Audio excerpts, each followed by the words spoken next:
Anyways, Osco with the dual pole. I mean, yeah, there is some additional talks on it. It seems like a bit. I heard Roots came in a week or two ago, and he was saying that. I mean, just from what he said, he was saying that over in the 24/7 group, which I don't really know what their take is on all of this, or if they have a collective agreement take or what. But he said something like, "Oh, he's like the dual pole is starting to make its rounds over there." I think New Perspective's been like really like he's been going into all, different servers and he's got all this stuff that he posts, like kind of cut and pasted. And he's been working with this guy called E1, who he's made a few videos with this guy where this guy, apparently this guy's been into the dual pole thing for many years. Like he knew there was a 24-hour sun there, or, he already thought there was, or, I mean, he hasn't been there, I don't think, but he, already had a 24-hour sun integration, and apparently he's been talking about that type of layout for years. I don't know since when, maybe 2019 or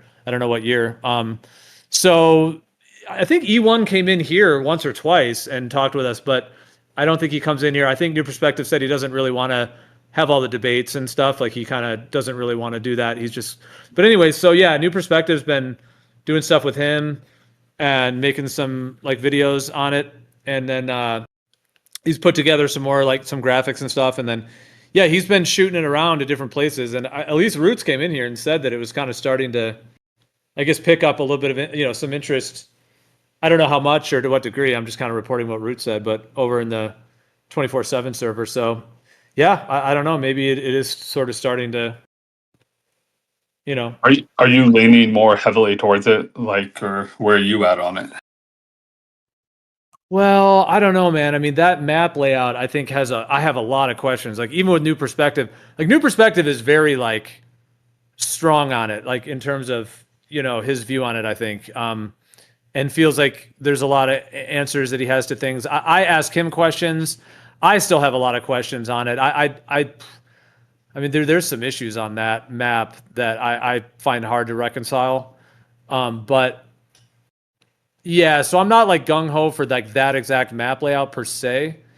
Um, but I mean, in terms of the Earth being dual pole, yeah, like I don't see any other way, in terms of the fact that there's two massive star rotations, the equator stars, and unless somebody could show me that there's more than one GP for any one star, at any one time, like you've probably heard my whole argument for that, then just like when you have the North Pole with Polaris and the Big Dipper and all that, there's a spot under the land where the Big Dipper is at any one time. Like right now, the Big Dipper is above some part of land, at this exact moment. 24 hours from now, well, 23 hours, 56 minutes, sidereal day, it's going to be right above that same place of land. So that means that GP for that moment is right there and it's always there. So, and it's nowhere else. The one of the stars in the Big Dipper, there's just that one GP if you freeze time. So if that's the case for all the stars in the north and south, then you have a two-pole system. It has to be. Like, if the stuff in the sky has GPs, it has to be a two-pole thing, at least Yeah. as far as I can figure out. And I can't believe that I didn't understand that for like 5 years. But it seems like there's no way around that. It just 100% has to be a dual pole flat Earth if it's flat and the stars actually have GPs. And it seems like we have no reason to believe that they don't have GPs. Right. Or if they have more than one GP, like if two people could be like, hey, I'm at the GP, and someone else is like, hey, I'm at the GP as well of the same star, then that would be a different story, I guess, because then you could have a reflection or something else. I mean, we've talked a little bit, like if our rule, or like his name right now is like Babby Boone, I think, but Babooner. If you know him, like we were talking one night like about like some idea where like kind of like a lenticular lens that like it changes, like the GP or the position of the star like changes as you move upon the ground. So almost like a crystalline structure that's kind of reflecting light. Jeremy likes that too. I invented it. Although I still don't like, I guess that idea, like if there's one GP, like one of the stars in the Big Dipper, if we all looked at that star and said, okay, we're going to walk towards it.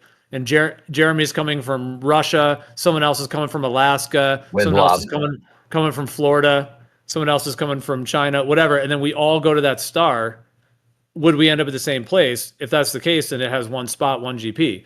But then I think Babooner was sort of saying the idea like, well, what if like as you move, the GP position changes, but then you still end up in the same place. I don't know. I don't think he had like a really fleshed out idea, but we were kind of trying to think of any other way that it could be, with the with that. Yeah, I just don't really see how that could work. Well, like the sky could be a complete illusion. It could be like a screen in the sky, or it could be like, a green screen in our mind or something like that. But like until someone says, okay, like the GP of this star is here, and someone else says the GP of this star is over there, like I've never even heard anyone claim that. And so like that should be relatively easy to figure out if like stars have multiple ground positions, which no one's even claiming that, so why would we think that they do? Right, and it's interesting what you said. Like, I can't believe for 5 years, like you said that, like you didn't kind of think about this. See, I would say for myself, dude, I did think about it a lot. I guess I just didn't. Well, I mean, we were all having these discussions. Obviously, the AE map was always kind of presented. It is like elegant and kind of beautiful, and it is conceivable that that's one way it could be. With the land coming out from the middle, and you have Polaris, and but I always knew there was. I mean, the Southern Stars were never solved on the AE map. Like, even though, I mean, we've talked about ideas like lensing or some kind of reflection. I think for me, like the GP understanding came through stronger in the last year or so. And yeah, I mean TFE did kind of spark things. It didn't really change that much for me because I mean whether the sun does that or not, the stars already do. You know what I mean? So the star rotation, like the sun just follows the same track, at least up to 23.4 degree, up to the Tropic of Capricorn, follows the same track as the stars do. So the stars are already doing that, where they arc the other way, like the sun rises south of east and sets south of west when the sun's in the south, when you're in the south, which means it's arcing the other way. Like it's not making the concentric circles around Polaris the way the AE map describes. And I've always known that. Yeah. And the straight stars at the equator. So I Bro, let guess me to just me, say, it was just sort of like an outstanding issue that has, for me, developed. And yeah, I mean, the TFE event had some impact on things, although it I, wasn't like, but yeah, go ahead. I don't know why though. Why did the TFE have any impact? Because the stars already did that. You just said that. Like the Right. stars were already doing that. They have GPs. Like why was the like heads not paying attention before or something? Like I don't know why the bit TFE was such a big thing for people. Well, for me, it was just I wrote it off as a vagueness. Like I thought, okay, the stars reflect off the dome, right? And I didn't really consider the ground positions at all of the stars. I just thought, oh, they reflect off the dome in some weird way, and I didn't consider that. And there is no 24-hour sun there. Like that's just a lie. And so that's why the TFE thing was important for me personally because that showed, okay, the sun actually does have a 24-hour sun there. And from realizing that, I realized, oh crap, like the stars and everything in the sky actually has a ground position, which I just hadn't actually fully considered. I just like wrote it off as Yeah, reflections. yeah, I hear you. So why can't you just write the sun off as a reflection? I don't think, after thinking about it deeper, I don't think you can write off the sun or the stars as a reflection, right? I just like So you plunged just that. didn't even know any. So you just didn't know before. I thought I knew, but That's what I'm saying. after, Heads just weren't paying attention before. Like I don't know. yeah, but the sun can't just be a reflection off the dome, right? Because the sunspots were not reflected, right? They were exactly as they would expect them to be. So it can't just be its reflection off the dome. That's why it has to be a dual pole if it's flat.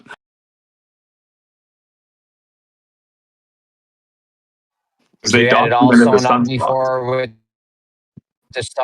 with the stars and everything. You had it all sewn up, no problems, just a reflection. Everything was all good.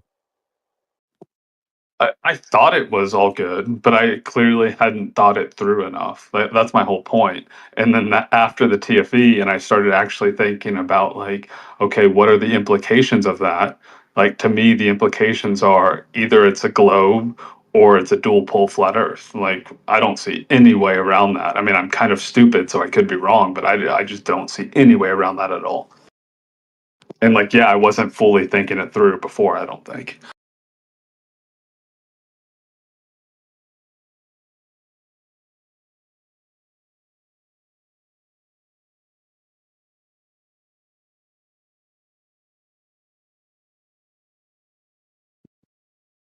No, I do hear you, bro. I've even said, I mean, I've had my own journey with, and a lot of it's all documented on all these live streams and things, just even going years back on 24/7 and all that. So, I mean, I never like committed to the AE map or claimed, I mean, how I haven't mapped the whole earth, how could I? And I've sort of said that about even people that think it's the AE map. I kind of, Osco, I've been saying it's like, well, why do they think it's the AE map really? Did they check it? Did they measure distances in the south? You know what I mean? Like when you think about it, like, unless they really verified it's the AE map, what are they going off of? They're just kind of were sold a thing and just kind of they're going with it, just like rah rah. That's my baseball team. I'm going to root for that one now. You know what I'm saying? When you think about it, like what, unless somebody has done something to confirm it, to really confirm it, they're just kind of taking it on board, and it's kind of a little scary when you think about it. How many people just like thinking it's one, but you could say that about the Globe too. Like some people are like, yeah, that's my baseball team, the Globe, and they haven't confirmed the Globe, I would say. And then it's like, oh no, now it's the AE map. Well, is it really? Has anyone really measured the distances in the south or shown that the lands are really laid out that way? I know there's things that make people think it might be that. But I've said a few times, like in the last bit here, of like, kind of like what you said, like it kind of blows my mind that anyone really even thought it was the AE map, even for 5 minutes, when you think about what the stars do, at least as terms of it goes with the sky, the stars at the equator, the southern stars, the GPs, like that thing, like it kind of does make you be like, well, why did anyone think that was even viable from day one? Eric Dubé, David Weiss, any of them.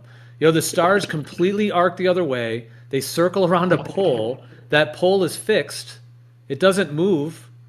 You know what I'm saying? Like, just like the North Pole doesn't move. So, but at the same time, I can't believe I believed it. Honestly, like I feel, and this is no offense to anyone that still believes in the Gleason, but it just makes me feel like a complete retard that I believed it for so long. And that's why I think like it just has to be a dual pole flat earth or a globe. There's no way around it in my like limited understanding anyways. yeah, but then you could say, why did anyone believe it's a globe? Although you could argue there's more like quote unquote evidences and authoritative, things about satellites and pictures and, so I guess you could say that too. But I mean, if it's not a globe, like what, I mean, do you think would you say that, okay, if it's not a globe and it's not an AE Gleason's, like, would you say the same? Like if you were saying, oh my God, how did I think it was Gleason's? But would you also say, oh my gosh, how did I think it was a globe? If that's also false, if it's a dual pole flat earth? Yeah, to a large extent. I mean, that's like I've thought about it a little bit, and I think what happened is curvature doesn't seem to exist, right? It doesn't seem like it does, right? We could be wrong, we could be right, I don't know. But like it seems like curvature has been falsified. And so curvature was falsified, and then with the way that people came into flat earth was curvature has been falsified, and also here's the map, right? And by the way, the map is on the UN, the United Nations flag, and yada yada yada, and they gave us this whole map thing, right? And it was the Gleason map, which was, it's completely impossible. It's more impossible than the globe, right? And so we falsified curvature, which, I'm now wondering if we actually falsified curvature, but that's besides the point. We falsified curvature, and then they gave us the Gleason map, which is more absurd, or at least equally as absurd as the globe. So it's just like a weird thing to land on.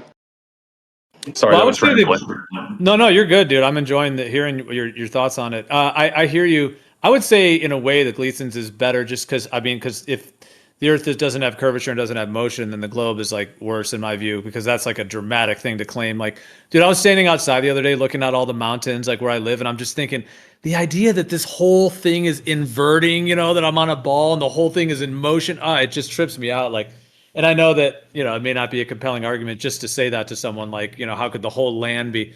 But I mean, you get like, that's kind of absurd. Like to think about the Earth just is at rest, and then to believe that it's in that level of motion, let alone like the 2.4 million miles an hour. So I mean, in a way, I think like to compare those two, Gleason to me is better, just because at least the Earth is at rest and planar. Even though the map, it's not the right layout, I don't think, and the stars don't fit with it. But either way, it's still kind of better. But dude, I mean, if you heard like, I'm not like dead set on some of this. I do think the dual pole thing I'm pretty strong on in terms of just what we've been talking about in terms of the GPs. But I mean, in terms of the right map, I mean, a lot of people want to peg it on me. They're like, oh, like your model. It's like, I'm not claiming like any specific model of a dual pole because I haven't modeled the Earth. I have to be intellectually honest. I'm not just going to claim something I haven't done. I'm not just going to jump on a baseball team for no reason. I would need to know more information. But you've heard like I've done a few kind of talks, or I guess if you want to call it a rant on this, where like the idea that potentially both the globe and the Gleasons are deceptions. So like the controllers set up the globe deception. They had a backup, the kind of pizza disc, frisbee, flat Earth, Gleason's map as a deception 2.0 to kind of grab everyone that would be questioning the globe. And then there's what is the Earth really? Like the third option, what the Earth really is. What do you think of that idea? That it's actually like a purposeful deception that was kind of implanted? Because I hear what you're saying. It's like, oh, the Earth doesn't have curvature. It's not a globe.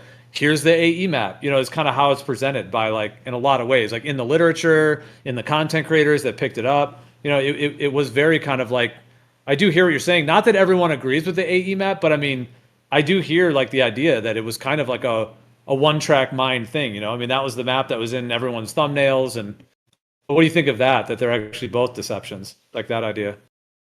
I think it's a compelling idea, and I would get behind it completely, except for my big holdup is, in my opinion, the dual pole requires Pac-Manning. And I just like have a mental block in me that cannot accept Pac-Manning. And so that's the biggest problem. But from just like if you erase the Pac-Manning element and just say, okay, it makes sense that, both the Gleason and the Globe are psyops, for lack of a better word, that would make complete sense to me. And I do think that basically all flat earthers, even though people like to deny it, 99% of flat earthers subscribe to the Gleason map, and they accepted that Gleason map the moment they accepted flat earth, watching Eric Dubay's 200 proofs or whatever. And so I do think they just sort of bought into it wholesale and then retroactively built in justifications for it. So like that would make sense to me that both the Globe and the Gleason would be psyops, but the Pac-Manning thing is a very hard pill for me to swallow.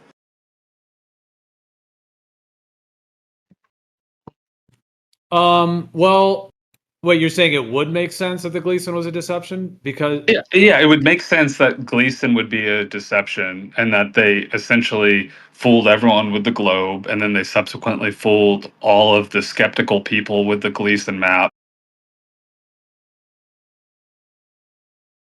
And the real thing would be like a dual pole model or something like that. But I just don't see how the real thing can be a dual pole model, because I think that the dual pole model requires Pac-Manning, which is impossible for me to believe. No, I hear you on all that. And I mean, the fact they use the AE map for the United Nations and the World Health Organization, I know people have used that argument like, oh, truth in plain sight. They're putting the truth right there. But is it really the case, or is it like deception in plain sight? Like, and then when you think about like that Gleason map, like there was a whole like a decree where you had to use a certain coordinate system. I don't know. There's apparently these like dramas involved with how the AE map came to be. And then it does say in the lower right-hand corner, beyond 80 degrees during the winter solstice, 80 degrees south, it's perpetual darkness. And it's like, okay, well, did he check that? Because, I mean, you can just go to 53 degrees at Punta Arenas and look south, and the whole southern sky is lit up. Doesn't look like perpetual darkness at all. It looks like there's a 24-hour sun there, let alone actually all the other evidence and stuff that there is a 24-hour sun there. But even if you just go to 50 degrees south, you can see the whole sky is lit up blue, and you're getting these long days and all that, which mirrors what it does in the north when you're at 53 north, 6 months later.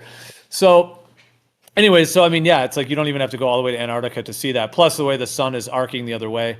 But yeah, so the Gleasons itself, I mean, dude, it'd be kind of intense if the Gleasons was a purposeful deception, because I mean, there's a fair amount of literature, that, I mean, there's like certain maps, like there's that Urbano Monte map from the 1500s.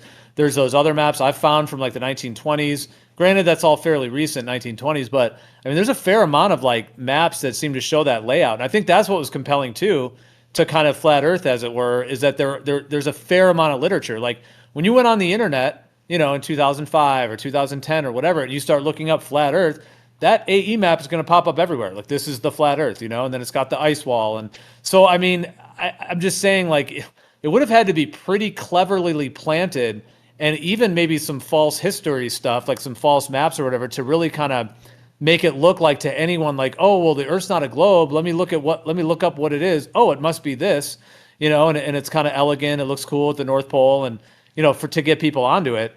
So, but then the fact, yeah, the 24-hour sun, like the things that don't work on it, like they would have known, like, oh yeah, that's easily debunkable.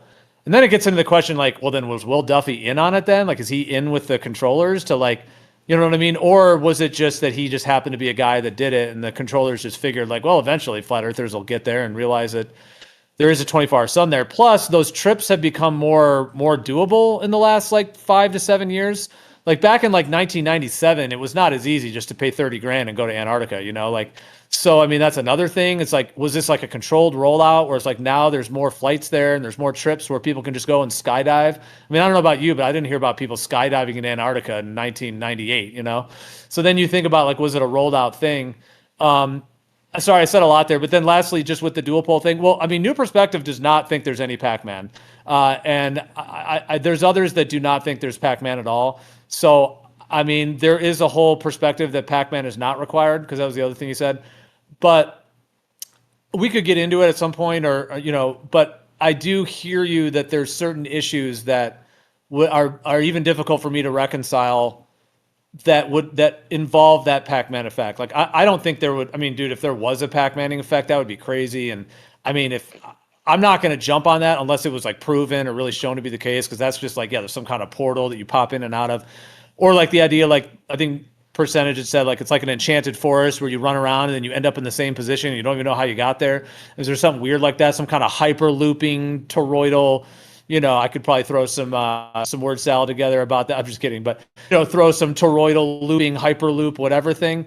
But yeah, I'm not like jumping on that. But I don't know. New Perspective does not think there's Pac-Man required. I can see that perspective that there isn't, but there would have to be some like kind of anomalies, as it were, like in the oceans, specifically in the Pacific Ocean, like because the Pacific Ocean would not just be one interconnected side of a ball, the back of the ball. It would have to be like a rim around the outside, and then you would have to like there would have to be a barrier or some kind of limit. And New Perspective said there's the idea that apparently there's like ships that are like out there. He said they're even on like the ship tracker. They're all just sitting in the ocean. So like, is that a thing? Like they're actually blocking us? Anyways, I'll pass the mic. I said a lot there, but yeah, I hear you though. I mean, that's one of the things that comes up because if you take a two pole system, then to have it loop around and to work that way, at least the way the globe works.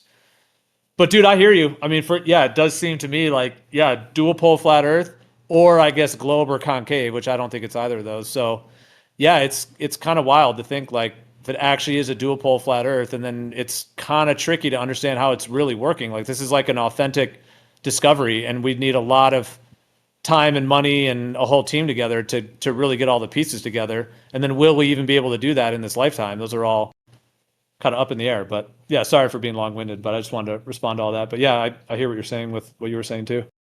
No, that was good stuff, man. Yeah, I mean, the analogy I use with New Perspective, which I don't feel like I got a good answer for, is, on the, hypothetical quasi dual pole map, the one I'm talking about where it has the straight line going across the middle of the circle. Right. If you were to imagine like two planes flying side by side off the left side of that map, right? Like just each of them a half a mile, one's a half a mile below that straight line across the circular map, and one's a half mile above the circular map. And the dual pole map, say you have the one that's a half mile above it, right? It would, if it's not Pac-Maning, it would go straight, then eventually, unbeknownst to it, circle all the way around the top of the map and come back around towards like, Southeast Asia somewhere. And the bottom one would do the same thing, but the exact opposite. And so like the analogy that I put in my brain is that like, okay, you have them flying, two planes flying side by side. At what point and they're not turning at all, right? So they're not, deciding to turn left or turn right. They're just deciding we're going to stay 1 mile apart so we can always see each other outside of our windows, right? Eventually they're going to end up in Southeast Asia. And the only way that they can end up in Southeast Asia and remain in eyesight outside the window is if they Pac-Man. And so that's why I think Pac-Man is necessary on the dual pole. And so I think the dual pole is way better, but just based on that like sort of thought experiment, I just don't see how Pac-Man isn't required for it. Even though like people say it's not required, I don't see a way that it's not. Sorry, I don't know if that made sense, but that's the way I see it. No, dude, I'm totally following you. No, that's awesome. And I do catch what you're saying. Specifically, looking out the window and looking at each other would be the difference. So I'm going to post this in the chat real quick if anyone wants to look at it. But basically, this is kind of what you're saying in a way. Well, the two green lines would be making that path basically like around to Indonesia. The guy in the north, the guy in the south. Like you said, if you're a little north of the equator versus a little south of the equator, I put those red lines on the outside because that's the whole zone of like what happens there. Like if you just go out there, is there another ice wall? Is there a barrier? And then I put the little like circle, the red circles at like kind of the four corners. Like there would have to be something going on there because that's essentially like what you're saying. Like if there's the Pac-Man thing or whatever. But one thing that's interesting about this though, like okay, the key thing of what you said is if you could look out the window and see each other visually, then yes, I hear you. And if you both ended up like one guy's half mile south of the equator, one guy's half mile north of the equator, they're two planes flying parallel, they're looking at each other, they're waving out the window, and they just fly straight essentially, and then they both land their planes in Indonesia. I hear you, dude. That does seem like, with this map layout at least, a Pac-Man or some kind of teleporting effect would be the only way that could happen. However, like with the way new perspective, and we've talked about it, the one thing though, if you eliminate the looking out the window and waving at each other, because that does make a difference, because in order for them to follow those green lines, they would have to split. One has to go north, and he's way far away going up north. The other guy would have to go south, and he's going down around the south way to loop around. And that actually does work in a certain way because the Pacific Ocean on the globe is huge. It's like half of the ball. So that Pacific Rim on this layout is kind of like, massive as well. And so when you think about it, like that whole green line, like that's like basically the size of that whole map, but the globe has the Pacific Ocean has double that on the back. So like the distance thing. And then the other thing is like, you know what like a small circle route is? Basically that's like if you went to like 2 degrees north of the equator, two north, and then you follow the 2 degrees latitude line, and you go west, you would technically be turning your plane to the right a little bit. You know what I'm saying? Because like, it's called a small circle route is when you stay at a latitude on a globe. Like even if you did it at 30 degrees north and you just circled at 30 and you stayed at 30, that's called a small circle route is what they call it instead of a great circle. And when you do that small circle route, you do have to turn your boat or your airplane. So I mean, if you were at like 2 degrees north and you're cooking along, you are actually just like the sun arcs off to the right when you're looking west. Well, you'd have to turn your plane to the right. So what does that look like? Well, that would look like that green line. That's the equivalent of a small circle route, the green line going up around the North Pole. And then same in the south, you'd have to turn your craft a little to the left, just like the sun arcs off to the left, setting south of west or whatever. The sun does that. Well, if you were following that latitude line, you would also have to turn your ship to the left. And what would that be? Well, that would be the green line in the south going down around. So it kind of like does match the small circle routes of what would happen on a globe and the way you would turn your craft or whatever. But the thing that breaks it down is what you said, which is that if you literally looked out the window and stared at each other, that's the thing that would make it, you know what I'm saying? Because one of them would have to actually keep turning and go up around the whole thing, whereas the other one would have to go down around the other way. So Yeah, because the dual pole, like it doesn't show it on that image that you showed, right? But say you're just like 2 pixels above that straight line across the middle, right? It's still going to loop up and around the top or loop down and around the bottom, right? So even though it doesn't show all of those lines, that's what the dual pole would do. And that's why I add in the two planes, right? Because they're going to loop up or loop down around or up around the map, right? Unbeknownst to the pilot or unbeknownst to the ship person, right? So whoever's navigating the ship, they're not going to know. They're not going to be consciously turning right or turning left. They're just going to naturally do that, which I can accept that completely. But if you have two ships side by side, one above that line and one below it, or two planes side by side, one above it, one above it, one below it, I don't like if you just have that circumstance, that thought experiment, I just think it just has to be like a teleportation Pac-Man thing. I just can like, and it could very easily be like a lack of imagination in my brain, but I just don't see how it wouldn't be that. So when Dave or anyone says, "Oh, it doesn't require Pac-Maning," and then I bring up that analogy and they don't have like an explanation for that analogy, I just sort of conclude, yeah, like dual pole requires Pac-Maning. Yeah, no, it's a good one that you're bringing up. Go ahead, Rixie, if you're trying to get in.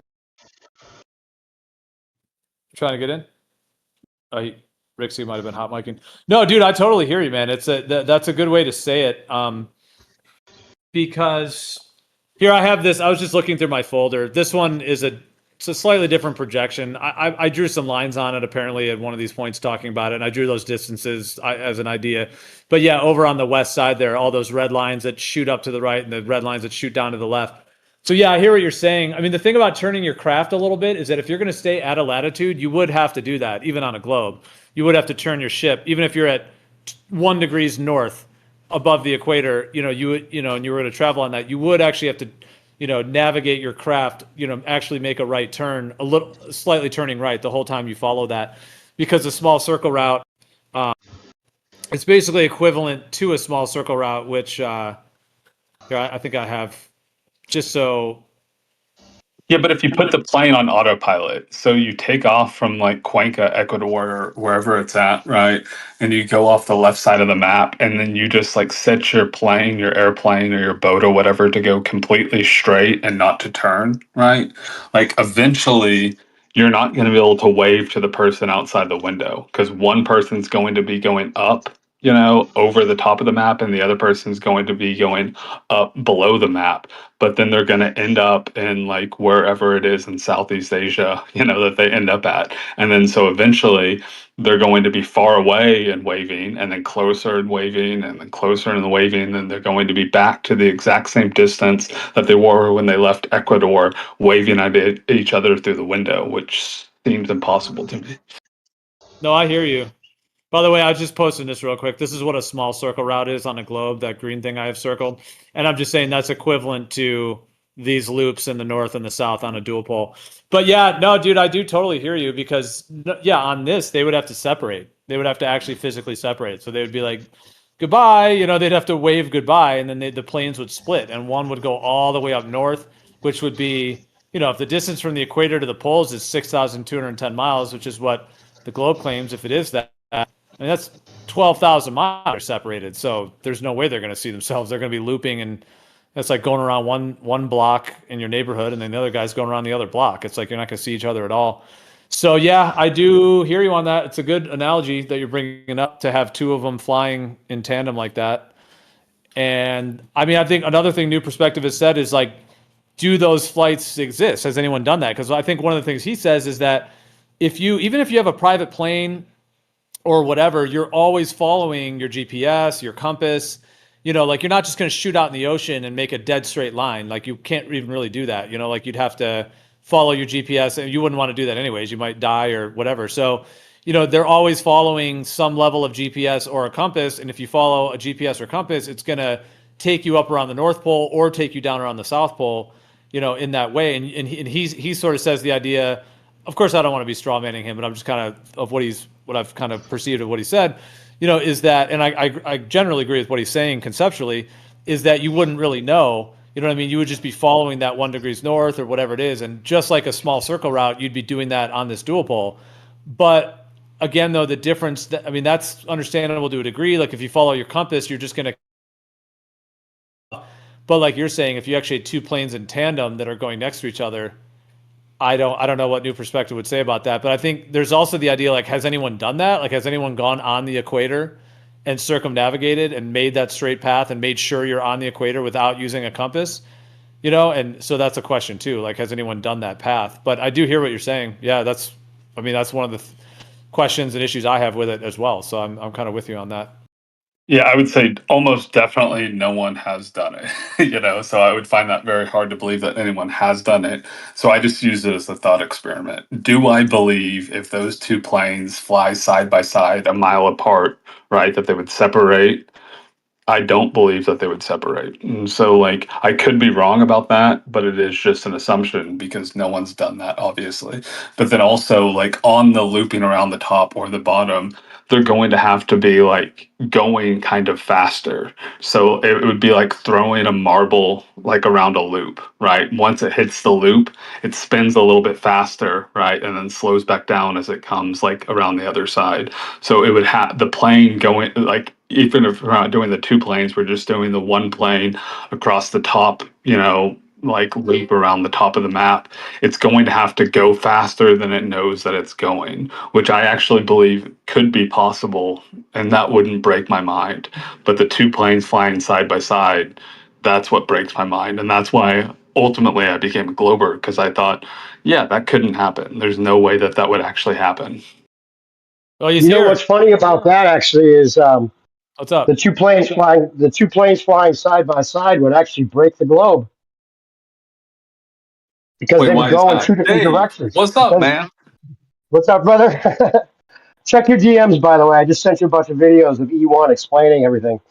But yeah, that would be a good test to prove the dual pole model because they either go north or south. There's no question about it. They don't go around the ball. That's just a plain fact. Yeah, but And they would just follow their compass heading. They would just follow their compass heading. Even if they're in a ship, you're just going to follow your compass heading, and you're either going to be going, you're navigating either north or south, right? Now, if you want to dead reckon out where those Navy ships are sitting, you could do that, I guess. But there's buoys. E1 says there's buoys and everything that'll redirect you, and as far as shipping goes, and as far as planes go, I mean, we were talking about this with Left Lane in here, and there's no time that he doesn't ever follow his compass heading, right?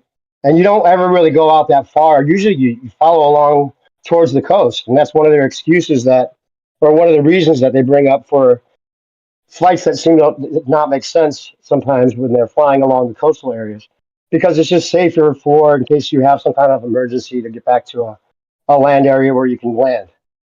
But yeah, if you're going to go way, way, way out there with another plane that you're waving to, I mean, that's a hypothetical. I don't know why that would break the all the other reasons that you're on a stationary plane. Why that would be but if it is for you, then yeah, go ahead and prove the dual pole or break the globe with it. You can get two pilots to actually do that, but that's just a hypothetical. I don't know why that's a big thing. But do you agree? Go ahead. Well, it is just a hypothetical and just a thought experiment. But do you Yeah, agree that, like, if you fly from Cuenca or wherever that line goes across Ecuador on the left side of the map, those pilots that are side by side, 1 mile across, 1 mile apart, one pilot, half a mile above the line, 1 mile, one pilot half a mile below the line, right? And they set their planes to autopilot flying straight, you think that they're going to ultimately, deviate from one another and then one go across the top and one across the bottom? well, the autopilot still follows a compass, just like a pilot would, right? But you could have it follow like a small circle route at just below the equator and another guy just above it, right? Even if you're following GPS and compass, but you see, I mean, they would have to split though, right? I mean, on the Yeah, dual. of course. Just like the sun does. The sun goes 182 days around the north, and it goes 182 days around the south. And there's ways you can tell that it goes in one direction or another. There's actually ways to actually prove this. It's not just hypothetical. The Yeah, I international mean, date line is a big thing that could because be the the case. international date line goes halfway up north of north and halfway down south of south. It's called the Pacific Rim for a reason, Osco. Pacific Rim, you've heard that term before, right? Yeah, yeah, that could be the case, and that would be awesome if that's the case. But my like strong suspicion, without knowing whether or not it is the case, is that if in 5 years, when dual pole is the predominant flat Earth model, which I do think it will be because Gleason map is dead and it has to be dual pole if it's flat Earth, and Will Duffy 2.0 comes out and says, okay, I'm going to do an experiment. I'm going to pay two pilots to fly exactly this direction without ever turning their wheels or without ever turning their steering wheel. I don't think that those pilots are going to like. I'm not going to be able like Witsit's not going to not be able to wave to Jaren at the other plane. I just don't think that's going to happen. I could be wrong. That is an assumption, but that's what I think. Well, I would say to that first of all, whatever Will Duffy does has nothing to do with what I think about the Earth. or should have anything to do with what people think about the Earth. Well, you get my But point. as If far there as are Jared, two no, pilots I get, side by like your side. point. I like your point. I want to work with it. So if they did this, and it's not going to take 5 years. I mean, it's already a dual pole. It is what it is. You can't change it. It's not going to take 5 years to change it. It is what it always was.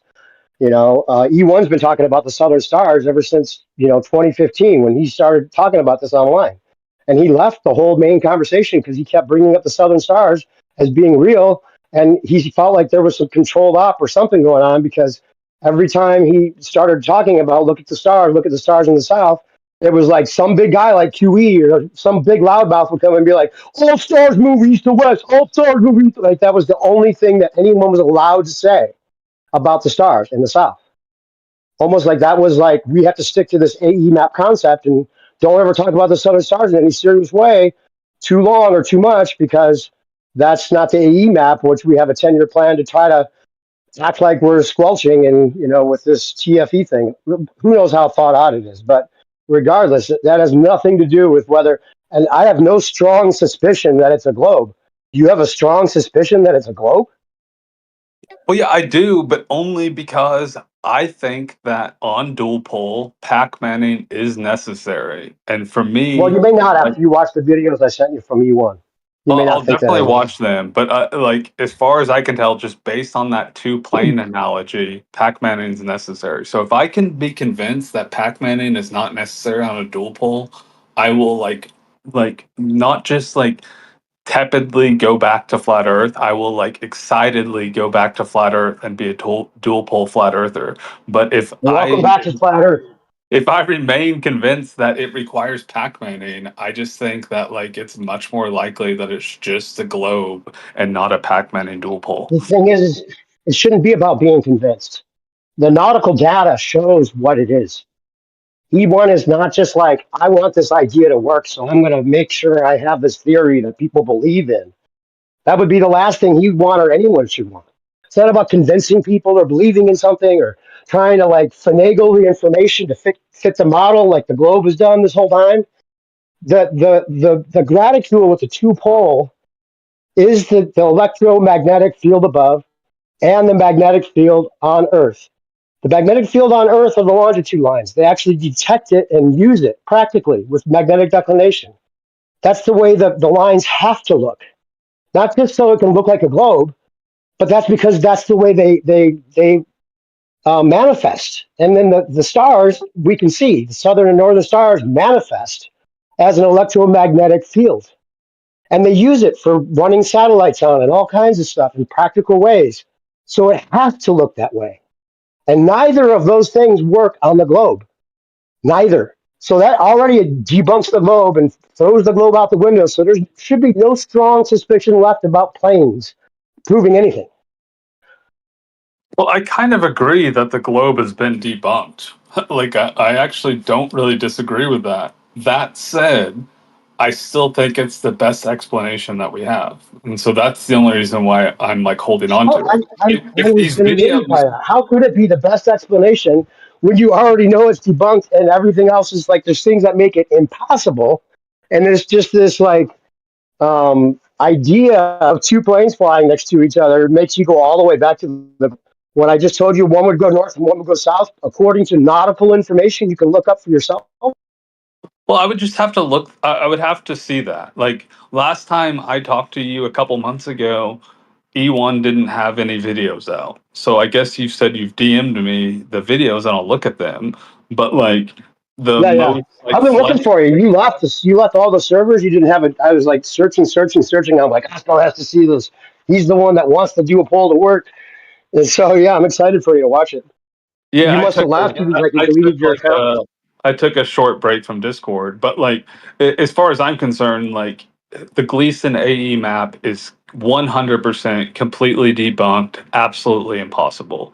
And so I do think that the dual pole is possible, right? But I need to be able to get past the Pac-Manning thing. And so if these videos that you Yeah, sent me like can help me get past the Pac-Manning thing, that would be great. But yeah. It's in just my a matter mind, of looking up the actual data in the nautical almanac, and you can see where the sun's GP is and the moon's GP, and you can see that There's, there's 12 analemmas for the moon and 12 analemmas for the sun, and that's their cycles. And, sometimes they're both in the north, sometimes they're one in the north, one in the south, sometimes they're both in the south. And then, that's where all the eclipses can run through. And mathematically, it actually has to work the way he's got it laid out. And dynamically, it has to work that way because they use the field lines. They use the electromagnetic field that everything else runs on naturally in the sky, or I don't know if it's natural or not, but everything that runs up there is using the two spiraling funneling fields, and it's one field, but that's how an electromagnetic field manifests, is with those two spirals funneling in, and then the stars converging and diverging. He's been saying the stars converging and diverging debunks the globe emphatically since, and he's got a video from 2018 that I could post right now where he's talking about that. And again, a lot of people that are stuck on the AE will just be like I got somebody said that's an oversimplification, or I mean, they're going to come up with all kinds of excuses and try to convince people that the dual pole is debunked or doesn't work, or the flight paths would be way longer. And no, it's just, that's where the transform that Shane's talking about comes in. If it's a transform of the graticule and the coordinate system, especially with the dual pole, those distances are point for point exactly the same. There's no debunking it as far as distances go. And as far as the north-south thing goes, there's an actual way to tell that half the year they're going around the south and half the year they're going around the north. You can actually see that through the data because the international dateline goes halfway up north of north and halfway down south of south. And that's how they keep the timing, with the international dateline. So what they did is they pinned that back, and they took the ocean surrounds all the continents, right, all the way around. And then we have our north and south. So you're either going to be forced to go north or south according to your compass. And then they took all that water and just, that blue side of the ball is where they got away with it. Because there's never going to be a north to south circumpolar navigation all the way up the back of the ball with the international dateline. Now, they could get somebody to fake that and say they did it and have Will Duffy put Jaron in a plane and swear he did it, but that wouldn't make any difference because they would have done it by now.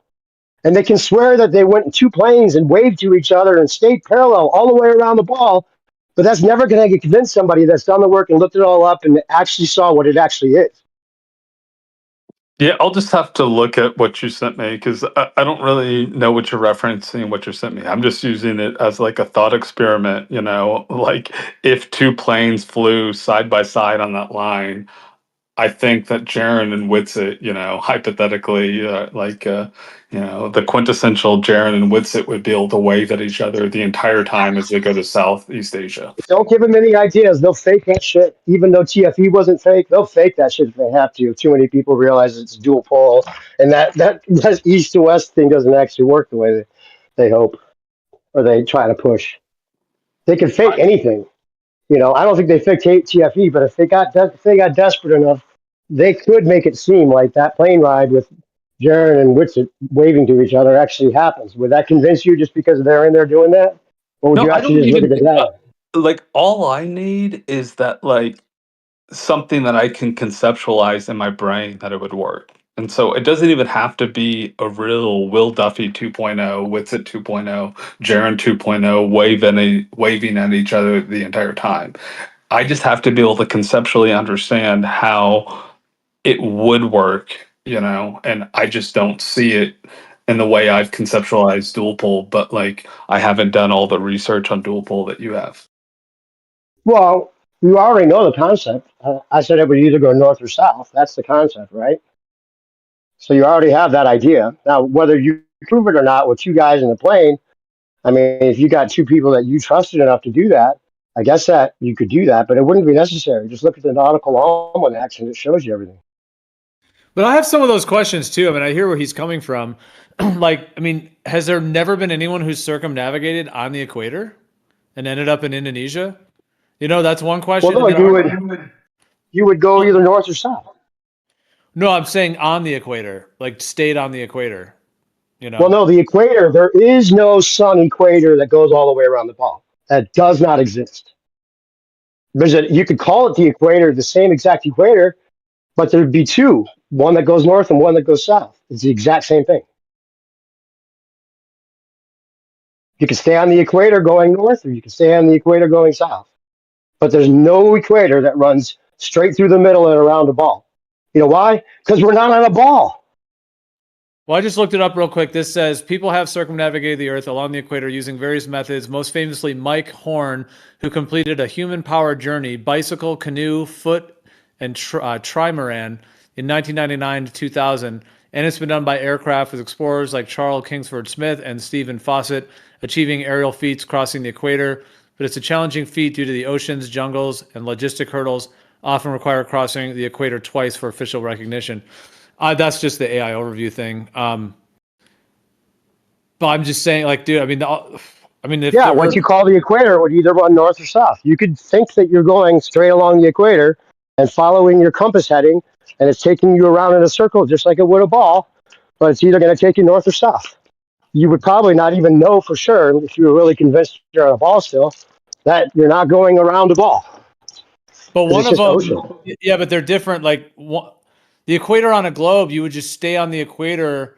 You wouldn't go close to either of the poles. You would just stay on the equator and just end up in Indonesia, I guess, if you went west. Whereas on the dual pole, like if you went up the northern way, you'd have like the North Pole and Polaris and all that off to your right, or you'd have like the Antarctica and the southern pole off to your left.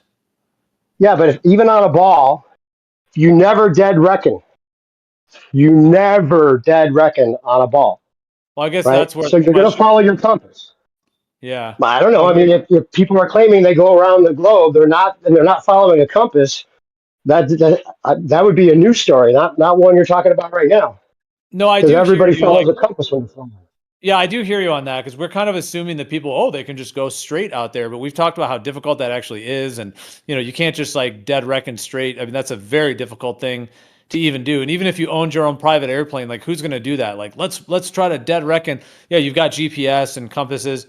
I do hear you. But Yeah, I that's how they think they go around the ball if they're doing whatever you're talking about. They're not but going. then, We're going to dead reckon in a straight line because it's not even called dead reckoning. Going around the ball is just following your compass around the north, straight across, right? So that would be a test if someone was really like determined to quiet any, squelch any doubt. But that's not even necessary because you can see the nautical almanac where the sun is. It's either in the north or the south, and where the moon is, and then you would be able to follow the compass heading on a plane and get somebody in the cockpit with a camera, and then you would see it's either going north or south.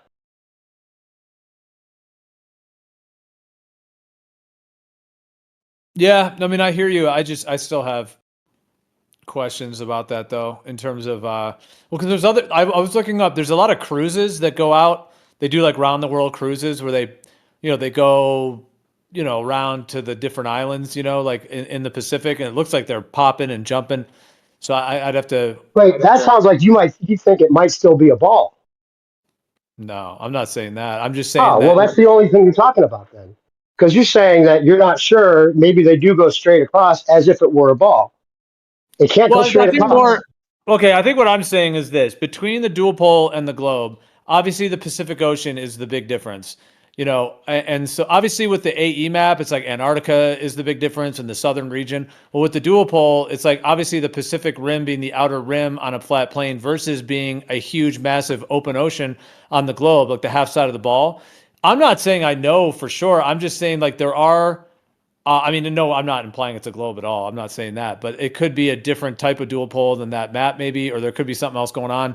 I don't know. I'm just saying, like, there do seem to be people who like circumnavigate the Pacific Ocean like by themselves, and then there's like cruises that pop up and down. Like I've seen some of the paths where they go. I just don't know if they're looping around one way or the other. I guess I'd have to look more at those, but I've looked at them a few times.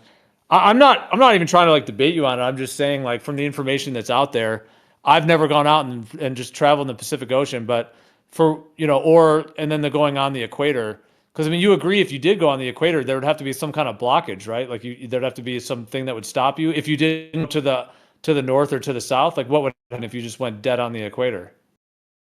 Like Well, they if you're would, not following your compass, I don't know. yeah. I mean, you'd have to have people try that. Like, there'd still be something holding the water in. So eventually, like I said, you would get to where the sun doesn't shine. and either hit, if there's a firmament that actually goes to the ground and over, then you might be, in danger of hitting the firmament, I guess, eventually, or, being shot down, I guess, But isn't that if, sun if like you're in when, an area you're not supposed to be in. I mean, I am kind of throwing out contentions, but I'm not saying them with like some like absolute assertion. I mean, I've never taken those cruises. I don't know what paths people have taken. I mean, I was reading that AI overview about traveling on the equator, but I'm just kind of playfully throwing out, potential challenges or what would have to be the case, I guess. Because yeah, like in theory, well, like even what, see, another thing I've thought of when the sun is like going to the west on that dual pole, it's going to be like setting for people in Africa, but then it's going to have to be rising for people like right on the equator. Like, I don't, is it really looping around coming the other way? It seems like people in Indonesia, they're seeing it rise like due east. You know what I mean? They're not seeing it come up around like around the south side of Antarctica. Aren't they seeing it like just like a straight line when it's near the equator? Like, how does that straight line Well, equator turn into a huge circle? I just messaged E1 to see if he wants to come on and answer some questions, and he said sure in a minute. So he's going to come on here and talk about it. Oh, okay. I mean, dude, And I've you can told ask you I him have a all lot the of questions. questions about it. Like, Yeah. yeah, I, But you know what I'm saying? Like, as far as deduction goes, like, we've gone through this even. Like, okay, so the southern stars already debunked the ball with the converging and diverging stars. He could explain why that is if you aren't already convinced yourself. But I mean, even a baller has to admit if they do converge and diverge, whether they want to make an excuse about wide angle lenses or, somehow they just say it doesn't. They just claim it doesn't, right? Well, everything is measured by the prime meridian, is the first thing as far as the stars declination goes. So they start with the prime meridian. It's how many degrees off from the prime meridian it is. And in the north, you're only going to see them, of course, next to each other. And you only use one quadrant at a time to actually do those readings, like that French guy was claiming. So that's why I asked him about that. He said that's the reason that, he's going to think that they're equidistant from each other because you're only doing one quadrant at a time, either the north, east, northwest, or southwest or southeast. That's how you handle any kind of nautical readings. And it's broken up into those four quadrants that also debunk the ball with their cardinal directions, right? You can't have cardinal directions on AE map or a ball.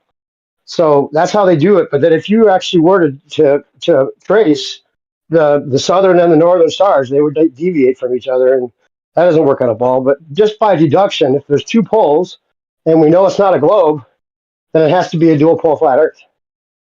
no, I hear you. I mean, that's what I hear you. I just, there's just questions that I think we need to work out or how some of this is happening. Cause I mean, wouldn't you agree though, that like if the Pacific is a rim around the outside, there would have to be some way that they've been pulling this off, like in a way, if the Pacific Ocean is not just some huge open, like it's kind of an anomalous region to Well, some like I extent. said, like how many you follow the compass, you would never really even know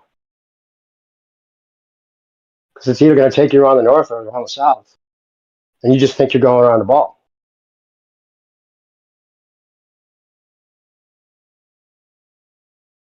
I mean, how many people are talking about the dual pole or trying to prove it or disprove it ever? By doing some kind of dead reckoning experiment. That'd be a whole new like string of objections. And like I said, this is serious enough that they will do whatever they can to if they plan on keeping the ball. Like I was saying about the Duffy thing, maybe they forced the hand on purpose to get us to get get this piece of the puzzle so they could show us the whole thing in a fake version like they plan to. Who knows?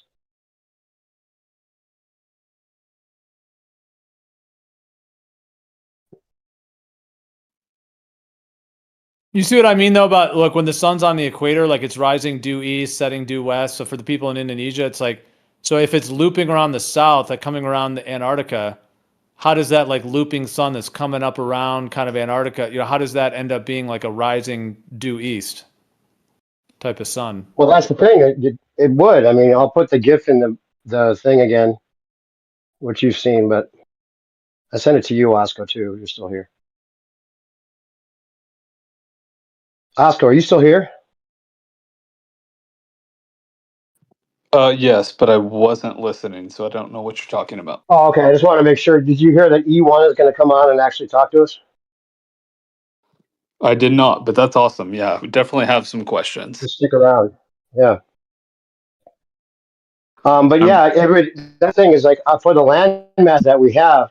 That's why going to Antarctica to see the sun going around the bend. I mean, it wasn't necessary because if the sun set west, I mean south of west during the winter, then you already know it's the other direction. It can't set south of west and north of west during the summer, and people continue to think it just goes around in one circle. I don't know how that gets justified with a personal dome or anything either.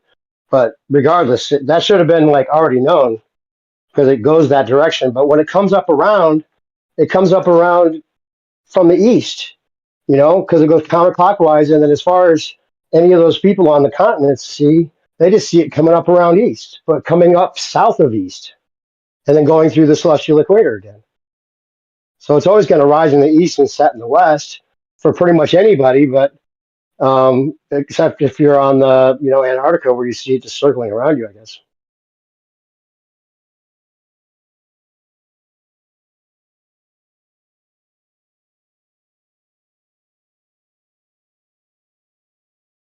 Yeah, I think I've You know what I'm told you saying? like my wait, say that again. I might have missed it. I was saying, like, if you're on the continent, like, even if you're in Australia, you're not going to be able to see far enough to see the sun coming around. You're only going to see it coming up south of east because it's going out far enough that you can't see it behind Antarctica. Yeah, you're just gonna see a portion of it. Yeah. You're just going to see, well, you wouldn't even see a portion of it. You might see some light, yeah, because they have long days, I guess, sometimes where you see daylight still. What do you think of that one I just posted? You know, this Chamberlain trimetric projection? Australia looks a little bit less distorted. I think that one's closer to the one that E1 has put forth. Have you seen that projection, the Chamberlain trimetric? Hold on, I'm looking for this GIF real quick. It's kind of a cool one, and they seem to.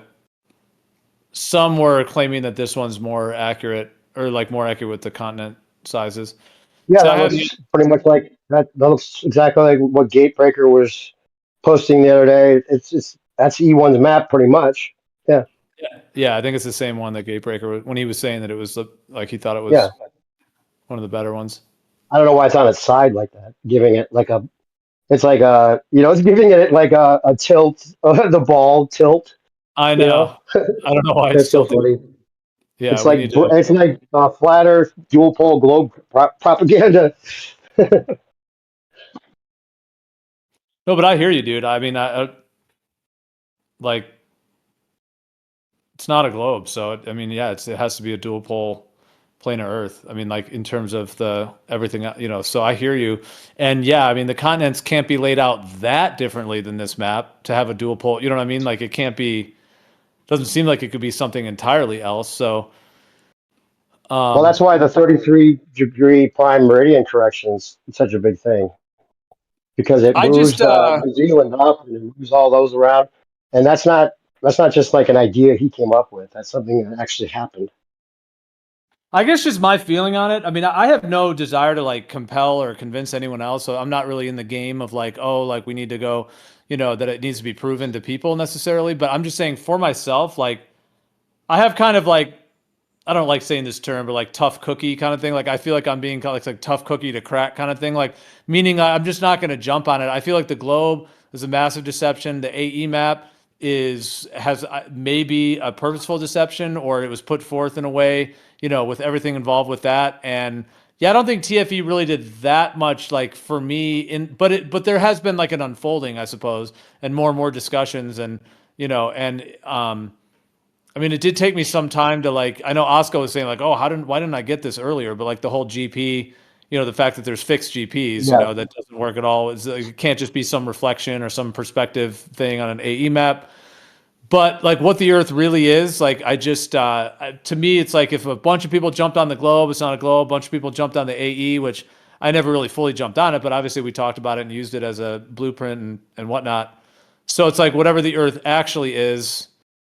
I guess I'm just sort of like within my own process, like not telling anyone else what to do, but it's just within myself. I'm kind of like treading lightly or kind of treading slowly before I, Yeah, it's like you're model shy. I mean, they've created a whole new, intentionally, I guess, was creating this like new trauma of sorts where people are like, "Oh, I was told this, and then I was told this, and now I'm told this," and like, no, I'm not gonna ever think that it's anything you're saying, no matter who it is, even if it's just some guy named E1 that has no kind of ulterior motive whatsoever, doesn't even really want to come on and debate it, even though he is willing to come on right now and talk. By the way, he's not here to debate ballers.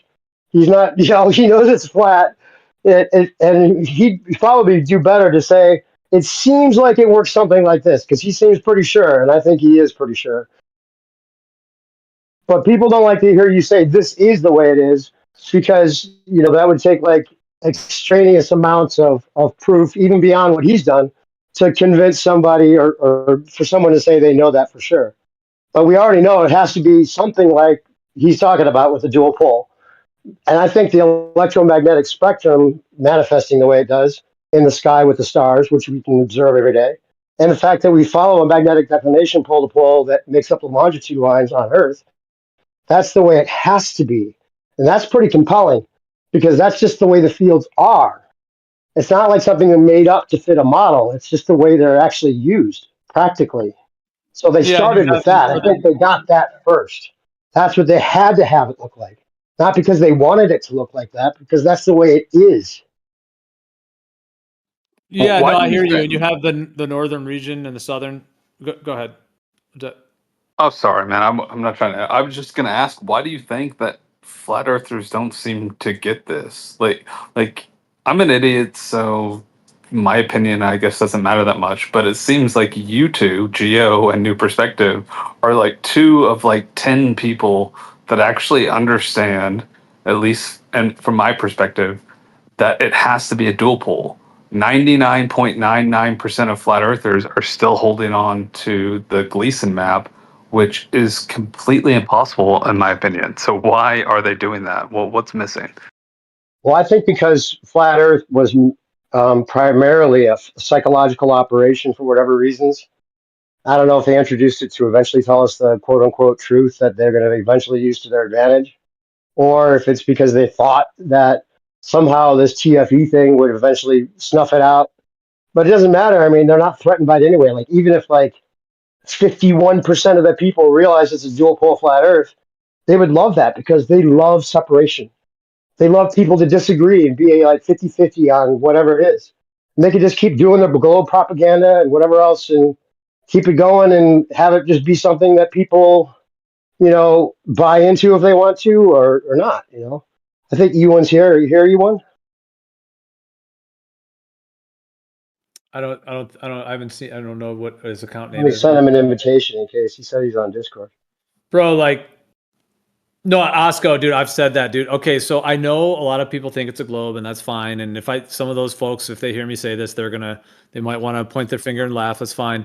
And then there's the AE map thing. I don't know that 99.9. I think maybe a lot of people might be kind of just like map agnostic, like in terms of flat Earth, like that may be the case in general. And even before TFE or before all this, I think there may be a lot more that are map agnostic than you might think.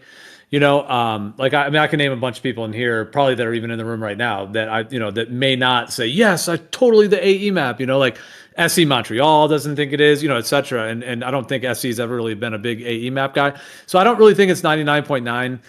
But it's maybe it's more than 50% though. Like and then there's a bunch that are kind of map agnostic. But Osco, dude, I've said like, dude, the thing that's a trip about this, again, what I'm about to say, maybe people want to would just sort of have a ridicule thing with this. But dude, like, okay, from the perspective that it's not a globe and it's not the AE map and it's planar and stationary.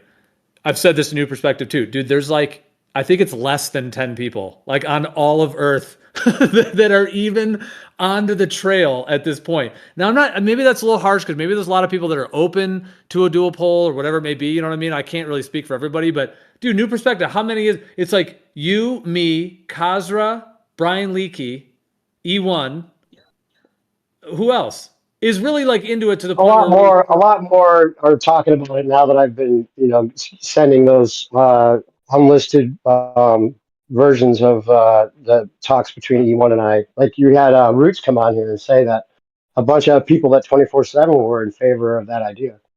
You got to give Gatebreaker his After flowers, though, man. Like, he was the Oh one yeah, who first Gabriel. got me thinking about it like 2 years ago. So I think he deserves some credit. No, I should have added Yeah, him on but the list. he's He's now yeah. saying it has to be a globe for some reason, and I'd like to hear why exactly. He's never really clear about that. Why it can't be a Yeah, dual pole in his mind. I mean, he claims that he kind of was like Globe, and then, I don't want to speak for him; he's not here. But like then to AE, to somewhat AE flat earther, and then concave, and then it was talking, and then he's. I actually agree with you, Osco. I mean, he's definitely on the list of people because he's actually done. The only thing though is that he hasn't gone more towards dual pole planar. He's gone like pretty much globe, or at least so maybe that's why. Like I don't know that he's like strongly considering it, but he's like he gets probably more than an honorable mention with it though, because he's done all kinds of graphics and charting it and mapping it. And he's put flight paths on it, and he's got a whole website with tons of stuff. So yeah, I mean, Yeah, I think people double down on things. Hey, E1's here. no, but What's new up, brother? perspective. I'm just saying if oh, okay, welcome. Well, dude, if we were I'm just saying if we had like a brainstorming session with everyone on Earth and we pulled them together of who's really strong on the dual pole, not just someone who's kind of on the fence or a little bit open or just listening to us talk about it, how many would it be? It's like 8 people, 6 people. That's what I'm saying. It's like the influence is a big thing about it. Like people were showing the AE map, or anytime the dual pole comes up, like I've been posting E1's old map where he had the sun circling instead of going in the figure eight where it circles the south and the north. I was posting that, and it seemed like they just came out of the woodwork. They're like, "Oh no, there's no way!" And you heard like even the ballers that we were bringing it up to in here, they started talking up the AE map as if that has credit now all of a sudden because the dual pole's been introduced. And it seems like they almost know that, and some of them might even know it's a dual pole flat Earth. And that's the one thing that they have to guard against more than anything. What's up, E1? Can you hear us? Does he have permissions, bro? By the Yeah, way. he's got all the roles. I'm here. I was just my screen went black when I was listening, Oh, so I cool. couldn't get We off can the hear you. mic. You're cutting out a little bit. Try your audio. You seem Okay, like you might be robot-y. how's that? How's that? It's all right. It seems a little staticky, but it's good. Okay. Yeah. What's up? Yeah. So you're kind of like the man of the hour since I've been sharing some of our sessions privately and the unlisted links with people. And Osco here, I jumped on because he's been really hoping that it's a dual pole, but he was convinced it has to be Pac-Man if it's dual pole. So he's even thinking that it might be a globe, or he was at least up until maybe after he watches some of the videos I sent him, or we talk to him right now. Who knows? But yeah, the Pac-Man thing is like another thing that they jump on and they say it has to be Pac-Man with his dual pole. It's like the straw man of straw mans that they've put out there. And then, it makes sense that if you thought it was a globe and you thought you were going around the equator, they were asking about like people dead reckoning, like I've asked you about. You want to talk about that at all, you want? I can, yeah. I just think the main thing that I would want to get across to anybody is we are all looking for answers from a mechanism, a mechanics part of it, how it visually, how it works, how you visualize it, how you would rationalize it working. And when it got down for me, as far as when everything became, for me anyway, under my understanding of things, was to get away from trying to figure it out from everything I've been taught with all the physics and all this kind of stuff and go to electromagnetics. And as soon as I started looking at everything and how it works, how it moves, how everything is associated with each other in electromagnetics is when it really popped for me, is when things came together, all of the layers, all the different systems that work together. Yeah, all the fields, all the layers of the fields from the above the sky that you see, whether it be the ether or space or whatever you're gathering that it is up there. That's a top layer, and then everything goes down from there, and it's all done with either electromagnetics or magnetics, and they're all riding within two toroidal fields up on top of each other. But I'm Yeah, sorry, that what was did like when what I did you when want I me to talk realized it about? was longitude. The longitude lines are the magnetic field, and that's what they actually follow pole to pole. And that only works on a flat Earth, by the way, too. Could you explain why that doesn't work on a ball? the magnetic field lines as the longitude, and then like the electromagnetic field lines are the above us, right? So, and a lot of people here probably haven't even seen the videos of you explaining a lot of this, but just in general, why does the magnetic field not work on a ball, but it does work on a flat Earth?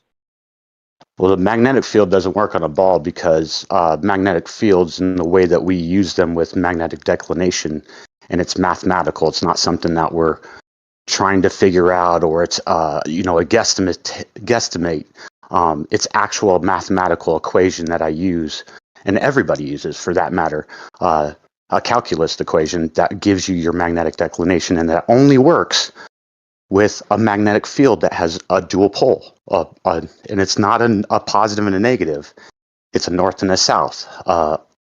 Think of it as a continuous wire, and you bend that wire over, and then your magnetic field literally gives you the toroidal fields at the beginning and the end of that wire, because it's all the same field spinning in the same direction.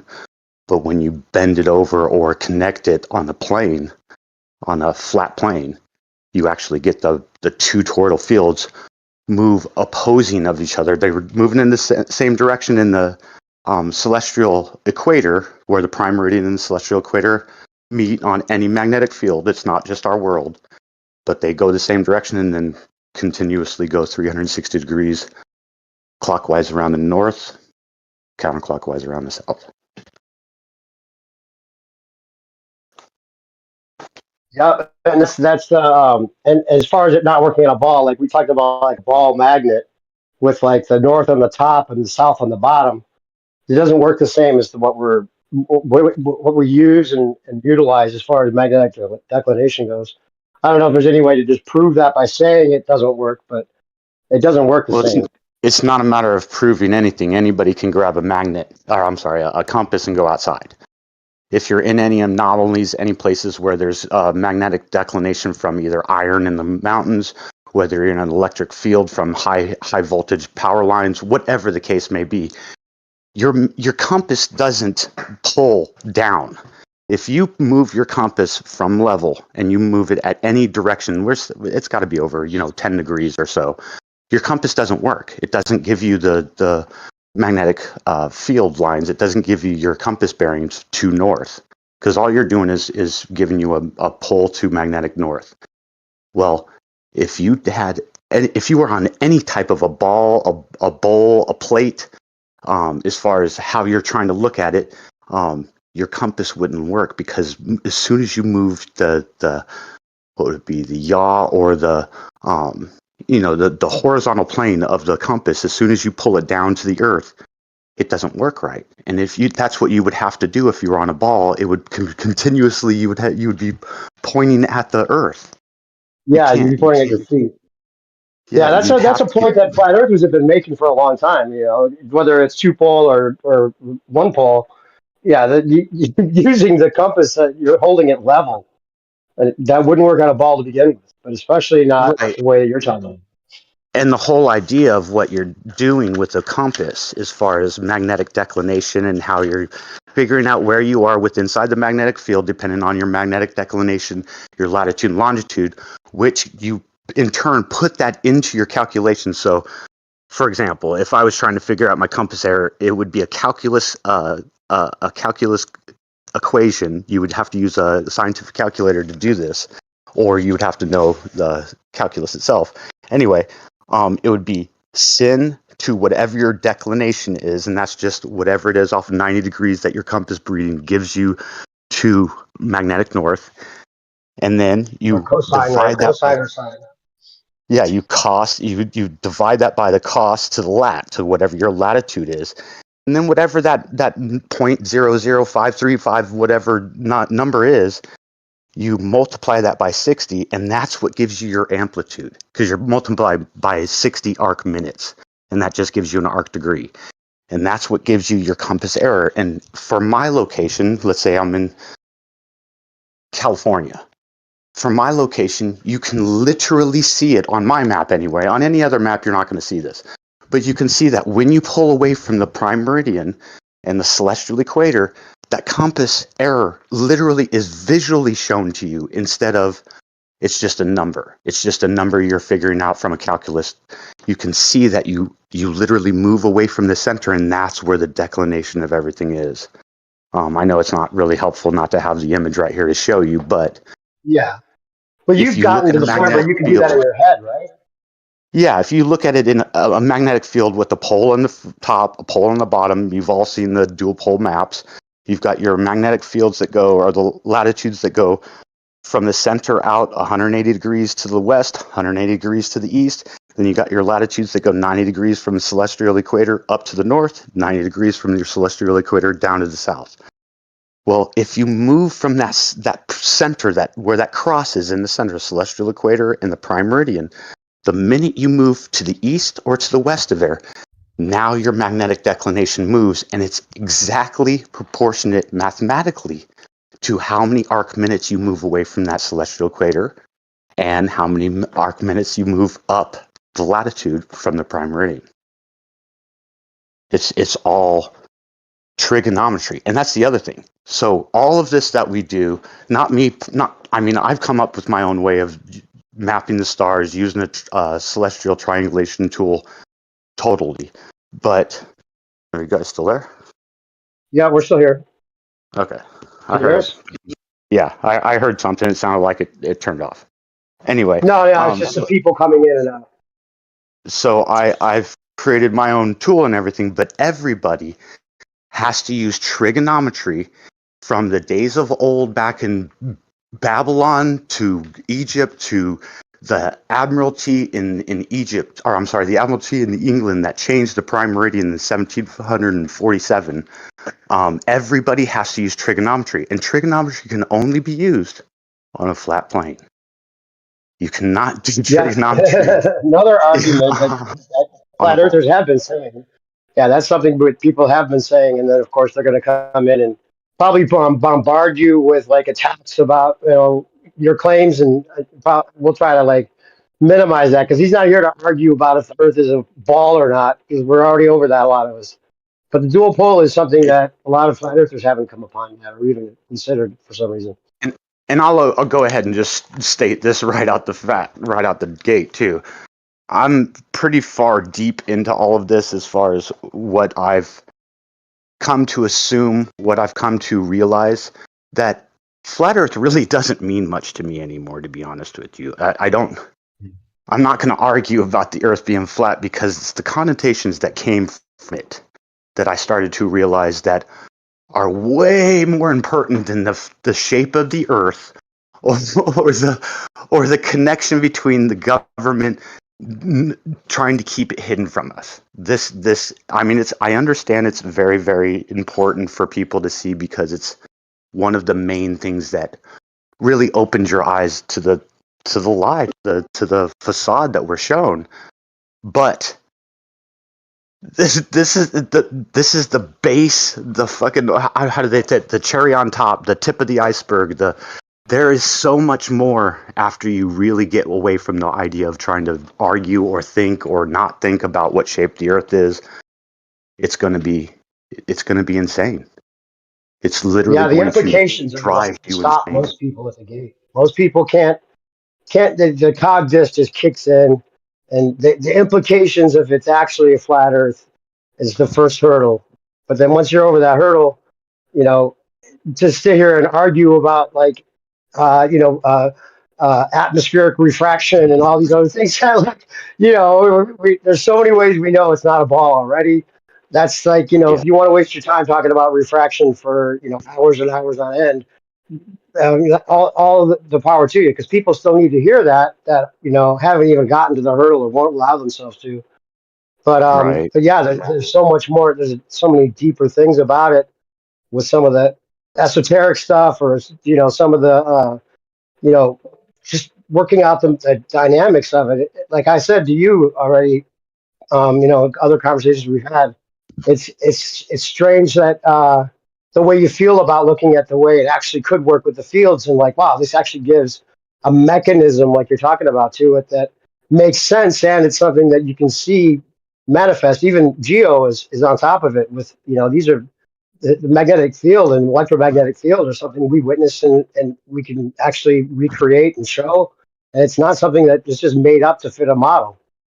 You know, so Well, that's and everything that we see in this world is a magnetic field, whether it be a plant, a flower, an animal, your face, your chest, your hips are all yeah, held within a two-pole magnetic field, um, an symmetry. electromagnetic field held on top of another. Like, I mean, you can see it. Your eyeballs. You got your two hemispheres of your brain. Then you go down to your chest. You got your two nipples with everything that goes Yeah, perfectly wraps around in that exact fashion of a magnetic field around your chest. Then your legs. You can see that everything, the world works. I shouldn't say you can see. I see that when I look yeah, up in the sky, everything works as magnetic field. The sun, the sky, the way that we see light, they've reverse engineered what happens in the sky was reverse engineered and put into a fluorescent tube. They literally have argon or some inert gas that is, or some type of a gas that can be excited by electromagnetics and or electricity and mercury vapor, which then gives you the UV light, which they coat the inside of the fluorescent tube with phosphor, then gives you the incandescent light that you visually see within the spectrum of that we can see as humans. That's what happens in the sky. That's why the moon glows the way it does, a cool white light. That's why when the sun comes up, it's literally electromagnetics. You're seeing a field of gases being electrified and excited. That's why you see the cool blues, light blues, the dark blues, and then whites and yellows and reds. And then as it leaves as it's already excited and created all the argon and nitrogen and all that kind of stuff that glows in the reds and the oranges as the sun leaves and sets. And it's all like yeah. Yeah, that's something we looked at, and like Dan Dimensions is a good channel we look at back in the day. That talks about a lot of this with the magnetic effect on light and how the different gases are what causes the different colors in the sunsets. And yeah, some of these pieces are already like pieces to the puzzle have been out there for a long time. As far as what you're talking about with the electromagnetics, and obviously it's something we observe on a regular basis. Even the globe model or the globe proponents admit there's an electric field, and like, these are all things that are like in the open for people to talk about. But then they have to like all of a sudden go to this whole thing about mass attracting mass, and but it's not that; it's the space time.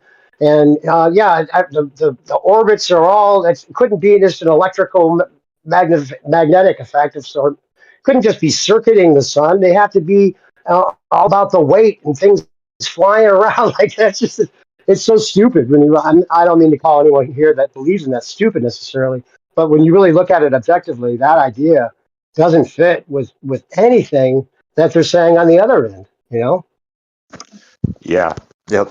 And I will say this too. Another thing that really proved to me, and it didn't, I shouldn't say that. A thing that really solidified that I was on the right track to what I was thinking in the way that everything worked with electromagnetics and how it mathematically worked was when I came up with the celestial tool. I literally took all the information that you get in the nautical almanacs. So all star plot positions, all celestial bodies for the sun, moon, 8 planets. Um, I guess it would be 6 planets, but 6 lights in the sky, whatever you want to say. And then it's transposed onto 2 circular discs, just like what you see in the sky, and then placed onto my flat Earth map, my dual pole flat Earth map. When I literally could walk outside myself without anything, any maps, no nautical almanacs, nothing like that, just my tool, a compass, and a pencil. I shouldn't say that. I also had to have my quadrant, which is just a square and a piece of rope on it, just a 45-degree angle marked out for every arc degree, and a piece of rope that hangs down.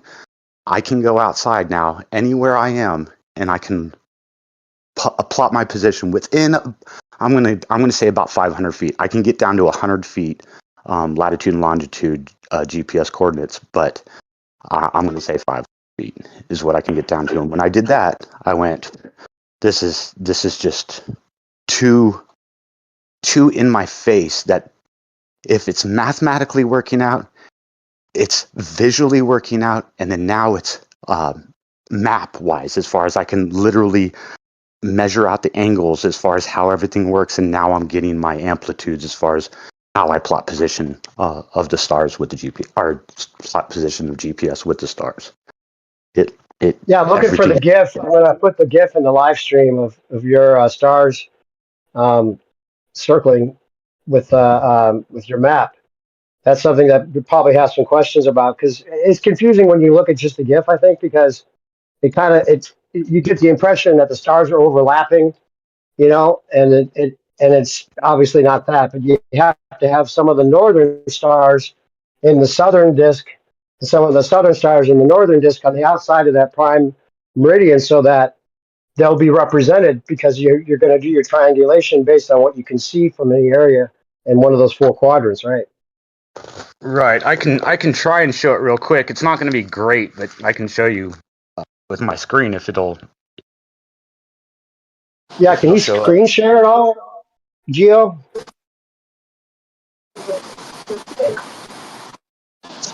Geo, are you here? It shows I'm screen sharing. Oh, okay. I don't know if he wants to share it with a live stream or not, but somebody's hot micing. Sorry, it's me. Okay, so this would be Is the that you, map. Nico? Hold on, Geo, are you here? I wouldn't think that he would leave at this time when he's finally getting to talk to you. Geo. Please come in, Geo, because he'll want to have your share screen go on the live stream probably, so people can see what you're talking about. Ah, okay. Hey, Geo, are you here?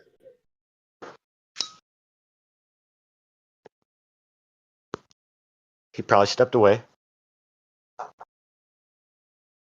We'll wait for him to get back to any of the share screen, but in the live stream, I have your GIF. Just loading Okay, that well, GIF is taking my Discord out a little bit on me, making it yeah, and the slow. problem with that is I had to use I didn't have to, but I used my P900 when I took those images. So each part of that GIF is like 30 meg or something. Not the GIF you got, but each picture was. So it made that GIF really kind of big.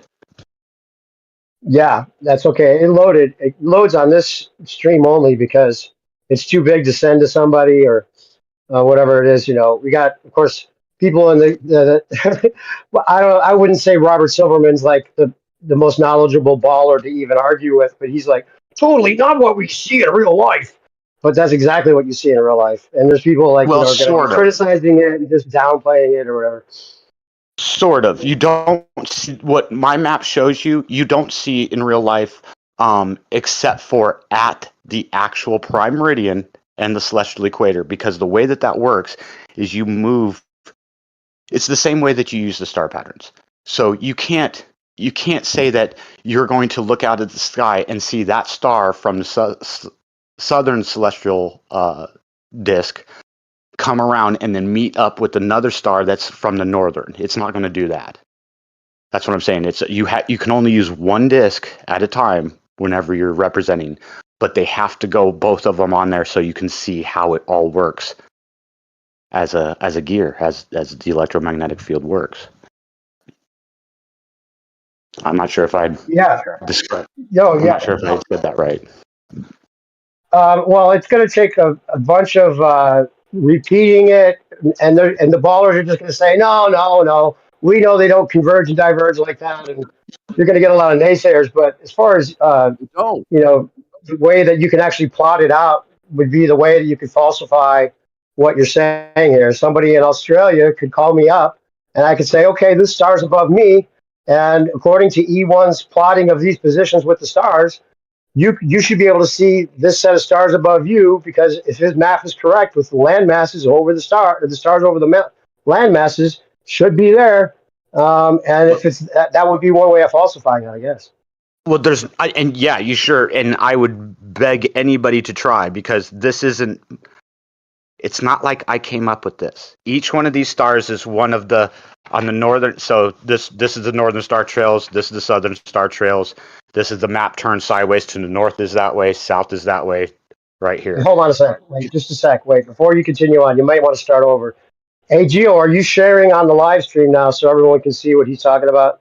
Because he said he was going to in the DMs. I can go over it again. I just was going to show this real quick. It's Yeah. not a big deal. Well, I don't know who we're talking to in the live stream right now or who's asking questions, but Gio, can you at least say something and then just let us know if we're on the live stream? I don't want you to step away when we got the E1 here finally, Gio. Come on. I'm sure you Oh got my questions. goodness. He's It's not like typing. I'm Joe is typing. Wait a moment. it's not like I'm that important, dude. Chill. No, you're not. Not at all. You just solved flat Earth. No. Nico? No, I did. No. Oh, I Cole. saw I solved how to triangulate my position with the stars. It might Yeah, help with that's flat the Earth, thing but you'll hang your hat on, you said. yep, that's exactly what I'll hang my hat on. He brought it to your attention. Yep, And there you go. It's not like he yeah, made up anything. It's just the way it is, right? right. And I mean, we all pitch in and help give people ideas and help out. I mean, he gives me ideas. I'm sure, we've all gave each other little ideas that didn't work at first or came into play. It's That's been a while right. since you talked to Democ, huh, E1? Yeah. Long By the time. way, I am sharing it on the live stream. Yeah, I had to do something and then I went back on YouTube and I was listening like a minute or two behind, so that's why. But Oh, yeah, okay. Yeah, if this is on the live stream, you could start with your explanation again about how you made up your map, E1. By the way, Okay. E1's name, he came up with E1 because it comes from equal one, right? Wasn't that the reason you did it? Because everyone's equal? No, it's no better, no worse, just an equal one. It's from a long time ago. It's just like I wouldn't say my motto, but I just like everything to be equal. So that's where it came from. And Nice. then I How couldn't get the appropriate. name equal, so I went with E1 on Discord. Yeah. Oh, I okay, like cool. the picture. Right on. Yeah. So yeah, I should probably do this. okay, yeah. There we go. Yeah, you could do it that way, even though everyone has to realize it's on its side now or it's up and down Oh, well, rather never than the mind. I'll way. go back. Go back. No, that's fine. No, the way you're doing is fine. Maybe Whatever. yeah. Did you turn the camera sideways? That's what I Try just that did. before you start. Okay, perfect. Yeah. If you turn your camera sideways, then it'll be All a right. Ready? better aspect ratio on the live stream. There you go. Perfect. Now There you go. it's filling up the whole screen. Now, I will say I'm on my floor, and I don't see a holder or nothing to do this, but whatever. This is what you get. All right. So this would be the 2-star rotations on top of the map. I can take the star rotations off. That's what the map looks like. This is going to be North America, how I think everything looks. And the reason that it looks like this is because I went back through a bunch of different information as far as all the ancient civilizations, all the different winners of each one of the wars going back to Babylon. And it seems like as soon as you get to the Admiralty or France and England, they change the prime meridian 33 degrees from from Egypt to England, and that's 33 degrees, at 32 point whatever degrees. So I did the same thing. I moved my prime meridian back to Egypt, and that's why the map looks the way it is. So I just wrapped the same star patterns here. Let me grab it. This is called the Weems and Plass Starfinder. This is the same information. I changed it a little bit. I had to change it for the 33 degrees for each one of these numbers down here to be corresponding with the actual sidereal times so that everything would line up with the latitude and longitudes for my map with what they're saying this is. But this is a real Starfinder that you would buy on Amazon or any nautical maritime area that you get any type of nautical tools. This is what they show you. It's just on the other side is south, on one side is north, and I did the exact same thing that they did, except now I put them together, made my own transparent star wheels that I could put on top of each one of the maps that goes together that you can move, and now you can take and put your it's called I don't. It's some diaconical graph, and it just gives you your amplitude from your side reel. And all that means is that I can take the star reel, put it on, put the stars. What I see, like if I'm in North America, I would turn the map to where north is directly to the top of me, and my position, wherever it's at, is directly below me, and I'll put a mark down there.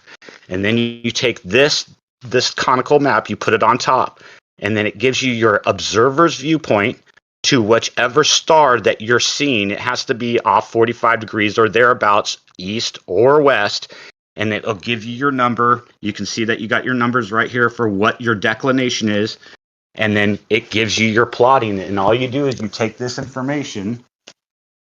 Hold on a second.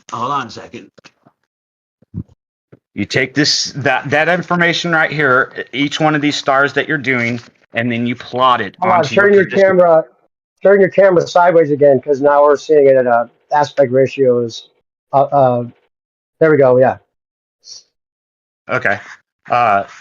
So you take this same information, whatever it is, you're going to plot it onto your plotting map, and this is just a regular nautical plotter, universal plotting sheet that you would get from any nautical maritime plotting or star plotting. Sorry, I'm having problems speaking. But anyway, you just transfer all that information that you got, where your declination is, what the amplitude, and where the lines cross. That is your fix. That is what your GPS location is going to be, and it's down to, you can see the numbers right here, 30, 20, whatever. So whatever your number is, this one I did at 41 degrees latitude, so it ended up being 41 degrees 12 minutes and what was it, 41 degrees 10 minutes and 3 seconds. And you can see how precise you can get down to, and it's all by just triangulating which star is where from on your position. And you can see that if I can do this with this map, how off could I be? I could be wrong. Don't get me wrong. Whenever you get to, hold on a second. Hey, show that graph again, though. Show that graph again real quick, and with the cross where you figured out your amplitude.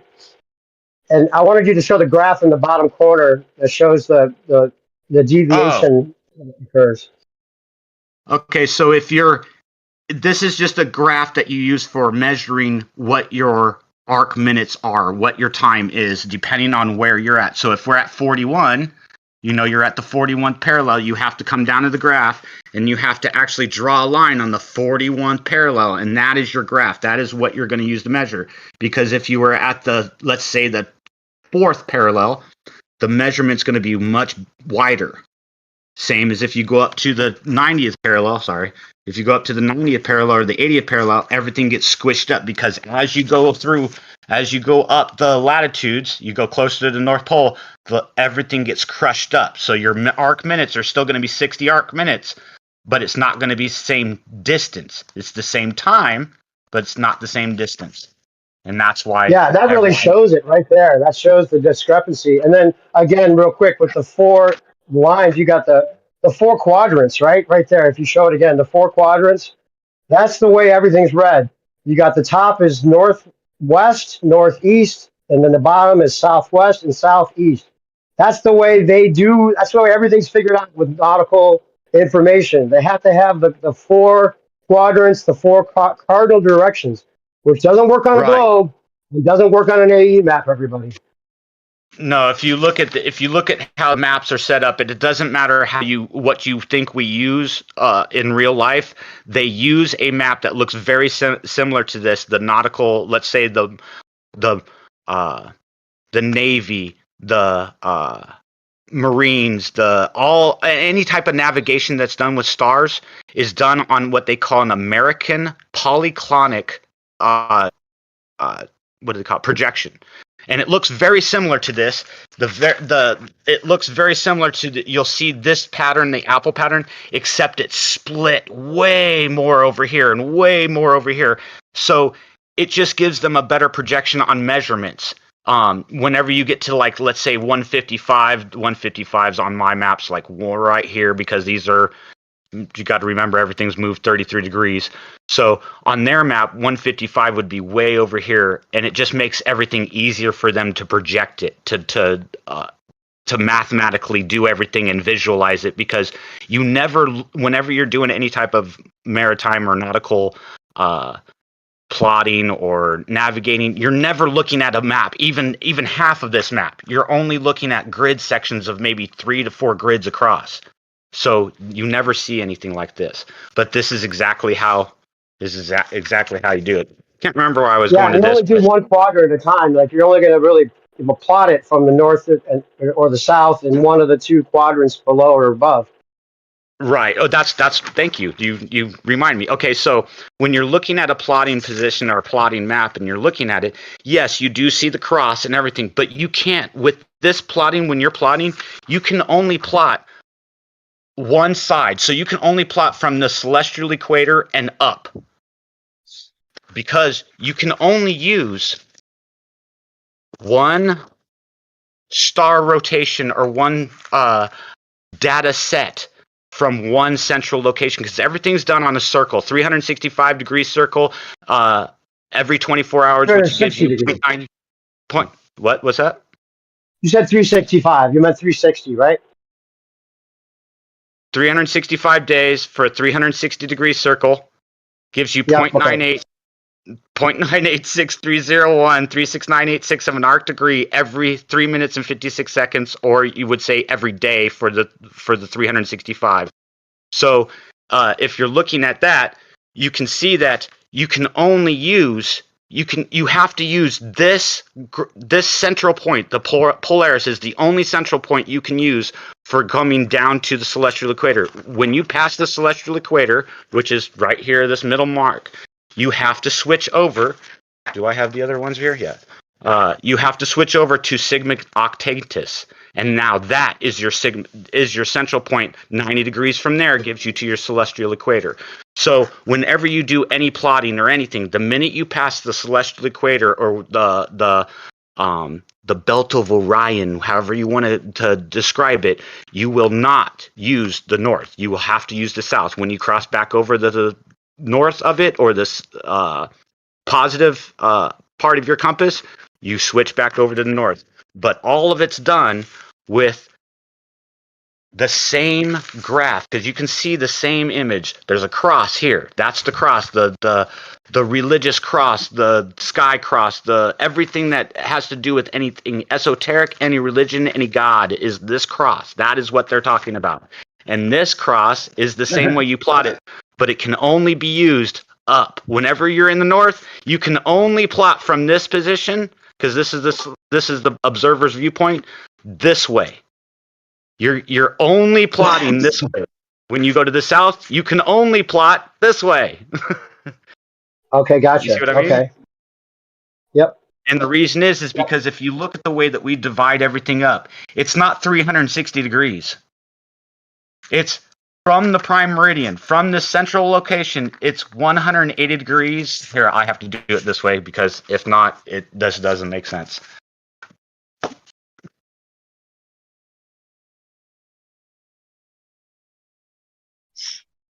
Okay, so everything's done from this right here. Two things, here, we'll turn it this way. North, south, the two discs spinning around. They're not one. Hold on. The two discs spinning around, going around, so you have your celestial equator and your plot. So if you're going, what was I going at for here? Oh, you were saying if you're plotting, you have to either look north or south, depending on where you are, as far as the celestial equator or the being looking south if you're in the south and looking north if you're in the north, as far as the viewer's position goes. And it's Right. all Okay. it's all dictated by the prime meridian, is what you're getting at. Right. Okay. So So if you're going from here, if you're in the north and you switch over from the celestial equator to the south, you can only use one of these discs. It's the same way in real life. You're never going to use this graph. You're never going to use the north stars and graph down. You can only graph up if you're in the north. If you're using the south discs, You can only graph. This graph would be exactly opposite. It would have to be down, and that's how it works in real life too. They don't use these disks. They use a mathematical graph, like a Yeah, like a sine wave type graph. well, no, they just use numbers. You don't see anything like Oh, this. okay. What you see is Yeah, numbers. it's a very extreme. It's an extreme process just to get the plotting of your position to one star. But wait, before you get further on that, look at if you put your other wheel on. I think when people look at your star maps, it's confusing because they overlap. Can you explain like how that the stars on both wheels are aligning each other with each other so they overlap? But it's just because you can see outside that inner circle some of the northern stars or some of the southern stars. So they're not actually overlapping everybody. It's Oh because yeah, you have okay. to have them on the outside of that wheel. So they don't actually go through, but they're represented on the wheels because you can See, see them from the north or from the south. And so they have to be on there. Maybe turn your camera again because now it's wrong aspect ratio. If you could turn your camera sideways, so we'll get the right eyes. There you go. What you just did is perfect. Yeah, the way you're I was looking at trying it. to hold it between my legs so I could use both my hands, but that's not going to work. Okay, so you can see how you can see how they're lined up to where the stars at the center are the same ones. You know what? Let me start over. Everything within inside of this inner circle is the southern celestial disk. Everything outside of here is the northern celestial disk. You aren't going to see these like this on this disk, but you have to have them because when you're coming around and you're plotting on the prime meridian, you see these stars. You're going to see them, and they are a reference point for what you can see as far as your azimuth or your amplitude that you're figuring out for your plotting. It's not that you can't use them, but they don't work, but you can see that when you bring in, where the hell is it? Yeah, you would only see those northern stars looking north. They're not going to go 360 degrees around you, but they have to be on the wheel so that they're included in what you can see and plot with. Right, but you can see here on this graph, just think about this graph. If I put this graph on here and it's lined up, here, I'm going to try and get it on there. So it's lined up. You can see that all the lines that go up this way are perfectly conical. They call it diaconical or diaconical. The way that they move within a specific delineation or declination and arc back to what would be a point up here, the same distance that it is for your observer viewpoint. But if you look opposite of that, they don't go the same way. They don't climb back in, they go out. And that's how it works, as far as that's how this graph works with these, because as soon as you pass that observer viewpoint, this is the celestial equator, as soon as that observer viewpoint is looking back, or that observer is looking back from the observer viewpoint, you can see that all the lines change. And so it's not that they don't coincide together, but you're never using both of these disks together. Once you cross Yeah, over, like the Weems and Plath, you have to like turn it over. They got the north on one side and the south on the other. But right. so what you've done here is if you've made your own custom version of it, where and even you've made those that you printed that out yourself, the layover even, right? You Right. All printed of that this, on the all yeah. this had to be redone, and everything in a different size. 33 degrees had to be moved, so that the numbers all coincide for my 33-degree prime meridian.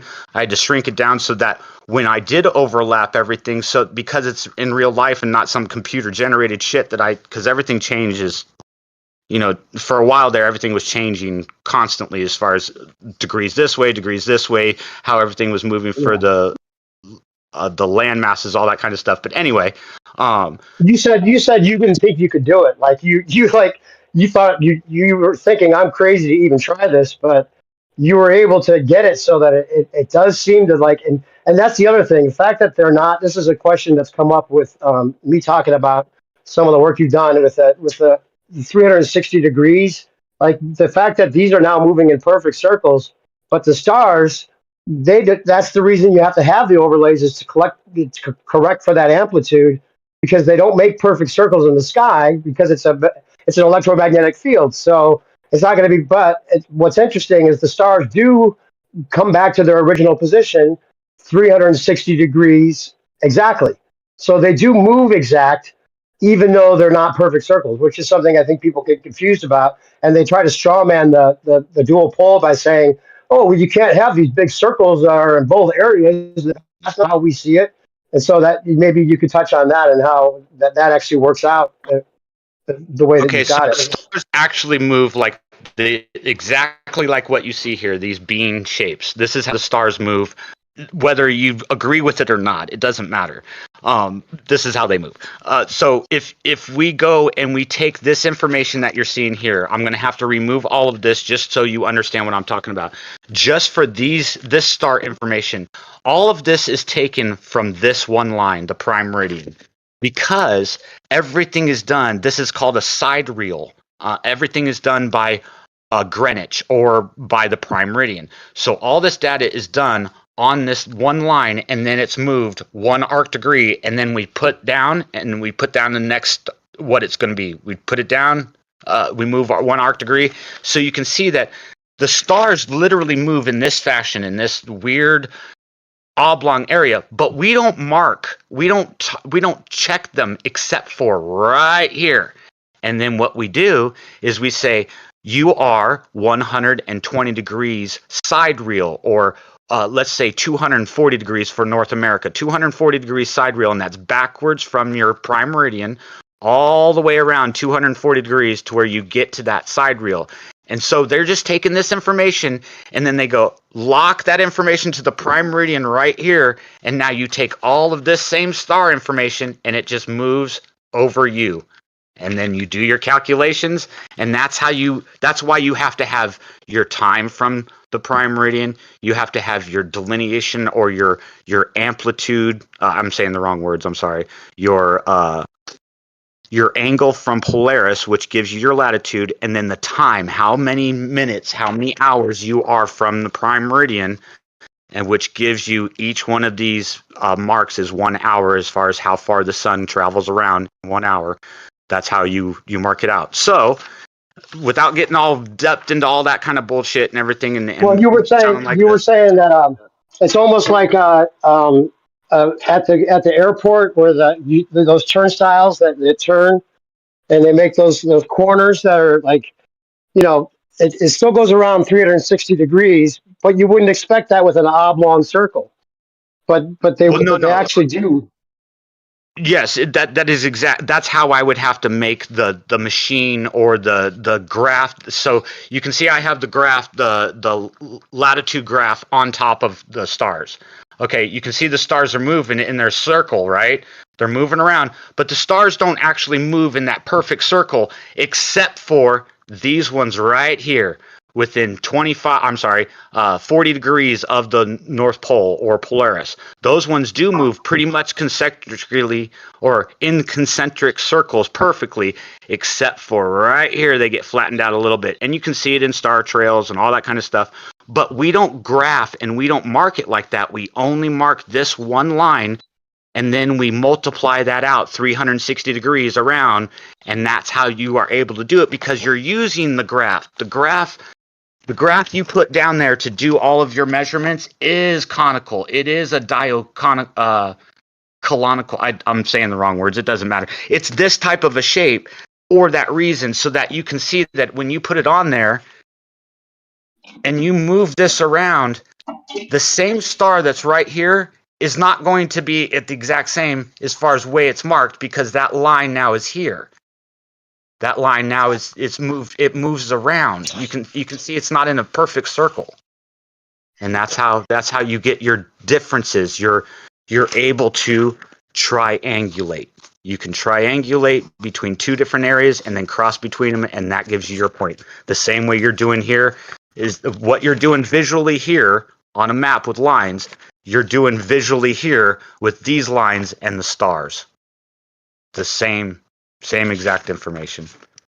I Yeah, hope you I'm were not. bringing that up as a response to somebody who was saying the stars don't deviate from each other, and and that may be their impression because they're only dealing with one quadrant at a time, either north or south, and it's all derived from the declination from or the deviation from the prime meridian, the degrees that it goes apart from the prime meridian. That's the way that they're going to see the stars, and they're going to maybe even think that they're definitely staying equidistant from each other. But if you were to look at the northern stars and the southern stars, when it goes out past the prime meridian, or past the celestial equator far enough east or west, you're going to see them separate and spread apart from each other. Oh yeah, and there's no question. I mean, it really helps to go outside yourself and use it doesn't have to be a P900. It doesn't even have to be something special. Just something that will do time lapse photography, so you can see that the stars literally, when you watch a star go across the sky, the ones in the south go across the sky like this. If you're looking south, they go like this. The ones in the north come like this around from Orion's belt. There's no question about it. I mean, there's no serious baller that looks at the stars that would say that the stars do not converge and diverge from the east to the west. There's just if they're serious baller, they'll just deny it and say that it doesn't happen, even though you can see it happening. You're not. Or if No, they're you're not anti-flat understanding. earther, maybe they'll be like that. No, I'm not saying a serious baller. I'm saying a person that's serious about looking at the stars, that's actually using the nautical almanac, actually using a sextant, actually using the actual tools, not just talking about it. Somebody that's doing it knows. There's no question. I mean, look, Do you think that those guys then? Do you think that the guys there that are still thinking they're on the ball Earth? How do they keep themselves convinced then that that's not happening if they're actually using it in that way? That's an they never interesting see. thing. They never New see this. perspective, new Sorry. perspective. Aeon, I'm a glober doing celestial navigation, and all what you said, we don't do like that. Yeah, you do. I'm sorry to tell you, dude. I've spent 2 years going through all of nautical almanacs, figuring out how to use a sextant, how to time the sun, do all nautical differences from an airplane, from a ship, from a terrestrial, just from the ground itself, depending on what altitude you're at. Yes, this is exactly how you do it. Well, I think Can't. I think he means that we don't use the wheels. He uses the graphs No, and the charts no, like you're talking. no. They don't. This is a Okay, star. okay, This okay. is a star So finder. sure, everybody knows the MC Toon challenge that have been done years and years ago. So please use all the data from the MC Toon challenge and show us right now how it is. If you want, I will link you with the Nautical Almanac from 2018 to do it. Yeah, we I talked don't. about that. Show We it, talked show it about live. that. Yeah, we talked. I mean, I would recommend that nobody really engage with McToon, but just because he's just an anti-flat earther. But I brought that up to E1 and he said, "Fuck yeah, I could win it, but if I wanted to deal with that clown, but yeah, all he would need is No, but it's not about MC Toon. I'm just want. It's a set of stars that everybody knows about. So why not use this set of stars with the time and the altitude that is given, and show us right now live how it is working. Show us how you find the position with your disk right now, as you have been explaining that for a long time. Yeah, I can't show you the stars outside right now because it's raining. I can show you what exactly. Well, I don't want to give my exact position. How could I do this? Let me see here. I could back it up. 2 hours. I can. Well, No, I'm gonna be. I'm gonna be. don't dox Go. yourself. Don't show your position of us. Use the MC2. This is something we know. We know the answer. What is it? Just look. Come on. Use the MC2 challenge and show us how you get the position. Can you But I we line it can up can with do definitely that. do Polaris? that. There's no. Empty Tunes, an anti-flat earther that I recommended that nobody actually engaged with him. But yeah, if you I want don't to, ask. I mean, well, from what we heard, MC Tune took his money and put it in Bitcoin and then showed it as if it were in some kind of escrow, and then took his money out of Bitcoins. He's not saying that you That have clown to is not worth engage with. dealing with. He's not But saying you but he have to engage with MC just Tune. He's just saying One MC. sec. He's He Guys, saying just wants to MC. guys. see how it works. He He's just wants saying to it's see a- how. For the personal. Okay, go Wait, on. wait one sec, dude. I think I gotta say, like, can we use Stellarium? You don't need to give away your location. Everyone seems to comport with it. Can we just find a random location? Can you like show us how the degrees line up on your map, and then we can compare it to something in Stellarium? No problem. Cool. So pick what is it? I don't know, Orion's belt or what? I don't know. How do you guys go about this? I don't know specifically. It's just We'll see. yeah, just to avoid having to look up in your own sky or anyone's sky for that that sort of point. We can use So Stellarium right. to find a random one. Okay. I can So what? create that. I can create that a set of 3 stars from a random place on Earth using Stellarium and create a set, and it will do. It will make an example. So no Excuse me more for complaining about Wait, wait, LC2 wait a minute, set of guys. stars. Hold on a second. We use Hold a on a random second. one. Hold on a second. You do realize that this information here is exactly what you're going to get in the almanacs, in the nautical almanacs. Okay, I didn't change anything. It's not like I came up with these star wheels. Okay, just so you know, Yeah, it's not like I came up with the map underneath. This is what I came up with. These star wheels are exactly what you get when you transpose the information that's in the nautical almanacs into celestial discs, the same way that the star. Got a quick This is question. something I bought. This is something I bought from Weems and Platt. They are a reputable company that gives you all of your nautical. Are y'all having bandwidth problems? Because I can't. It's hard to make out the video. Is it? Sorry. E1. it I'm looks not fine sure. on I was. my I end, was man. No, okay. It So no might be me. It problem. might be me. Yeah, Okay, go your ahead. lens might need to wipe your lens and maybe put it. Just take some time and put it on a tripod or put it on your holder, because we're getting a really blurry image right now. Cool. And thanks for letting us know about that caveat E1. We recognize that you're not making a claim that this is your tool, your technique, or anything. This is something that's freely available. But is it nonetheless, Nico? Would you still like to see a demonstration of apparently how other people do this, or? Yes, but if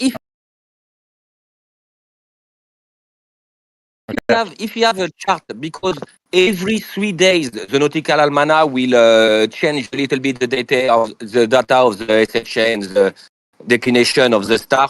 So tell me which day are dated your circle with the stars, and I will create one set of stars for this specific date, and you will show us how it is done. Like that, your map of stars Okay, will be accurate to the day. so for how it would work, as far as if I'm understanding what you're asking correctly. Hey, real quick, E1, that we're getting a really blurry image. I don't know if you need to wipe your lens on your It's not camera. my Maybe lens. you It's smudged it not when the you were lens. handling it, It's not the lens. It's just I bandwidth. understand. or just try to There's get a not- good focus on that before you start talking about it again, because it's It just a might be. blurry image. It's almost like there's some wetness or maybe the Can we distance or reduce something. the Can we reduce the resolution on the video? Would that assist? I'm not sure what it is, but you were fine before, and something now has made it all blurry. Let me try to rub off the lens. Okay. Could be that you just grabbed it with your hand or something and you got smudged on it or something. But then try to put Yeah, it it on the definitely holder that didn't you look. have, so It you're didn't not look like like a smudge. trying to hold it. Yeah, I'm trying to find something like that. And just look through your own camera I to see am. that you're focused on it. I don't see anything wrong with the image except for this. There's white light right here. That's the only thing I keep seeing. Well, look It's on YouTube and you can see it's blurry. You can't see anything. it's an upload issue.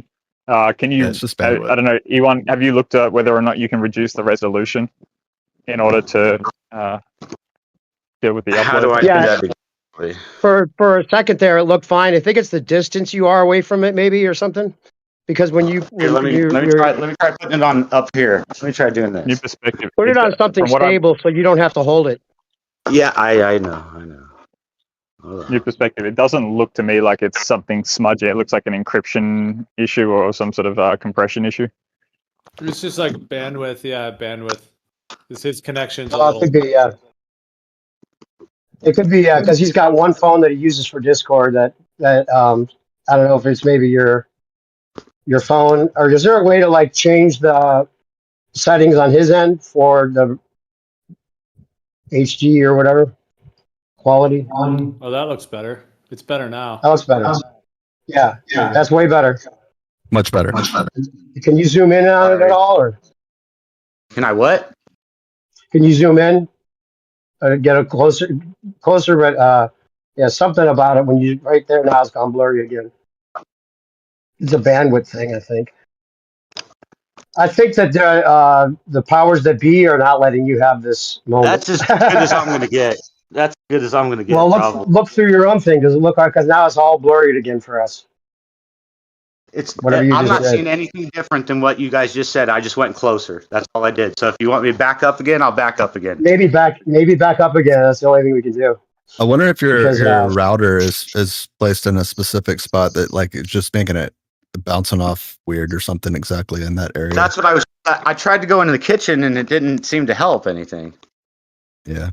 Well, I don't know, yeah, it was great. It was great earlier, so looking maybe it's just pixelated. congested traffic at this point or something. Is that better? Nope. Jesus. But go on YouTube and look at what it looks like.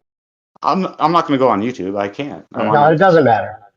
We'll tell you when it looks good. Whatever you did when you first had it set up was looking better, but now it's another bandwidth issue. I don't know what it is. What do you think, Gio? What would be a possible fix to this? Maybe leave and come back again, or turn it off and come back and see if you when you start it up, because it's stuck in this blurred position, pixelated. Yeah. Yeah, I don't know if you're on Wi-Fi or on the cell connection, but yeah, it does seem like maybe the bandwidth is a little bit lower. I am on a hotspot. That's for sure. That could be it.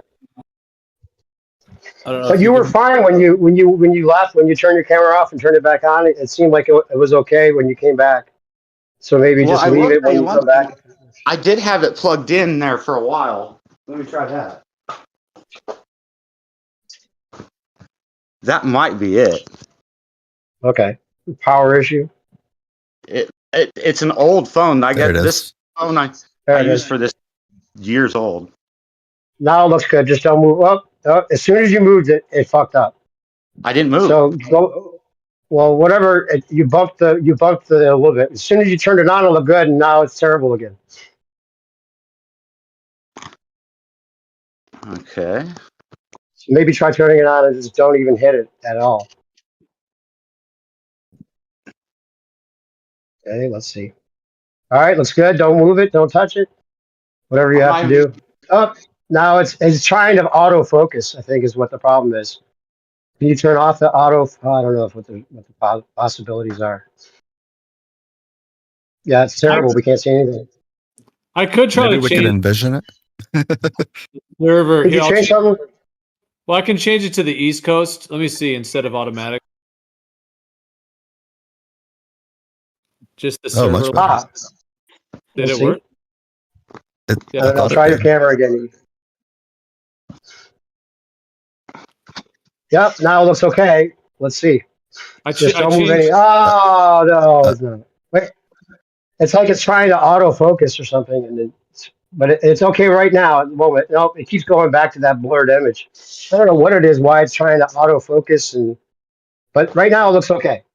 If you just hold it like that, maybe we'll. Oh, I don't know if it's possible to turn off something on your camera, but okay, it's okay for now. But It looks okay. It's just trying to autofocus. Compression. It's pretty clear right now. I look for settings on this. It's not letting me change anything like that. Okay. Well, it seems okay, but then it's just like trying to autofocus and it gets all weird.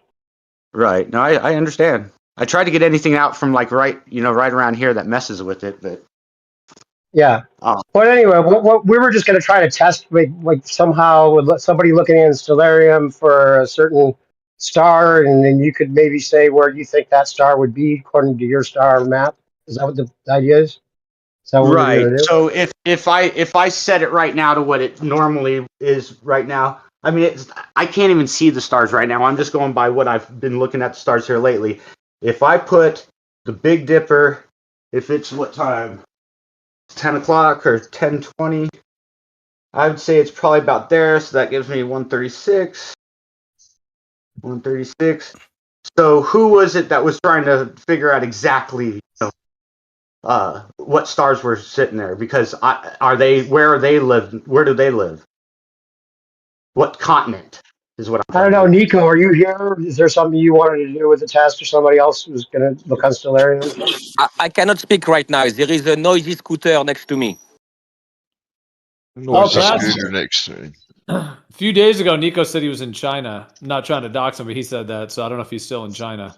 Yeah, that's Okay, where he so works Well, that's at. true. He should be able to go outside, and no matter where in China or in Eurasia he's at, Vega should be pretty much close to Zenith. I okay, will look for see. Vega. Look for Vega. I will see it, but as I said, is a star charter. Is specific for one day or 1 year or whatever. So can you give me what is the date for your disc? Right now, right this minute. Right this minute. Okay. I will get you Are a you star. are you in China? Are you in China, Nico? Are you in China right now? Yeah. Yes, I'm in China Yeah. right now. Do you know how to recognize Are you Vega? close to the coast? Like, so if you're looking at the map right now, I've got China right here. If you're close to the coast, then Vega's going to be a little bit off to your west, as far as not at your zenith. But if Yeah. you're, I'm sorry. Go ahead. What? Don't forget, I'm in China right now. It's 2:26 p.m. Okay, hold on. I I'm see. getting a name. I see no star right now. It's daytime. Well, okay, that's what I was trying to get at. I don't see any stars either. I'm going by what I've been looking at the stars for the last 3 years, and every day these move 0.986301 of an arc degree from whatever time it is, whether it be noon or whatever. The next day it's going to be this much difference. The next day 0.986301 of an arc degree, it moves again. And all I got to do is add 15 degrees for every hour it changes. So if I want to say it's 9 o'clock, I wanted to see what they were. I would just move them 15 degrees back. That's all I have to do. Okay, so right now I will use Stellarium. I will find the 3 stars that are in Almana, and I will send you which altitude Stellarium says with the exact time to the second, and you will do the fix. He just wants to see you do it. That's what it is. It don't matter. He just wants to see that you can do it. Well, I'm not. I'm not going to be able to Did plot a what he position though say? for him. Yeah, but did what he said, did that make sense? E1 with what he was saying. He said he was gonna go look at Stellarium and pick 3 stars. And what was that whole idea? What would be the test? Well, no. So, okay, but wait a minute. I'm saying that I'm in North America. Regulus is directly above me. The Big Dipper is 2 to 3 degrees off of magnetic north. So I look at what's above him, Vega, and then you got Doobie, the other one that's right. Or is it Doobie? Hold on. I can't even read it. I have to get the magnifying glass to get it because it's so small. But anyway, Vega's not directly above him, like 10 degrees off of his zenith, directly, 10 degrees off of directly above him going to the west. And this star, Doobie or DB or whatever the hell it is going to be either his zenith or it's going to be 5 degrees before his zenith if he's in China. If we're going to plot position, then I should just pick a position to go and do the plotting for. It. I mean, it does. Yeah, It. I can't. I can't. yeah, yeah. It's weird because he can't see the stars. Hey, and somebody else that's in here that's familiar with Stellarium, they can look up right now to see if those stars are above China, or if there's somebody on the east coast of America. They could, and is familiar with stars, they could go look for a star. Or somebody, I don't know, Geo, can you look at Stellarium and try to maybe cross check it, something right now at all? You're familiar with Stellarium and how to use it at least. Or anybody else. Anyway, we were kind of just more explaining how you put this together. And you definitely seem familiar with the stars and where and their rotations and how this actually works with the two discs. And And the stars don't overlap. That's what I wanted you to explain, because people think they're overlapping, but see, you have the same stars on both wheels, so they will line up with each other, and that's why you have to have them on both wheels, and they You look don't like have they're the same overlapping. stars on both wheels. The southern Yeah, stars are well, completely different than the northern stars. No, yeah, no, that's yeah. what I'm trying to explain, Cole. That only the southern stars are inside that the inner circle, right? And then you have to have some of the northern stars on the south wheel and some of the southern stars on the north wheel, because you can see them from the quadrant you would be in, and that's why they have to be represented. They don't go 360 degrees around with the southern and northern stars. And you're right, they are completely separate. And that's what people are confused about when they see it. He's not saying that stars actually overlap, but they have to have some of the same stars represented on both wheels, and they will line up exactly perfectly on his thing, so that you can have them working correctly. But inside that inner circle are the stars that are in the south, and inside the North Star are only the stars that are in the north. And that's how you actually would use these wheels. And it's not an actual overlap, but they have to overlap because that's the way the Weems and Plath um, wheels work. And then they actually do converge and diverge exactly like he has it, which does debunk the ball hole. I'm sorry, it does. You can't have converging and diverging stars on a ball. So this is actually what you're looking at. See how that I've crossed out all of the outer stars that you see, because you're only looking at this area right here, because these inside of each one of these circles is the stars that we will use. If you add up these stars and these stars inside of both of these circles, that's the 122 stars that we use for nautical positioning or nautical navigation. The reason that these stars Yep. are here is because, like what New Perspective was saying, you have to have them for that when you aren't exactly on the prime meridian and you're trying to use your navigation. You have to move all of this information. It's like this. It's like we only use this information for when we plot out and give ourselves a graph to start doing anything. That's why this is called side reel. It's all done from this exact center point, and then the side reel gives you your distance that you move everything for, and now you're looking at this 60 degrees east side reel, or 60 degrees side reel, and that gives you, this is the position that you're going. So when you graph it out, when I made all this, you have to, or I shouldn't say I made all this, but when I put it together, I realized that they had to have these out here, because whenever you're using the position, the plotting position anyway, where did it go? Hold on.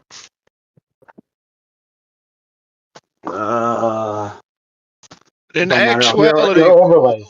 when you go to the Yeah. equator, and you look at the sky, in reality, you got the stars that circle around the north, and you got the stars that circle around the south. But Absolutely. across the equator, though, they don't overlap. That Nope. some stars rise straight up over the horizon, go straight overhead, and set directly on the Absolutely. other side. So, Yep. so you're looking at something that is on a dome or a sphere, and you've converted it to something flat, and that's what's throwing you off. Nope. That's not No, true it's at all. not You're There's throwing me not off. separate taking Hold star, on, into hold on, separate hold star on. consideration fields. that You got you're northern turning stars something. and southern stars, and they do not overlap, and they do diverge and converge, and it's not a ball, bro. No, So they do you're not like, overlap. They do not overlap. They do not yeah, but overlap. we agree, No. right? I think Cole's conflating this a little bit. You just got to kind of imagine, like, if you've got these, correct me if I'm wrong, Ewan. You've got these two circles. What you have to kind of like, this is just diagrammatic. With those two circles, you should imagine that the stars in the middle that are converging or crossing over are actually converging. They're not actually crossing over. Is that right? They're Yeah, squishing up a little exactly. bit. All right, Yes. gotcha. Easy done. Where's the Because So, stars so that go? you're not Where's the actually, stars that go straight one across though? one you're quick not follow up seeing. question. One quick follow up Go question ahead. would be: Go ahead. is the angular observation still correct, As far as what despite do the you fact mean? that they squish? So when you're making these, you're talking about angles, right? So you pick a position on the Earth, and then you're using these two wheels. Is the angle correct? Just like we agree that they're not crossing over; they're actually just converging and diverging. But I'm imagining that the angle observation is still correct. Of this number right here? Yes, I think so. No. That's what gives me, No? that's what gives you the amplitude. So that's what gives me the ability to triangulate. Just like that's what gives everybody the ability to triangulate, so that each one of these discs, right, is a different set of, you can see the difference. I'm going to have to do this way. It's the only way I can do it. Hold Yeah, on. You're like it a goes by DJ. it goes You're like by a DJ, bro. Love it. it goes by latitude. Yeah, for each latitude, Right. there's a different overlay that gives you your amplitude, so you can correct for the So visual displacement. so you have the 5 degree latitude here, and you can see how it's different.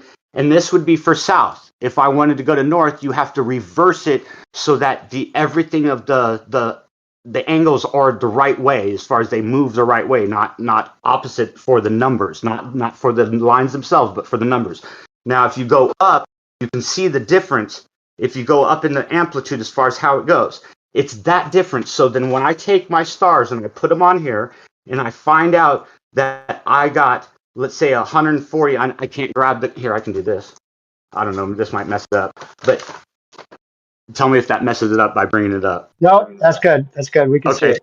So if you see that it's with inside of, I gotta get it on. If you see that those numbers for this star is like, let's say 35 or 45, when I go outside and I grab my compass and I do the actual measurement, I get my angle, and for my declination, it's unless I'm on that actual latitude. If my position on the Earth is exactly 5 latitude, then yes, it will be that number. If it's not, it's the discrepancy between what I get between here and what my compass shows me, as far as what I write down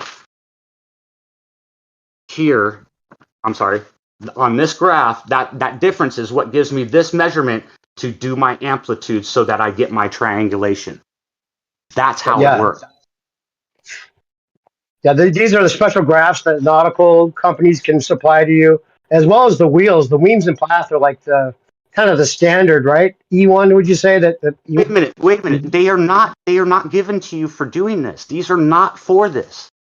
I transformed this into this. This is for star finding. It Yeah, yeah, literally yeah. says it's for finding stars.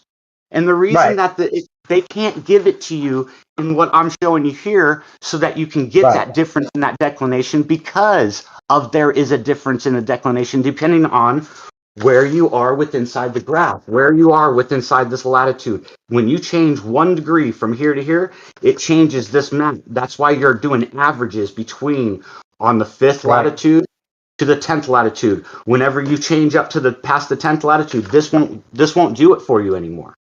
And Yeah, it's not that you're getting exacts. You're getting averages of triangulation of trigonometry. That's all I'm doing here, is taking yeah. a circle, dividing it into a square, and then putting the 180 degrees on each one of it, and then graphing it out, literally using the graph.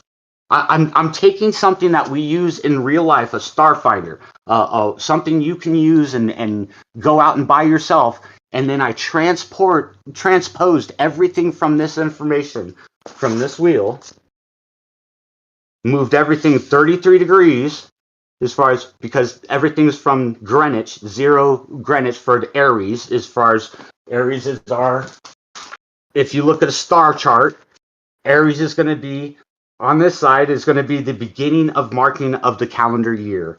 As you go through the constellations, the procession of the constellations, you go through your 12 different fucking constellations, your 12 different months. It all starts on Aries. It all starts at 0, Greenwich. But you can see it if you even on here, you can see it. Look at here. This is the nautical star charts from 2025. This one, you can see that this says Polaris. Move down a little bit. Frame it a little better. There we go. You can see that this is Okay. Polaris, and Polaris is sitting at 327 degrees, whereas the Aries and the starting of the calendar starts at 360 degrees. That is 33 degrees off of the actual starting of our time, of What's our that? What's that celestial solid? time. What's that sine wave line there? What's that? What's This that? That's one the right here. sun. Yeah. That's the path of the sun throughout the year. That's 23.4 degrees north, 23.4 degrees south, and it's as it goes through. These are the precession of the equinox, or I'm sorry, the constellations. So like And you were Cancer. explaining like the sun doesn't sync up with the stars in the right way, which is how another clue of how you figured out they moved the prime meridian, because it's the sun has to actually be at a certain constellation when they start, right? And it's off from that constellation it should be in, according Right. to that graph, right? And that's a sine wave because it represents a ring around a sphere. That's why it's a sine wave. Yeah, Yeah, the Paul, same it's way not a that you can ball. We're see. not arguing ball Earth versus flat Earth. No, We're trying to no, explain how to do it. I'm just Well, go laughing ahead. at you guys. no, no. Go ahead. You're Hold on. really you've got all kinds of cool stuff though. I like your stuff. I'm not cutting down on you. I like all your He's stuff. right though. It's not a sphere. It is a circle, a 360-degree circle, completely. There's no question about it. But here's where it gets interesting. So each one of these is the same thing. This one right here is the sun. This solid black line that goes around through. I know it's very hard to really understand what you're seeing, but you can see this. Saturn never goes above the celestial equator. Never. As far as not in the year that this is 2025. You can see here this is the declination of the sun and the planets 2025 from the nautical almanacs that you can get anywhere on the internet or in any type of store or anything. Anyway, you can watch as most of the lights in the sky that don't flicker like the stars literally hold the same analemma position that the sun and everything does, but they do it in a different cycle. And you can watch Mercury and Venus, and they do it around the sun. They don't do the same analemma that the sun does, that the moon does, that Mars, Jupiter, and Saturn do. And you can see it. You can literally see it. Watch this line as this goes around. In 1 year, the sun goes across the ecliptic, the celestial ecliptic, but Mercury goes around the sun and then goes around the ecliptic. They are traveling around the sun and They're crossing with the circuiting sun around it, yeah.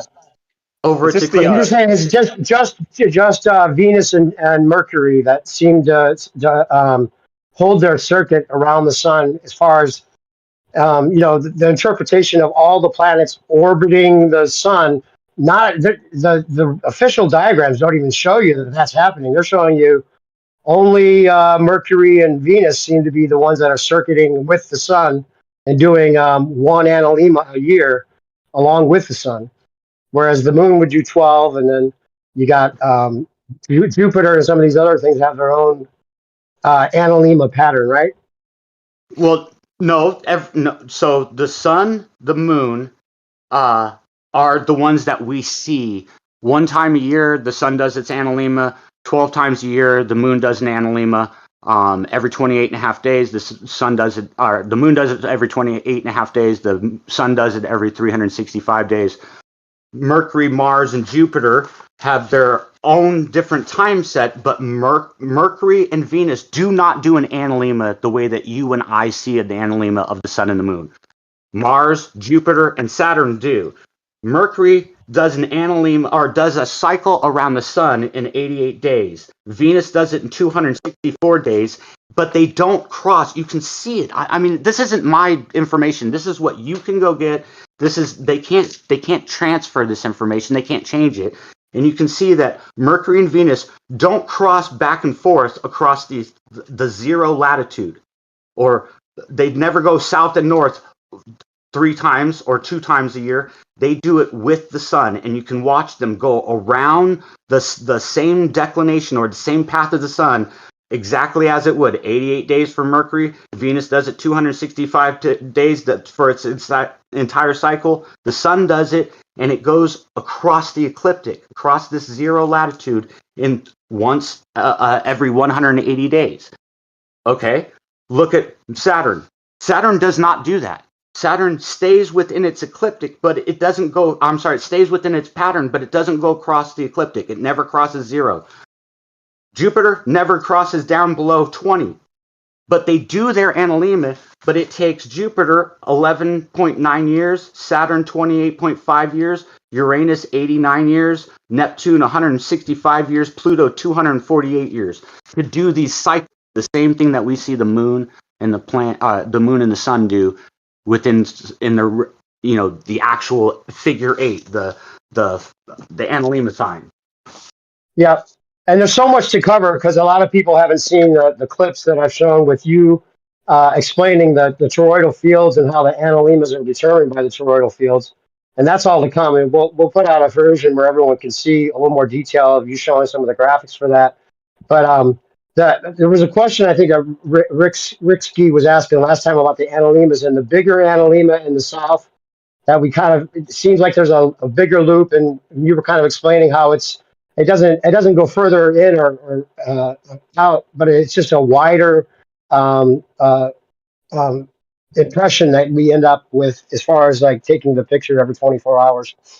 Yeah, it's an interesting phenomenon that we can observe, and it's not because there's a big difference in the declin or the degrees it goes to and from the celestial equator, but there's a difference in the way that it loops because there's a different amount of charge in the south compared to the north, something like that, right? Yeah. I'm sorry. Somebody else say something. Did you want to clarify, Rick, what you were asking about? Yeah, it's a bit of a dog's breakfast what I'm about to say because I don't know this stuff as deeply as you guys, but it was something to do with the fact that, I mean, we've got GPs in the north and the south. They seem to be very evenly laid out, and yet when we look at the analemma, there's a broader or a wider circle in the southern hemisphere compared to the northern hemisphere. And I'm having a bit of trouble wrapping my mind around if the GPs are supposed to be equal in the north and the south, then why is it that we have a wider berth in the southern analemma? Well, it's not a matter of the GP being different. It's a matter of the height. So it's not the distance this way. It's the height that you're seeing a difference. The only reason you see a difference if you're in the northern hemisphere as far as the southern hemisphere is because of the way that it crosses. And I'm going to show you that here in just a second. I'm trying to pull up my graphics so that it explains it a little better. But so when you look at an analemma, you're looking at,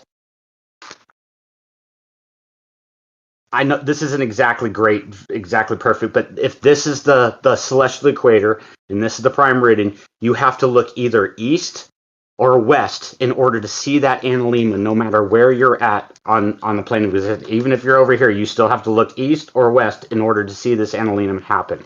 And the reason that is because it is splitting. Like you said, there's a GP. There's literally a 23.4 north GP, 23 south GP, 180 degrees or 180 days apart. That gives you that exact distance. It's not that celestial equator is right in the middle of that cross, and it's because of charge. And I'm going to show you that here in just a second. Yeah, you had a good graphic that you made that was kind of showing a little bit of the comparison with those three different images. Is that what you're looking for? It kind of does. I'm going to do my best. Okay, It's not the greatest, and it's not the best in the world, but it kind of shows you. So if you're looking, how am I going to get this up higher? Hold on a second here. I do envy all your charts. The way you had it was good. Right there's good. That's good. I envy all your charts you got there, by the way, brother. I like all your stuff you've got there. That's really cool. I like all that stuff.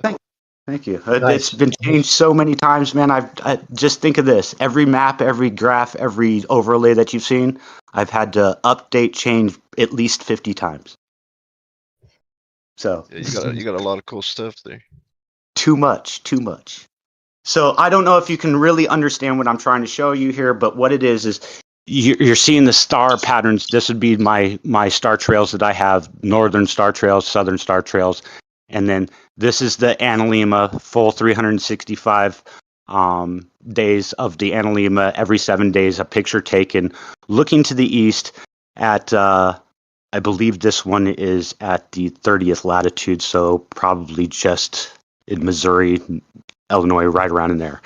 Anyway, I've taken and I overlaid where this red line is where the celestial equator is going to cross. So you can see that, and this is, I don't want to say I didn't make it because I did make this. I'm the one who did this, but I'm using the information from the nautical almanacs to show me where this line would be, where that line is in relation to where the analemma flies or falls within it if I laid it upon top of my map.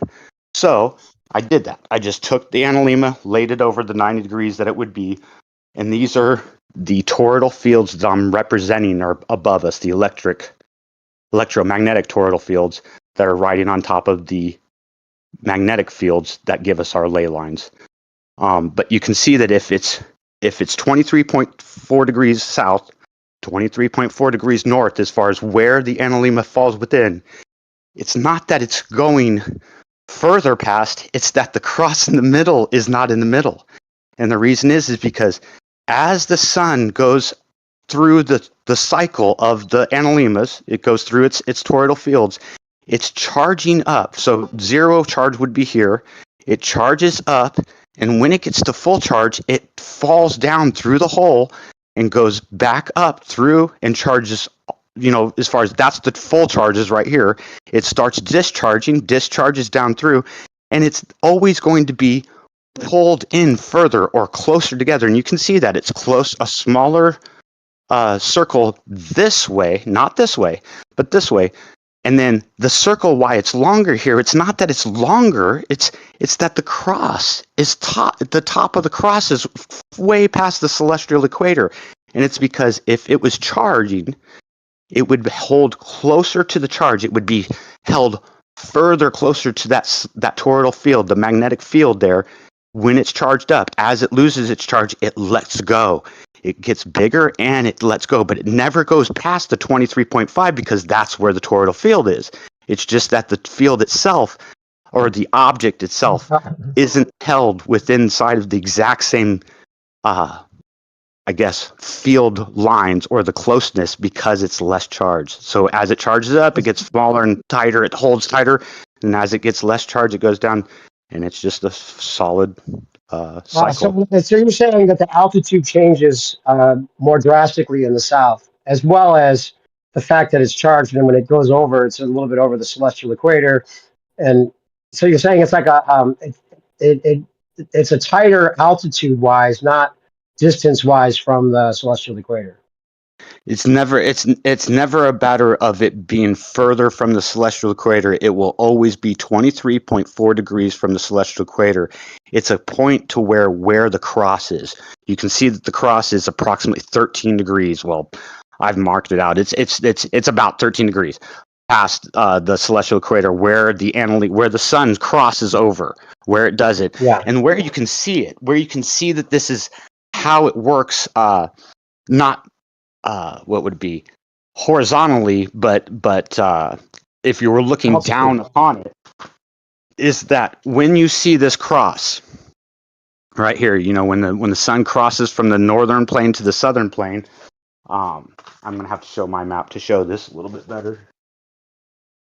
And but wait, before you get rid of that graphic, just so people that are unfamiliar with the analemma or what you're saying here, he's not saying that obviously that the sun goes over and does a loop-de-loop in this straight line, because we all know the analemma is a picture taken every 24 hours. So it's circling around one toroidal field or another before it, for the full day, and then you're taking another picture, and then it circles around, and then we get each successive picture to create these analemmas, right? So it's circling around one or the other at that altitude that makes the tighter loop, and it's just a little bit tighter towards the middle than it is in the south, which is why you get a little bit of a wider circle, correct? Right, but so each one of these dots, you got to think of each dot that you're seeing when this thing goes around here, is a dot, and then you got to think of 7 circles went around the toroidal field each time that it's that picture. Whenever it crosses this celestial equator, that red line, that means that it's going around this way now. Each one of the dots is 7 times around, so it works out to be 180 times around this way, 180 times around that way. Or 182 to be exact. 182. 182. I'm sorry. Yeah, 182. 182 and a half actually, because when it crosses over, and that's what I was going to show you. So if you're looking at the graph, and upside down. So if you're looking at the graph, each one of these lines is 15 degrees, so that you get your 360 degrees around this way, 360 degrees around that way. But you can also look at it as time, because this would be noon. If you're looking at as far as the sun going around, we count this as it would be Greenwich, but I've put it as Egypt. So let's just say this is solar noon for that day for the prime meridian. When the sun comes down and it comes around and switches over at September 21st, it crosses over at 6 o'clock. It literally takes all the way over till 6 o'clock at night and 6 p.m. And when it crosses over. But when it comes back after the 182 days, when it goes around the southern and comes back up, when it crosses back over at 11 o'clock. So 11 a.m. September 21st. No, 11 a.m. March 21st. March 21st. Yeah, September is down, and when it charges back up, when it comes down, and it's at 6 o'clock at night, and when it comes back up, it's 11 o'clock. So you can see that if this line was at the center of the analemma, oops, I fucked up my graphic. Oh well. It would have to cross at the prime meridian, and it never does. Even at Greenwich, it never crosses at the prime meridian. It crosses 6 hours after or 1 hour before, and you can see that in the map or in my graphic anyway here. And you can see that if you go to the nautical almanacs and you pull up this star chart information that shows the sun doing this, it'll show you those times. It'll show you exactly what I'm talking about. It'll show you that the coordinates are in the south or the north. At those exact times, though, it's not that it's in the north and the south. It's that when it crosses back across this zero latitude, this thing coming up here, it's exactly 11 o'clock. When it goes down across here, it's exactly 6 o'clock. I think you just got those reversed. Wait, hold on. You were saying it goes down at 6 p.m. on September 21st, exactly. Yep. 6 p.m.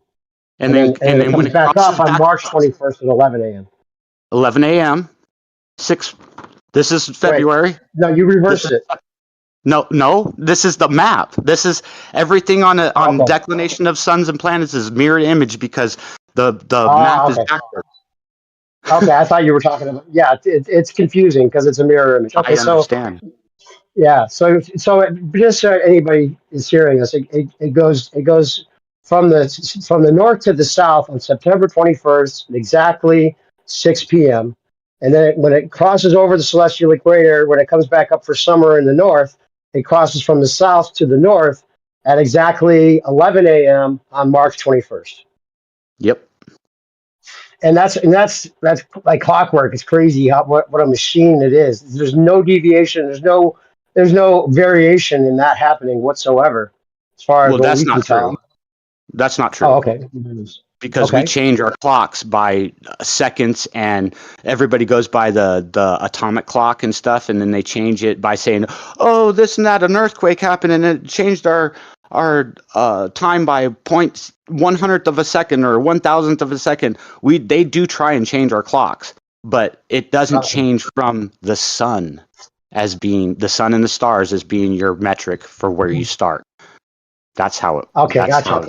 Hey, real quick, bring your map up to the camera again. And there was some questions about the sun setting, and a lot of people are having problems with hey, I'm in California, and if I'm in California and you have the sun circling in the south and it's going 15 degrees from the celestial equator, how could it be circling? And I'm seeing it set out to the west still. How could that inner circle at 15 degrees give me a visual of the sun setting in the southwest from that angle? Because they're seeing it as like kind of a 2D image where the sun's down south, and they think they would be looking across America to see the sun, when actually it'd be up high in the sky and you still see it. Can you explain that a little bit more visually for everyone to get how you would see a sunset west, even though you're in California with your map?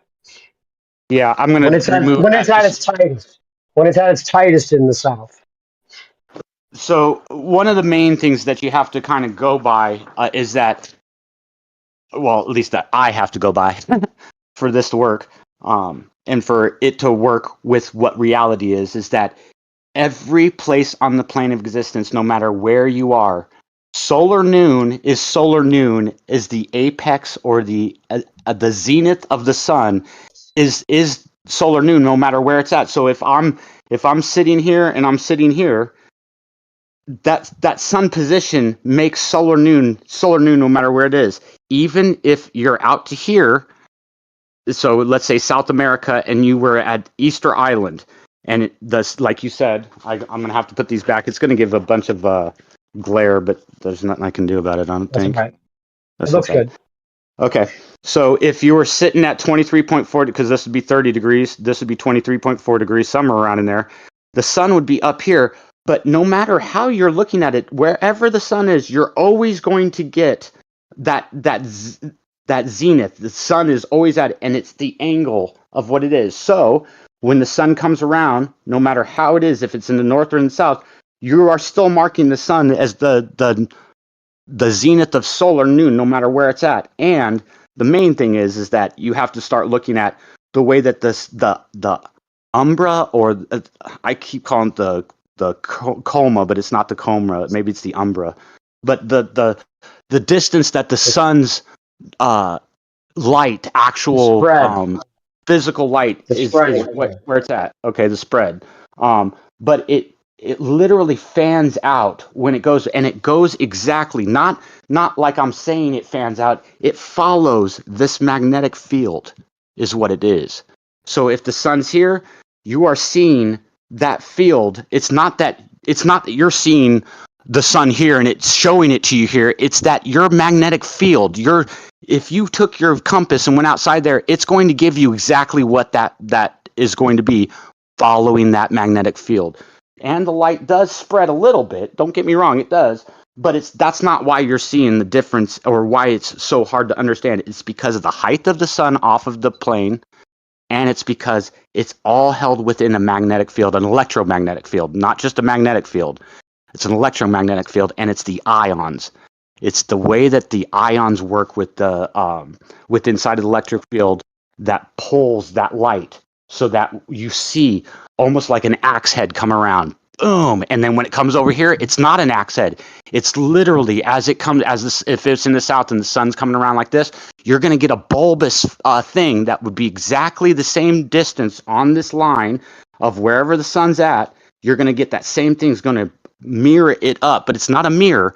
It's that it's exciting that magnetic field exactly, the 180-degree magnetic field from the north to the south, but on that longitude line. Boom, as it comes around. Boom. Yeah, and I have an estimation gift that kind of shows that. Now differentiate for us, like the daylight, it may spread the light out, and that's understandable. But I think what people are having a visual problem with is when it's circling tight in the south, like it goes to its furthest south, and it's the 24-hour sun in Antarctica those days. How would it still, from that angle, when you say you're in California, how am I seeing it spread? How am I still seeing it west when it would actually be circling on that like more inner circle, like you see how Because it's not on the inner circle. That's what you're not understanding. If you're yeah. looking at this, and that's another thing that I have to what would it be, clarify or admit to. So everything I've done so far, you can even see it with all of my old maps. These are my old maps, some of my first maps I ever came up with as far as how I was starting to do everything.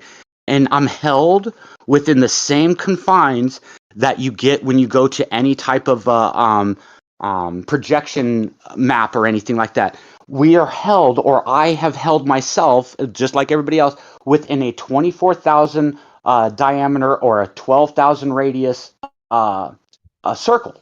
And it's only because that's how the fucking magnetic field is. It's not that I figured, it's not that I chose this. That's what the magnetic field is. It's that when you get outside of that distance, that exact distance, that 180 degrees from the prime meridian, whether you want to go by time, arc degrees, miles, whatever it is, that distance, the magnetic field starts changing. You get anomalies here, you get anomalies here, you get anomalies here that are not, they're not contested. We have problems with that. And so when we do all of our mapping, our not navigation, our charting, we look at that and we think of it as held with inside those parameters, because not only did we start thinking we were on a ball, but that's the field. That's the measurement, the actual measurement, and that comes down to nautical minutes, 60 nautical minutes within an arc degree, and it all works out to where it holds you within inside of this field, and I have to get away from that. That's why before, when I was talking to the perspective or new perspective, I was saying this still isn't right. I need to blend, and I know this isn't the right terminology. It's not correct in the way a lot of people are thinking about it, but I need to take this image and I need to take the American polyclonic image, the graphs, and blend them together, not as the way that I want them, but the way that this magnetic anomaly tells me it has to be, the way that the magnetic anomaly by New Zealand and Alaska. Those ones will tell me exactly how it's supposed to be, as far as where the deviation is, where the magnetic declination, where you get your dancing compasses, will tell you exactly how you blend these two together so that this 155 degree line is where it's supposed to be, because that's where you'll get your declination. So, But real quick, back to that point before you miss before we deviate too far from it. Like the tightest circle in the south, like where would the sun be circling in the south, where it's like the furthest from the celestial equator? so Like it would be here. It would be here in the center, but if you're looking at it going around the sun, even this isn't right. It would be further out here. The 23 degrees literally comes on my map, comes out to here. So yes, it looks odd, but if you go out and you measure it, if you measure this line to this line, you are pointing south-southwest, as you would be pointing north-northeast, to make these line up exactly. And it's hard to really show this until you really start working with magnetic fields and doing the trigonometry. Because if I take an object and do the actual mathematic trigonometry, and I do it from here, it's going to be way different than if I pull it up to here. Yeah, so it's not only it's higher up, but you're saying that it does like a wider circle than maybe visually it looks like on this map. That it's Even going on out this map, further. so even on this map, yes, even on my lines here, let me remove these and only put these ones. So my latitude lines are showing, the bean shape. You see that there's a difference between the circumference or the ecliptic from the top or the bottom of the bottom, as opposed to where the celestial equator and the prime meridian meet, right here. So I'm saying that it's even more dramatic than what you're seeing here. It's more of a butt-looking thing. Because if you look at this, that's your butt with your legs coming out. I mean, that's pretty much what you're looking at, or your It's an eyeballs with apple. your We'll nose call it coming an down. apple for the kids. For the kids, it's an But apple. I'm just saying, if you're looking at it, yes, I think that these lines come out further from here so that you will get a better perspective visually, because it doesn't matter visually. This is all mathematical as far as the way that, I shouldn't say that. That's not true. The way that I'm using this with this graph with the star wheels, it's all mathematics. It's not has nothing to do with what you think where you are, because it's all representation of trigonometry on the circle. We are the ones that are figuring out where this graph is, where the map is itself.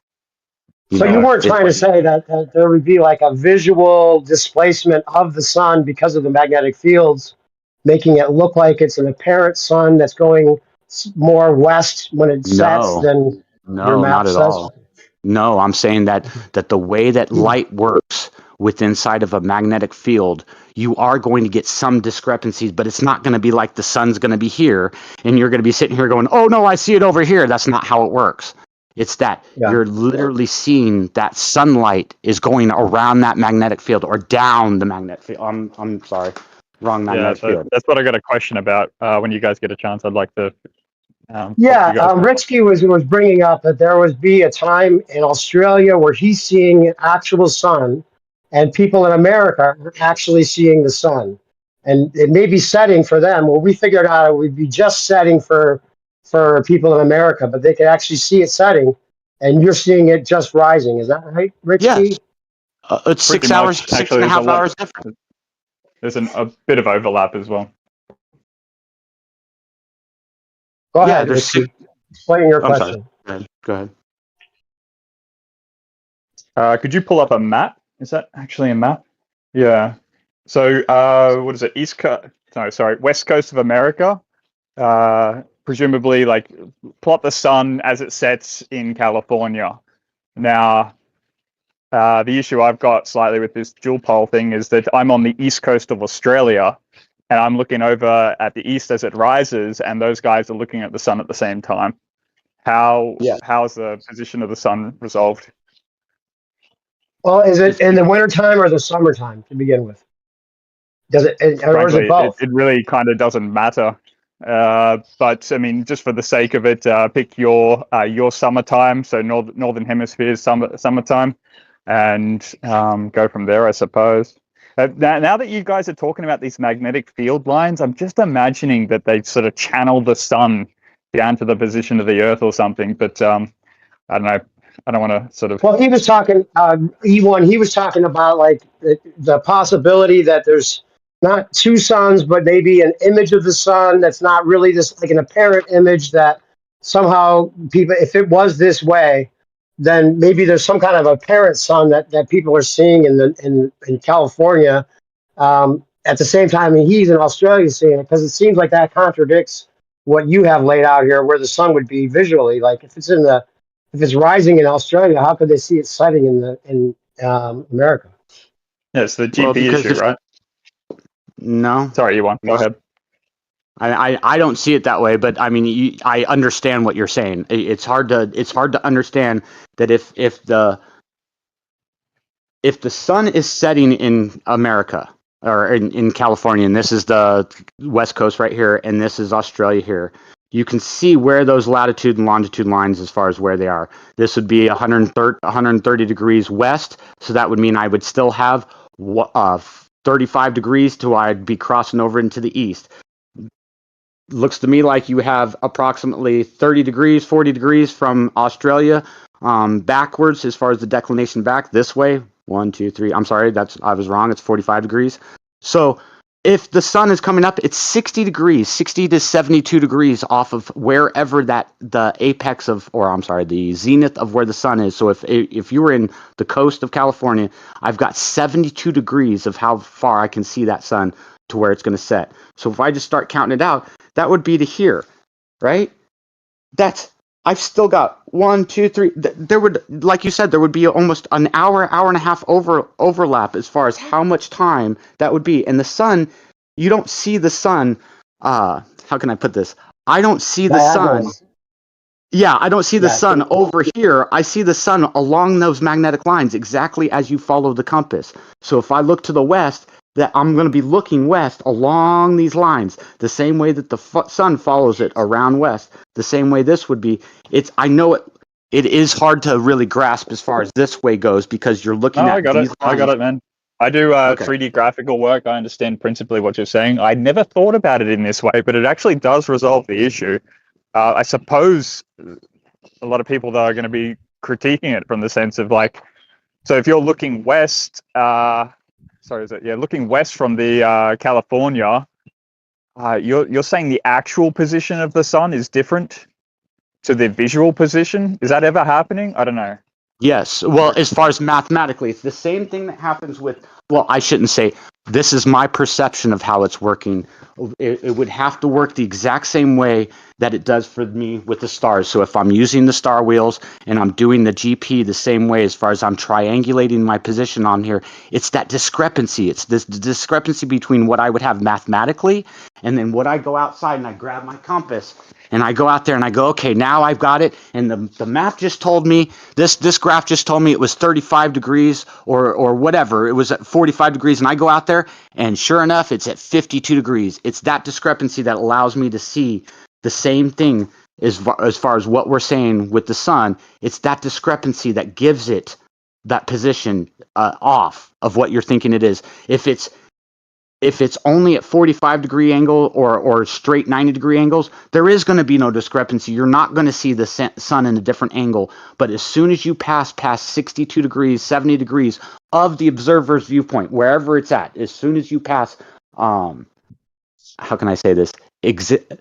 62 degrees further than west, than your compass is reading west, then your mathematical trigonometry and everything just changes, and that's when you start adding multiples up on top of it, so that you would get that angle of the sun would actually change mathematically, and your visual would still be the same. Correct me if I'm wrong, Ben. So, okay, what is it? The idea of the image of the sun is actually just traveling, when it lands upon the Earth, it's traveling on these magnetic field lines. We've got to stop thinking about the sun as in a position or a location, say, hey, it's up over there, I can see it. And it's more like a case of like the image of the sun and all of its energy that it's emitting down upon the Earth is traveling on these magnetic field lines. Is that sort of another way to convey it or not?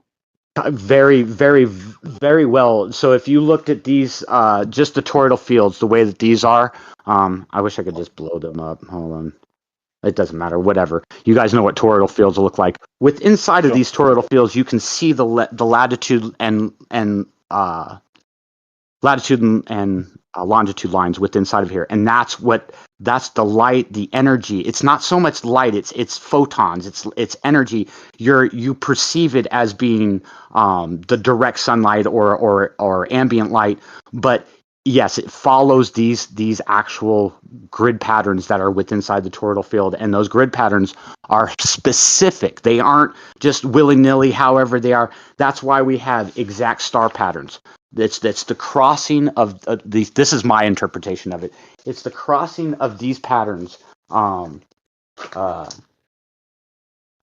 electric field and the magnetic field crossing over itself, and you get this field, this lattice, or the some people call it the Merkaba, or the what do they call it? The seed of life, the flower of life. It's held with inside of this. You can see the lattice that you get, where those lattices cross, where the main junctions of the 1, 3, 5 arc degrees come together. That's where I believe that all the electricity or all the electromagnetics is holding what we see the stars, and that's why you have a certain dielectric and the magnetic. The dielectric crossing over the magnetic, making the lattice structure through the medium of the ether, right? There you go. That's the better wording of it. Yes, exactly. And it gives us an exact structure that never changes. So you've got a certain structure, a certain way that it spins in the north, and then you have the exact same structure that it's not different. These are the exact same structure. North and south are the exact same. They look different because you're looking at the top of a toroidal field and the bottom of a toroidal field. So you're going to get the lattice is going to be different as far as the actual structure that you're seeing, because this is the bottom, or this is the top, and this is the bottom, because all it is that one connection, that one full connection is just like this. And that's why you're seeing the top of one. No, that's something that comes up a lot, because people are looking at the similarities between the northern stars and the southern stars, and saying, "Oh, it could be a mirror. It could be a parabolic reflection that, we don't actually have real southern stars," which is part of the plight of flat Earth up until this point, I think, where people are easily convinced of that, because we have, it's like you explained before, it's kind of like a diamond where, it's not the same stars, but there's a similar pattern, because we have kind of that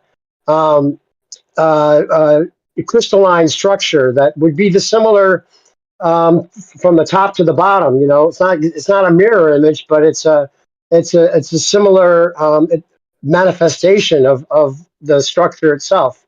It's the same basic metrics. It's just not the same volume or the same electric current.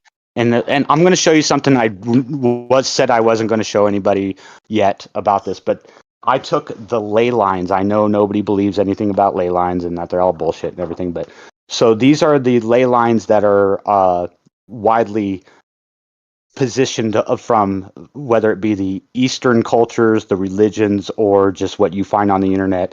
And this would be just basic 60 points. This isn't going outrageous. And this is what I come up with on my map. Oh, it's upside down. Hold on. And what it gives you. Now, now I'll help. I'll help. Just tell me to, to butt out if I overtalk of what you're trying to explain here. But what you have here are you're using these little nodal points to connect everything as far as the stars themselves at a certain snapshot of time, right? And they're the northern stars and the southern stars that seem to give you this lattice structure in the sky that does seem to line up with where they've built a lot of these um, pyramidal structures or monuments on Earth, according to what they believed or thought or detected as what they call ley lines, right? Yes, this is well. Okay, I'm just going to tell you exactly what I did. I just took the All right. information, the global position, a latitude and longitude of all the known 60-point ley line structures that they have. Then I coincided this with the um, Tibetan, Hindu, and I guess it would be some Egyptian information as far as what they thought the actual ley lines and how it worked, because there's a little bit difference between how it works between the Eastern cultures and then what the modern day people say that the ley lines are and how it all works with the energy of the earth. So if you start taking all of this and putting it down, I didn't try and make this look like this. It just started looking like a structure. And when it started looking like this, I went, oh, okay, so now all I have to do is look at each one of these nodes and see if I could take and put the same structures that I was seeing here and put the stars on it and line them up. And they started lining up. It started lining up to where. And so, wait, what was the time that you? So you Hold you on, took a I'm certain almost there. I'm point in almost time, there. right? I'm almost there. Go ahead. Almost there. Sorry. So if you start lining them up to make it look like this, to make all of the stars, not just the northern, but to bring in the southern. I can't find my trails right now. That's so weird. It doesn't matter. Anyway, so you got the northern stars and you put the southern stars on there. They all lined up to where Orion, and Orion's belt was directly over the top of Egypt, and that was exactly on what would be? Hold on. It would be exactly uh, noon on March 21st. Okay, right before it crosses over at 6 p.m. at noon that day, you kind of took a snapshot in time where the stars would be aligned in the south and the north, and it kind of gave you the structure. And that was after the 33-degree, because you were getting some of these similar, you were kind of doing similar things before you did the prime meridian correction of 33 degrees, and then it kind of looked similar to this, but it was off. Where That's some of the that's things you were saying. that's so what I was doing when the 33 degrees, when I figured that all out, as far as when I thought that really had a point to do with it, was when I started taking all the megalithic structures from around the world, because that's how it started. It started. I knew the map was not right. I knew it had something to do with the Orion's belt, had to do with Egypt and all the way that everything was shaped. Pyramids, the measurement of the center of the fire is what pyramid means. If you go back through all the ancient meanings in Hebrew and Greek and Babylonian, and I mean just everything, you start looking at it, it literally has meaning. And then I started to realize that it had something to do with all the megalithic structures.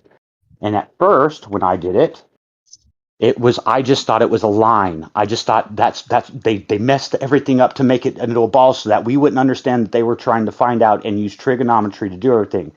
And then when I really started researching it back, here, I'll just go ahead and show it. This would be Easter Island. Then you'd have Ecuador, and then all the different, whether you would be Mayan, Aztec pyramids all the way through. Then you've got Egypt, went to Philippines and Tonga, as far as how it all went through, as far as major pyramidal structures that were dedicated to the sun. What I didn't understand is that I was only conicalizing or circling and making the star patterns, and this was in about 2014, 2012, just the northern. When I realized that it was all to do with not just the circle once around the north, but when it had the same structure that the stars did, that the sun went down into the south. That's when I realized holy shit, the actual megalithic structures had something different to do with all this. And when I mapped out those and moved it 33 degrees, this is what I came up with. And you can see it gives you the Star of David, or even Merkaba. new perspectives are saying it's not the Star of David and this and that. It is the Star of David. It has the 120 degrees all the way around and everything, but it is the top-down The view of Merkaba. a three-dimensional Merkaba. That's exactly what it is. And you got Easter Island, Tonga, connected with the North Pole to make the outside, or the bigger triangle, or the three-dimensional triangle pyramid. 120 degree triangle, wasn't it? Or it's 180 degrees, but you said something about like the equal area triangles there. Yeah, it's the same. So the same thing with the northern one. The southern one works off the southern pole, or Sigma Octantis, to what would have been Atlantis and what is now Angkor Wat. So I mean, it works out exactly the same way that I would use, or I would make a three-phase generator or motor, any electromagnetic three-phase engine. So if I wanted to create power, or if I wanted to harness energy from the sky, from the ionosphere, I would use this exact structure with an iron core with copper windings around it, and then a magnet that would just go around this. That's pretty That's much the what we're same, Eon. That's the same structure that is in the Giza pyramid and in the Freemason sign as well. Yeah, Yep. that's the other thing about the Freemason sign, is if you really start looking at all of this sacred imagery of, whether it be the Eastern cultures, all the different, whether it be Jainism, any type of esoteric type of a religious, or Egyptian Taoism, or just straight geometry, everything has to do with these basic structures. And those basic structures never change. It's always a square, a circle, a triangle, a line, a cross. And you can see it within inside of all of these things. And they were all talking about the same thing. Every religion, every civilization, all of the megalithic structures were all dedicated to one thing. And it was the understanding of the electromagnetic verse, or thing above us, that we all call, or they all called, or we all like to think of as God. I mean, I don't know if you're And familiar. not to step on anybody's religious toes here, but you know, whether these stories are all based on the stars or not, they do have a representation that does translate to the stars, at least. Go ahead. Sorry. Who? If you look at the Um, Douglas Vogt work about the toroid, about the Hebrew and the wave fonts of the letters of the alphabet, those resemble the degrees in the toroid of the stars as well. Put the video in yeah, the live stream text. alphabetic structure, right? Yep. I haven't even looked into that. Yeah, there's some interesting things there. I was DMing a little bit, and we were. Explain what you were saying in the DMs a little bit, as far as Frizzle, if you don't mind, about the east and west and the toroidal fields and the way you interpret it. Yeah, if you look at the tectonic plates, you have the Americas that have that anti-clockwise turning, and you have the Eurasian plates that have that clockwise turning. But if you look at that, that is an electro circuit where the flow goes from Antarctica to the north. And that's why I always say it looks more like our world is divided in an east-west part instead of a north-south part. So I always think that it is the sun moving in between those fields, and it's the toroidal fields that make that light go around those fields itself.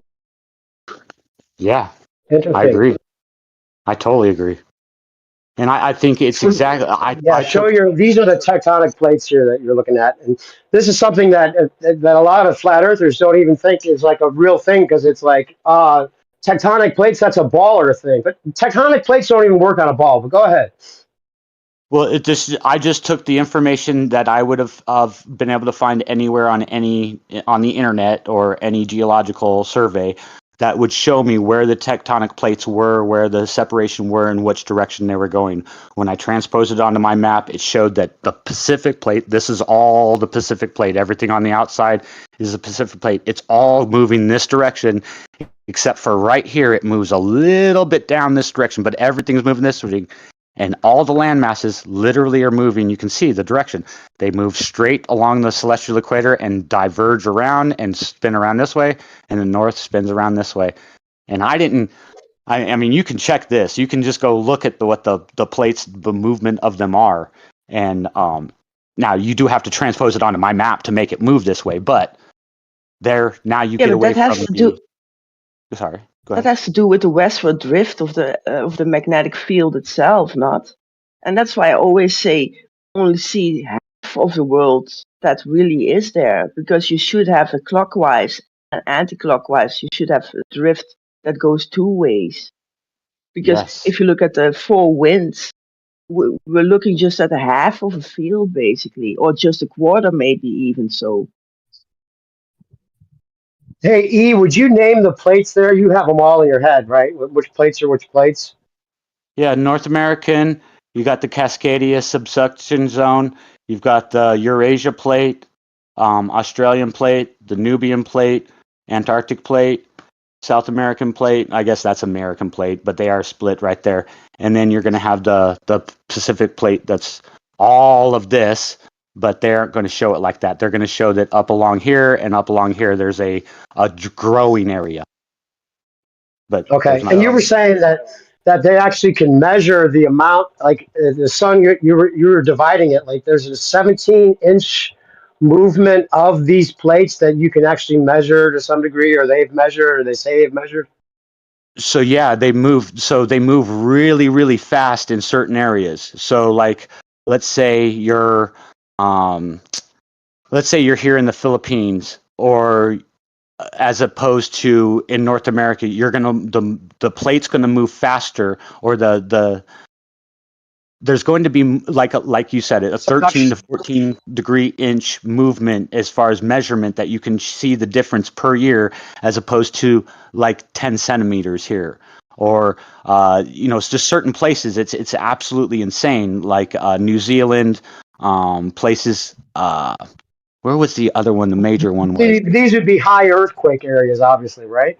high Yeah, I was earthquake, thinking that. and instead of having a ring of fire, it's a line of subduction, and that line of subduction on my map kind of looks like the yin yang thing. So you have Yeah. I don't know if you see it. And this you can see this movement kind of mirrors what they're, a lot of these things with the weather patterns when you have that division of the north and the south, and that's really where they got us, because people are saying these are globe proofs because you have like these counterclockwise movements of the weather patterns in the south compared to the north, and it's because of the sun and the way that the sun transverse. It's kind of like when you put your finger through the water and you get those two toroidal opposite moving swirls on either side, but it's because of the heat and the pressure that the sun causes as it goes through the middle there, east to west, right?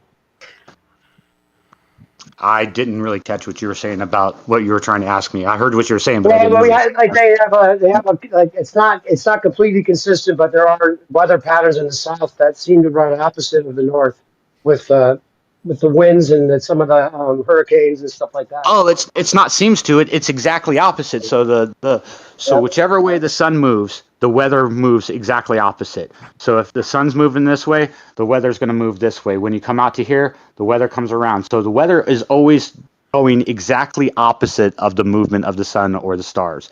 And the reason is because of temperatural differences in the way that you get the temperatural differences up at high altitudes, and how hot air rises, cold air sinks, and you get these conical differences of heights. So and they're literally in three layers. There's three different layers of it that come up. So your heat and everything will as the sun goes by, it creates that movement, that actual spinning of Yep. the storms, and why they spin in certain ways in the north and the opposite ways in the south. Normally, not all the time, but there's an inherent way that they want to spin, and it's because the sun goes through and it literally moves that air or that air mass or whatever it is, and it cools, and as it cools, it falls down, and it falls down through, and it goes opposite of the way that the sun's going.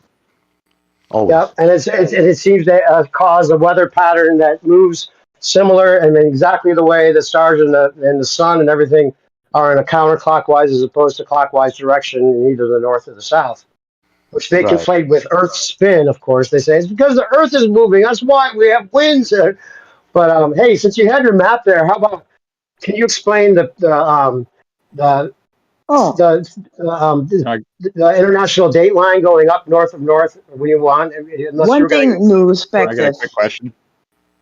I got a quick question as well. I got one. When Yeah. when that sun is coming in from Australia during the day, we had that in the south of Antarctica. We had that sun coming together in the south. But when that sun is moving from Australia coming in, that sun also goes around that pole at the east side basically. And that's why you have that squashing sun that is coming in, because that light is meeting at that south point and squashing together. Yes. Yeah. That's it. You talking like when it comes around like this?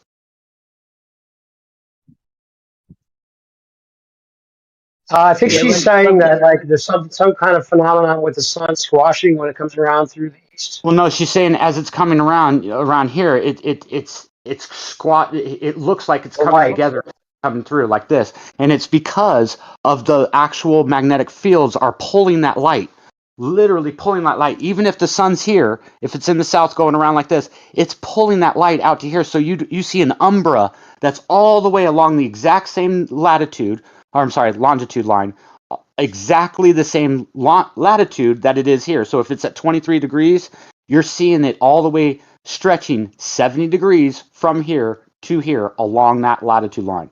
And it's like she says, it squashes or squishes together as it comes around, but it's only because it has to meet that actual line at the celestial equator, and it has to not mirror. It's not a mirror. It's a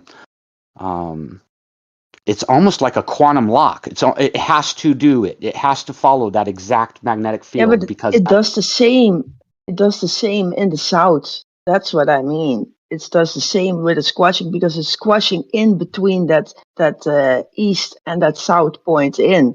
So it's going around that Australia. But while it's going around, that light will bounce around Antarctica as well from the east side in, while it's also coming in from the west side. Yeah, as far as crossing over this way, like this, is that what you're talking about? Yeah, exactly. Yeah, So and it's coming you in can see the that. day during I'm Australia sorry. from the equator, and it's going around Australia towards Antarctica. But when it's moving away at a certain point, that's from the west side from South America. It's also coming in between South America and Antarctica. And in the Yes. south, that sun meets again, and that's why you get that squashing sun there as well. Yes, exactly. Yeah, and it really does have to do with if you're having a hard time concepting or visualizing what we're talking about or what she's talking about, get away from the idea of looking at this as I'm pointing at something and you're trying to visualize somebody else pointing at this thing, because that's not how it works. Magnetic declination is along these lines makes it to where me and you think we're both pointing directly to south, but we're not. We're pointing west. I would be pointing south. People here would be pointing north, but we're pointing west. And this is where I think this is where a lot of people start to give up or just say it must be something to do with the firmament and the way that the sun is just apparent, and that's true, and it is apparent, but it's not because of necessarily the firmament or anything else. But it's similar to like if you had a dome light and I've done this before, where you look at a dome light, you're going to see just standing like a few feet apart from somebody else, a totally different spot that the sun appears to be to you. You can put a piece of tape on that dome light or that dome, that sky dome that you can see outside with. And there's a vast difference just for the standing a few feet apart from somebody in the way the sun appears to you compared to them. But it's not because of a dome effect, because you're saying it's an electromagnetic apparent position that might be causing some of this as well, right? Well, see, and that's where I have to say I'm not the knower of everything, guys. I don't know everything. That's for sure. There's going to be a lot But if that I cannot uh, guarantee, or I can't. And the sun is one of them. As far as how with the idea of that there is a dome, I have to Dion, I have to say there has to be something up there of whether it be an electromagnetic firmament or a crystalline structure. But what gives me more clarity to say that it's a structure, something up there, is the rainbow. And the reason is because every time you look at the rainbow, or I start really researching it, if you look at the rainbow and the spectrum colors that it splits in, as far as the way that the colors Or the come out, double rainbow. well, right, but there's not just the double rainbow. It's that the way that the colors are in the rainbow, as far as the color spectrum, the orange, red, blue, whatever it is, the double rainbow is not only reversed, but it is 50% clarity or brightness of it, Dimmer. and it is Yeah. always 1/3 the distance of it is from the first rainbow to the second rainbow as it is from the observer's viewpoint or the center of the rainbow to the first rainbow. Always 1/3, and Hey, that gives hey, me E. the same. Yeah, Hey, E. yeah. What's up, baby? How you doing, What's man? up? How's it going? I got a question, man. What did you Yep. do to your pinky, man? The other side. There you Oh, it's go. resin. Resin. Oh, shoot. Okay. I thought it was all cut up. Take a hit, man. Take a hit. Oh, what a great Hey, real quick presentation. though, Thank you. we Go were ahead. just clarifying for you were saying and I've always repeated this since way back in 2017, where you explained that it seems like there must be some kind of firmament, and maybe even that distance that's so consistent between the first rainbow and the second rainbow might be the thickness of the firmament. And the reason that the colors are reversed is because you were saying the sun's on the inside, and we're seeing the reflection off the inside surface, and then the reflection of the outside surface is reversed, but we still see a manifestation of it exactly the same distance apart every single time. The Now colors think are about it like reversed, this. and Think about it it's like this. dimmer. Think about this the light source or the sun inside of a dome, inside of a thick glass that has a reflective surface on the outside of it. So that Mhm. whenever the light hits the inside, that's the first rainbow. That's the first reflection. Mhm. But what you Yep. get when the light goes through that crystalline structure is called refraction.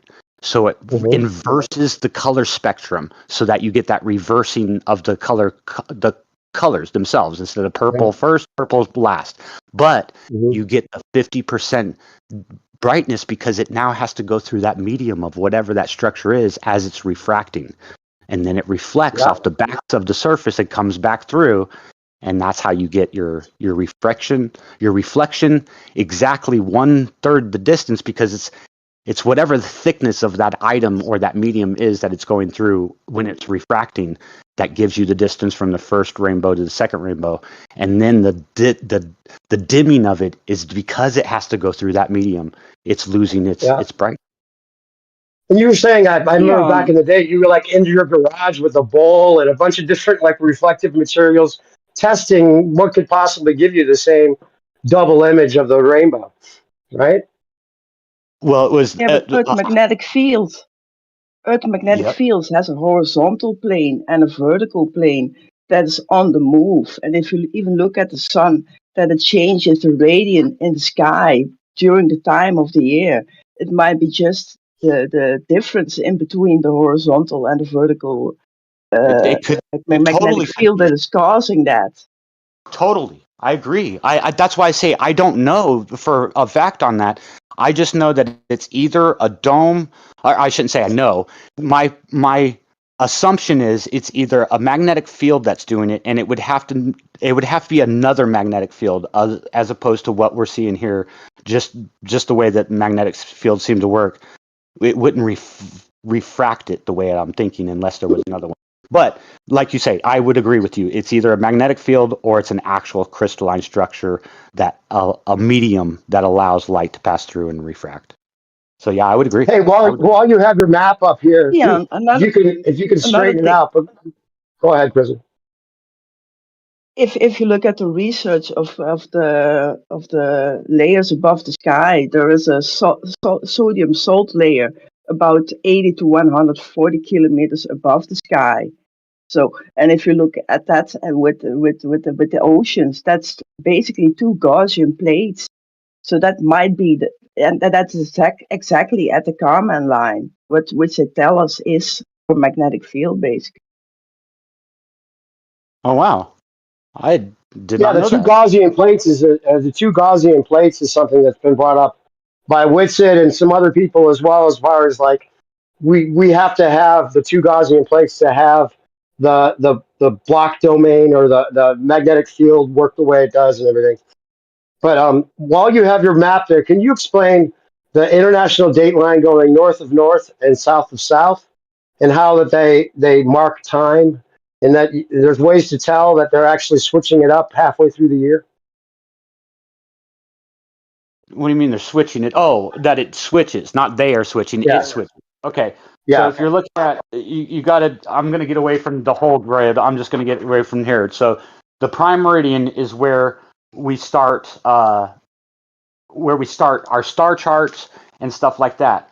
We mark time different ways. So we mark time as far as solar noon and everybody else's clocks as far as where it is from the prime meridian.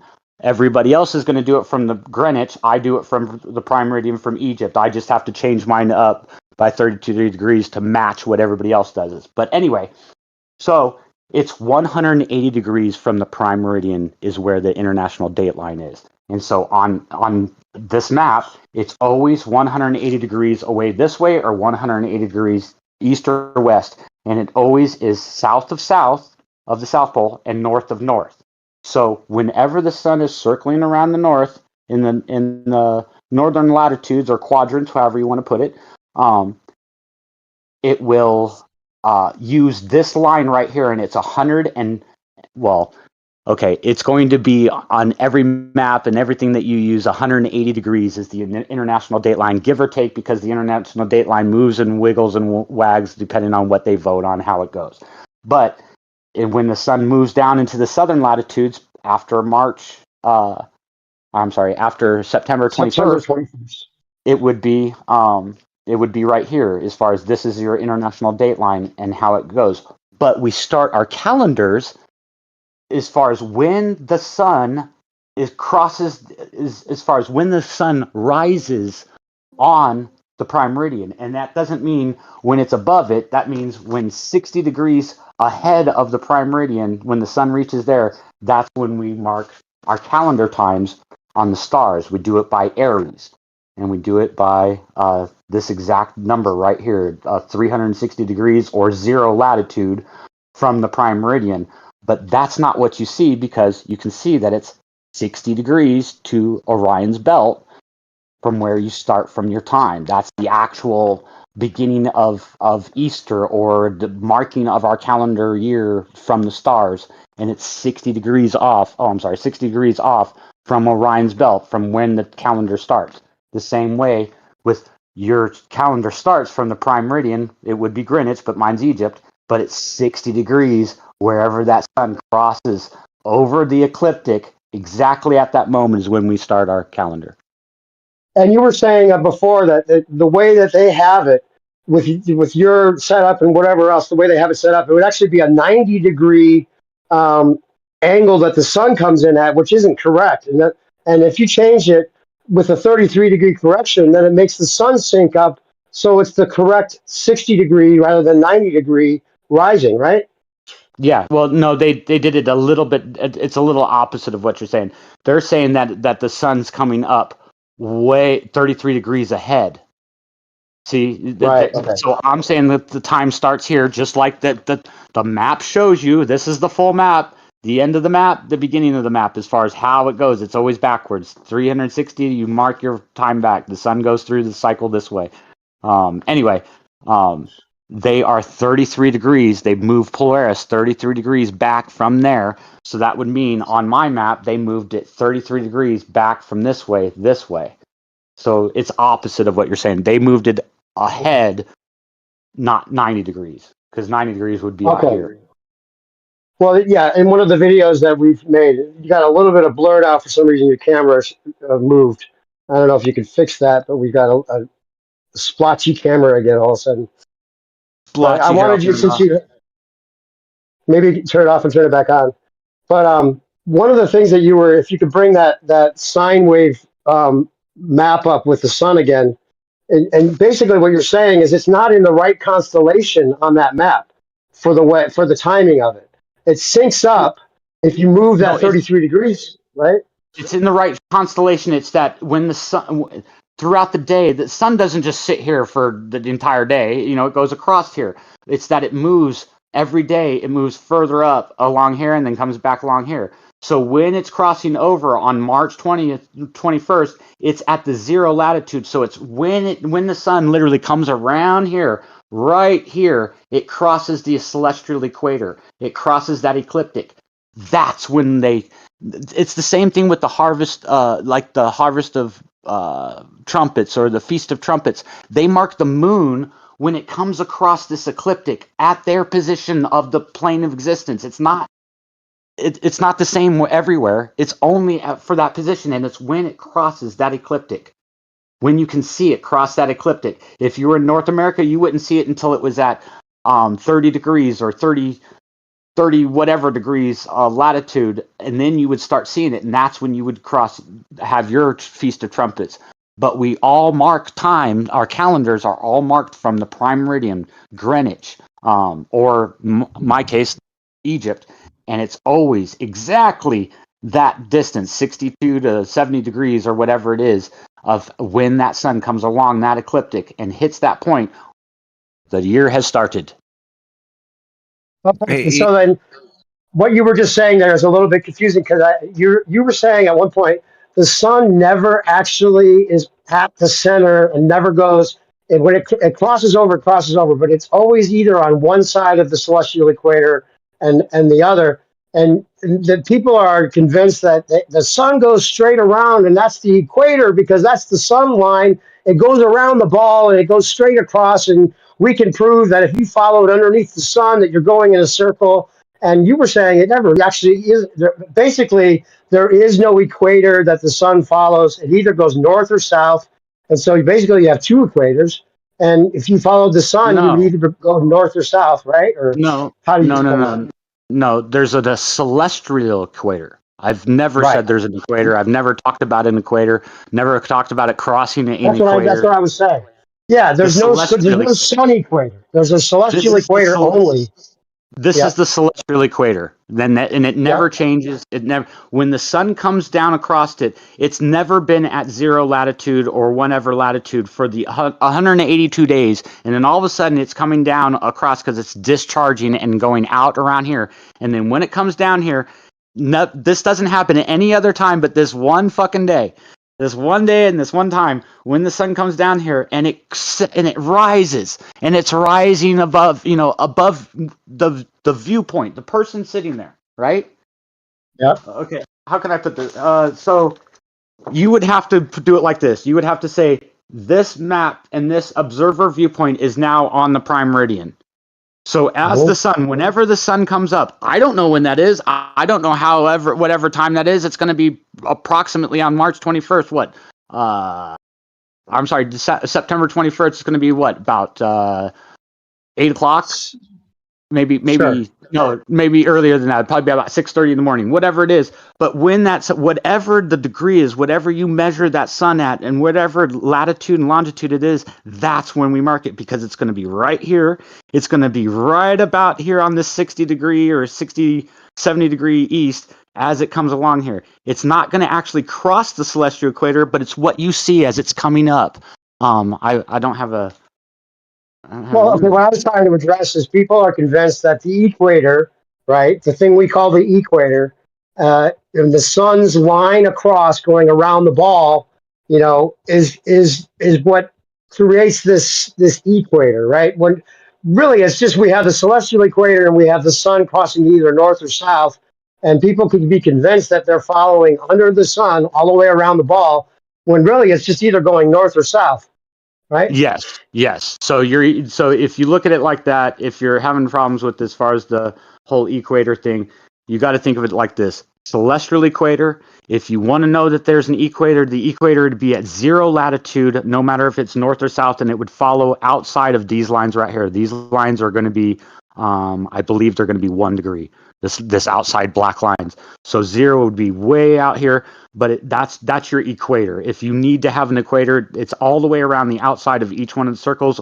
But I'm not saying there's an equator. There's only a celestial equator, a prime Yep. meridian, and the international date lines. But these are now we're putting terms of many different types of graphs and projections, because you never talk about international date lines when you're talking about magnetic declinations and you're talking about latitude and longitude. You're only talking about international date lines when you're talking about sidereal and star charting and stuff like that. So Hey, turn your camera on and off again because you got blur again for some reason. I think you might have bumped your tripod or something.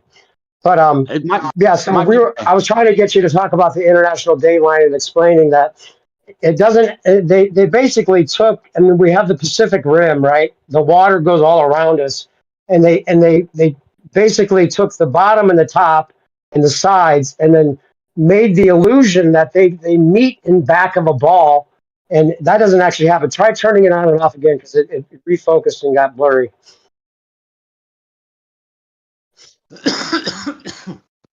So basically, we have the water, the Pacific Rim that surrounds us. The Pacific Ocean surrounds us all in every direction, and they took the lines, and then there's like places like Devon Island or not Devon Island, but what's the place that we were talking about that is in the very back? That's Point Nemo, right? That would be like in the southwest quarter. Yeah, Point Kiribati. Nemo or Kiribati Island. Yeah, There's Baker Island and Howland Island. Those two, okay. Yep. Yeah. That's where like Amelia Earhart disappeared. Yeah, Howland and Baker Island. Oh, that's on the opposite side of where we're talking about. You're on the east side, I'll be on the west side. But yeah, I mean same principle. Point Nemo, way the fuck out there, longest place away from any known geological point. Yep. Yeah, we were talking about before you came on tonight. Like there was a hypothetical that Osco was saying.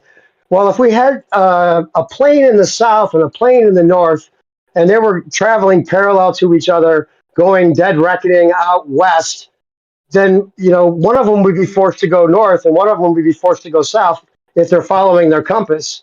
But as far as the dead reckoning goes, I think people get hung up on the idea that there would have to be a Pac-Man or whatever that crazy notion people keep repeating is. There's never a dead reckoning, but you were saying there were ships out there if you went far enough west that are kind of naval ships that are parked out there. Yeah. I mean, that's speculation that goes along with what I was seeing. I can't prove any of this, but I can show you on tracker and shiptracking.com and aeronautical tracking areas that things go out there that should not be out there. They have armadas of carriers, passenger pleasure craft. They've got fucking tankers. They've got armadas of hundreds of ships sitting out there around buoys that are position buoys that it looks to me like there's 24 to 36 of them sitting out there in perfect positionings that would be at latitude positions around the magnetic field that we and point call to your map on where would they be on your map, like around the area in relation to your layout. So the armadas are here and here, and then they have the buoys that go all the way around here, all the way around here. But they would be positioned about every 2,000 miles, one buoy every 2,000 miles. But on the map, on our maps, or what we would see on either the linear, the conical, or the cylindrical, the linear, or any AE map, you're going to see it as they're all bunched together. They're all one little fucking place that are, they've got 300 ships. The armadas of militaries and pleasure craft are all sitting at right around Point Nemo.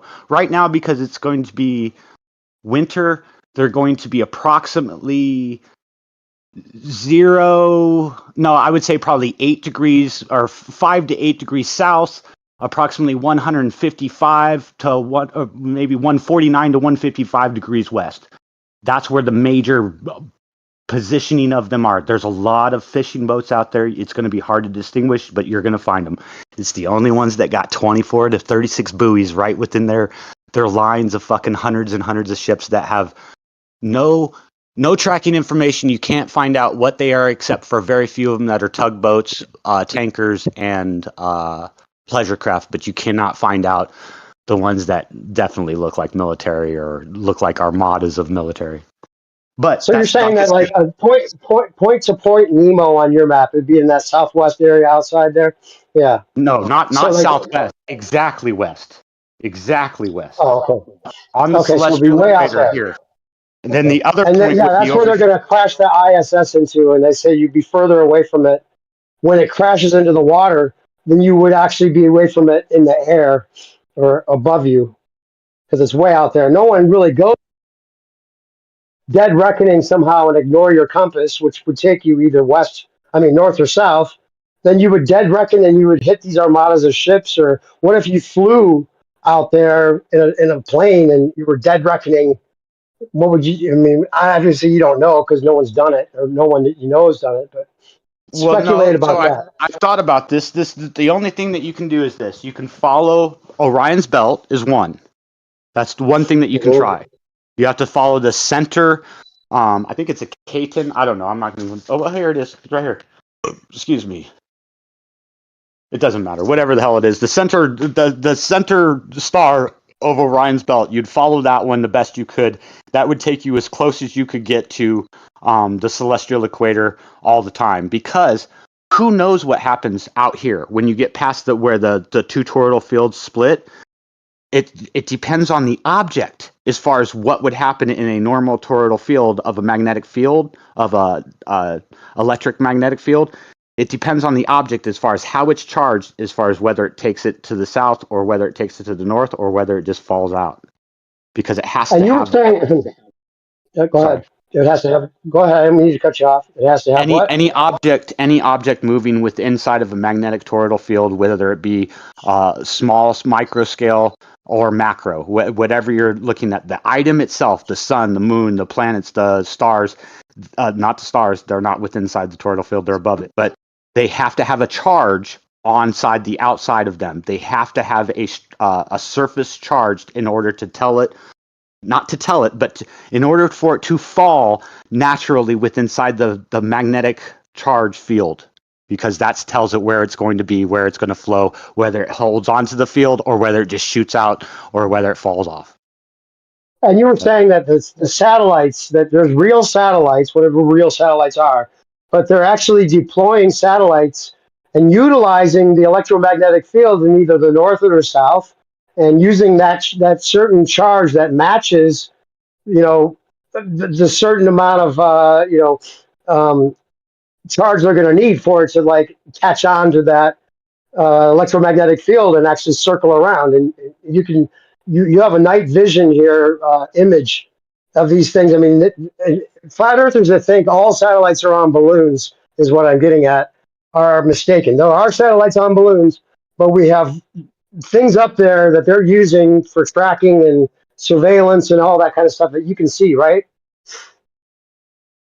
Yes, and this is another thing I can't hang my hat on. I'm not going to sit here and say, I know that for sure this is how it works, but I've been doing a lot of research as far as with night vision, um, infrared, ultraviolet, a bunch of different ways to figure out what's going on above you. I know you really can't see what's going on here, but I've got many different images of 70 to 100 different lights moving across the sky images in real time above me within 4 minutes.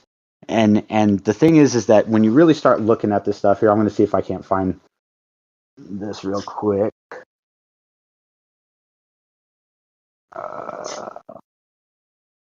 and they're not using these satellites to get your cable TV or your phone service. Really, it's for. I mean, there are Starlinks that are working for that, but as far as like reception and things like that, you were saying, but a lot of this probably is just surveillance, and a lot of them we don't have any kind of access to know what they are. But there are some that we know about that are named and identified. But you were saying that if you were working heavily with the placement and the deployment of whatever they're using for real satellites, you would know if it's in the north or the south, depending on the charge and the way that it works a little bit differently in the south compared to the north. And if you were somebody on No, that level of satellites, you might know that what you're doing with it's them, not. or you would It's have to that know. they would have to know about what I'm talking about, and it would have to be this way because of what I see them doing. Right here is an image of them launching a SpaceX, I believe. It says NASA spacelight.com, but I'm positive this is a SpaceX Starlink is what they were launching up on this one. And you can see that if you look at this image here, I'll even blow it up a little bit. Where's the thing here? There we go. Okay. You can see that this is the star trail. So it's not only an image of it, but it's a timed image of the actual rocket sending it up. And where they send it every single time since 1969, even before then, even Sputnik was sent into this area from Russia, always to the celestial equator. You can see that this is the star fields, and you can see that this is the southern star fields. This would be the northern star fields, and right here is where Orion would be. This isn't Orion's not there right now, but this is the celestial equator. They always launch everything to the celestial equator, and there's a reason for that. It's because it is the equal charge as far as between the two toroidal fields. And no matter what you do, even if you had it fully charged or unfully charged, you're only going to get half the force of whatever it is to pull it into the field that it is.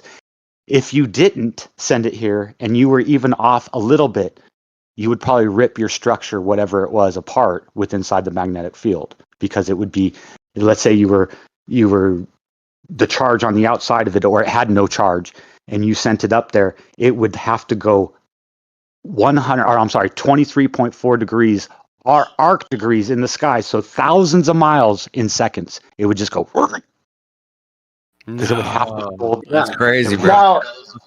Now, you might want to unplug or rejoin again, because I think you bumped your camera a little bit, and we can get a better image of that if you just reconnect.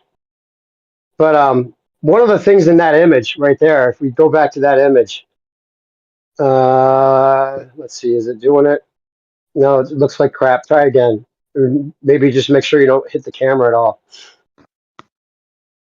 I Try think I know what it reconnecting. is, guys. I think it's because I got a storm going on and I'm on a hotspot. We got the picture, Dave. Dave, we got the picture, man. We saw that the rockets are definitely going into the equator. Yeah, right. Can you try one more time, because it'd be nice to get a clearer image on that, if you can. Because one of the things I wanted to point out is something else you were telling me before. I moved the hotspot a little bit up in the We've got window. some videos. We've got a full form video coming out on a lot of the information you're talking about. But even just with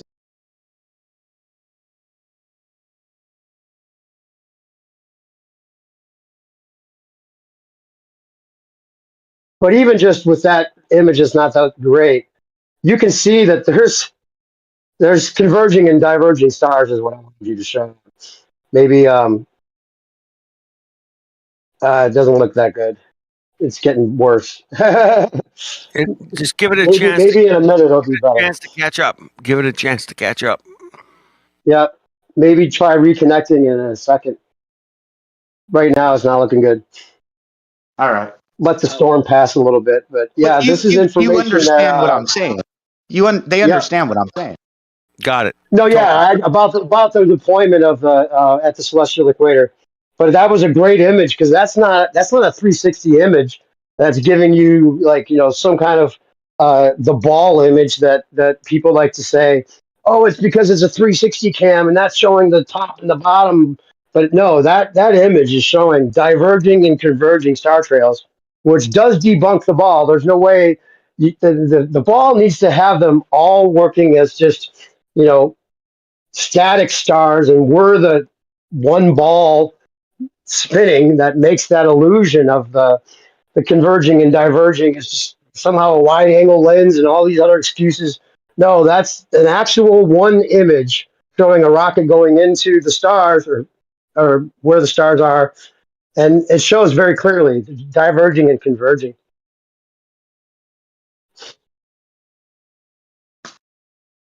And that's something you've been saying. You made a video a long time ago that shows that. And it's so funny. There's somebody said that's an oversimplification. Even a flat earther was telling me that when I was talking about the diverging and converging star trails. But yeah, and that was one of the things we were talking about before you came on. Like the southern stars are real star trails that have shown that it can't be a ball from a long time ago. We could have saved a lot of time. Well, and it's not just that they're southern star trails. I can show you in modern day star charts, they have names. They're not just stars. They're not just something that somebody's taught. They actually have names, positions, GP locations, as far as sidereal GP locations. And then you can go, and this isn't going to be able to be found. Your camera's terrible right now, by the way. We're not seeing Sorry. anything good. It's okay. Sorry. It's not your fault. But just so you don't start like getting into a lot of explanations with something we're supposed to see, because maybe try turning it on and off again. I'm just saying when you look at stars, and you're trying to figure out, what's this, and is this a reflection? Is this just a refraction of the North Stars or whatever it is? We have names for these stars. We have positions. We can chart it, not only by charts like a graphic chart, but like the star charts, like these discs. I mean, literally, I didn't come up with this. Somebody else did that uses this for star finding. Literal things that you go out and you buy in the store that are stuff like this. Starfinder 2102D, Weems and Plath 2025, but it's from 1974 as far as what the data they're using. But you can see that it's not a matter of somebody. Nobody's trying to figure out, as far as people that use the stars. I'm not saying that flat earthers aren't, or ball earthers aren't trying to figure out how to explain it, but nobody's out there trying to figure out where the southern stars are and what's going on with them. We already know. It's already, they're named, they're located, and they have a position that has been there for thousands of years. And the people that have this information, whether it be Babylonian, Egyptian, the Admiralty in the 1700s, or the stellarium that shows you it in digital format in a ball earth type of view, it's all the same information, and it's never changed. It's not like anybody in the last 2 centuries even have named these stars. These stars were named eons ago by probably that's crazy. People we would. And you said it's the same, like we use like 62 stars in the north and 62 about in the south. No, we do. We use that. So it's about the same amount. It's about 62.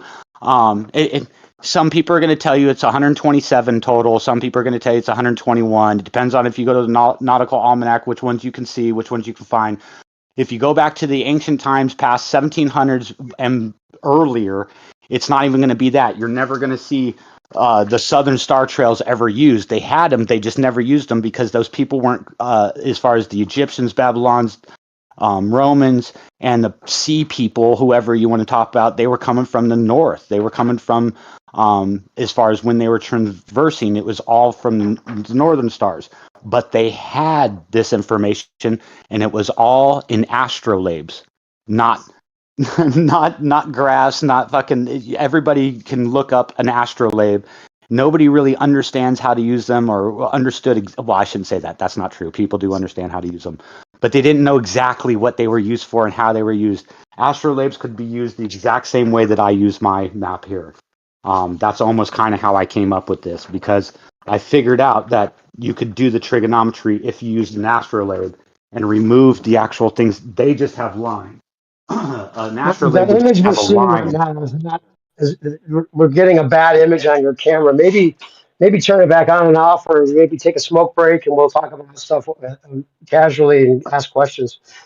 Okay. Well, it's just an astrolabe does the same information, but it does 1 or 2 stars, 2 or 3 stars. It doesn't have 60 stars. So they used very minimal stars. They used the Big Dipper.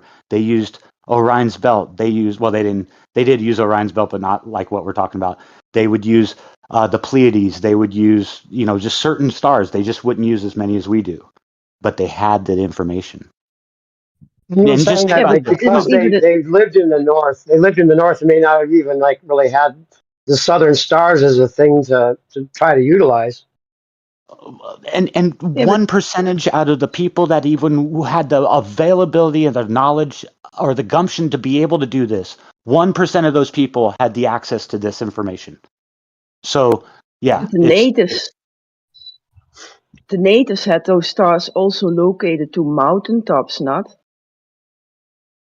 yes, yeah. That, as far as their connection with the ley lines on the ground, yeah, exactly. And yeah, so people that think the AE map has to be right, a lot of this confusion comes from some of the ancient stuff, and maybe it was also cultural, just fact that they were ethnocentric, or they thought that everyone wants to think that the world revolves around them, right? So if you're an emperor and you're in the northern hemisphere, you're going to want to think, oh, well, everything revolves around us. There's no southern stars that are revolving around a different area.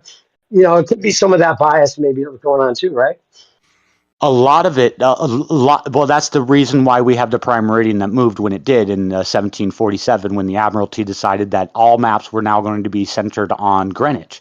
They had to use their time zones from there so that everybody would be able to map. Instead of using run lines, they would use now latitude and longitude, and every map would be coincide with the actual prime meridian being at Greenwich. And it was a degree to law that you would actually break in law if you tried to make a map that didn't do it that way. Anyway, but it goes back through all the different all the different cultures, all the different ways. They all did something to that effect, and it's the same way that the Freemasons worked. It's the same way that every civilization, our militaries work.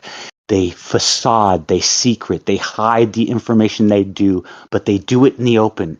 And every single generation or every single civilization, every single leader, every single person that has gotten this information or any amount of this information, whatever subject it may be, electromagnetic, the way to where you are, how you're going to move in the skies above you, it was all used in the open. And they used Hey, E they man, Yeah, E, yeah. how does the moon makes that same transit at how many days? It's 14. It's 28.5 days for the moon to do the analemma, as the sun to do it in 365. There you go. How about that? yeah. I love that. If you look at the Giza pyramid, that has a with the Orion belt, but also in Russia you got the Ural pyramid, but that has that Orion belt mirrored Giza.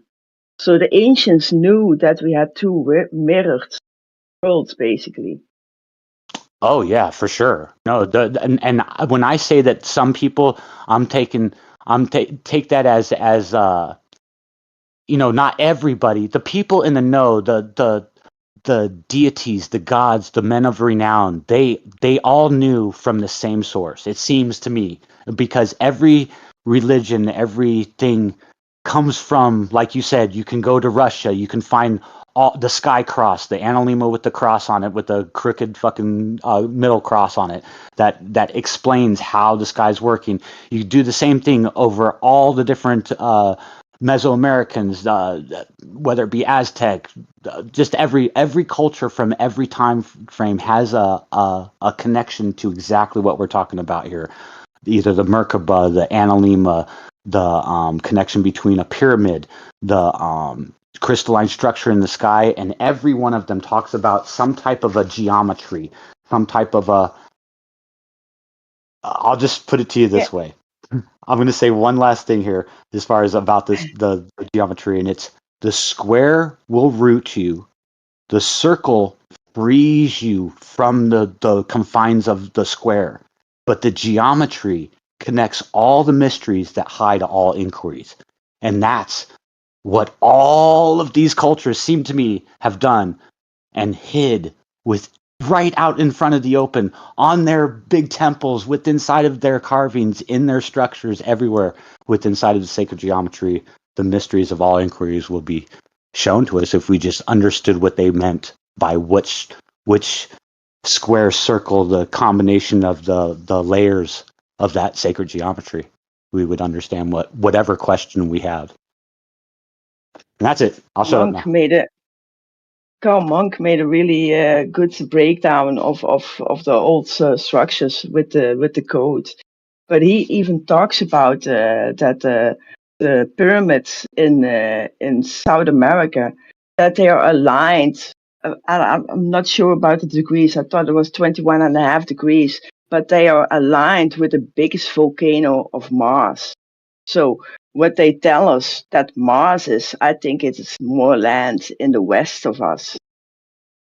And that's why those rockets all arc over the equator, because that is where they can get out of our fields and into the outer fields, basically.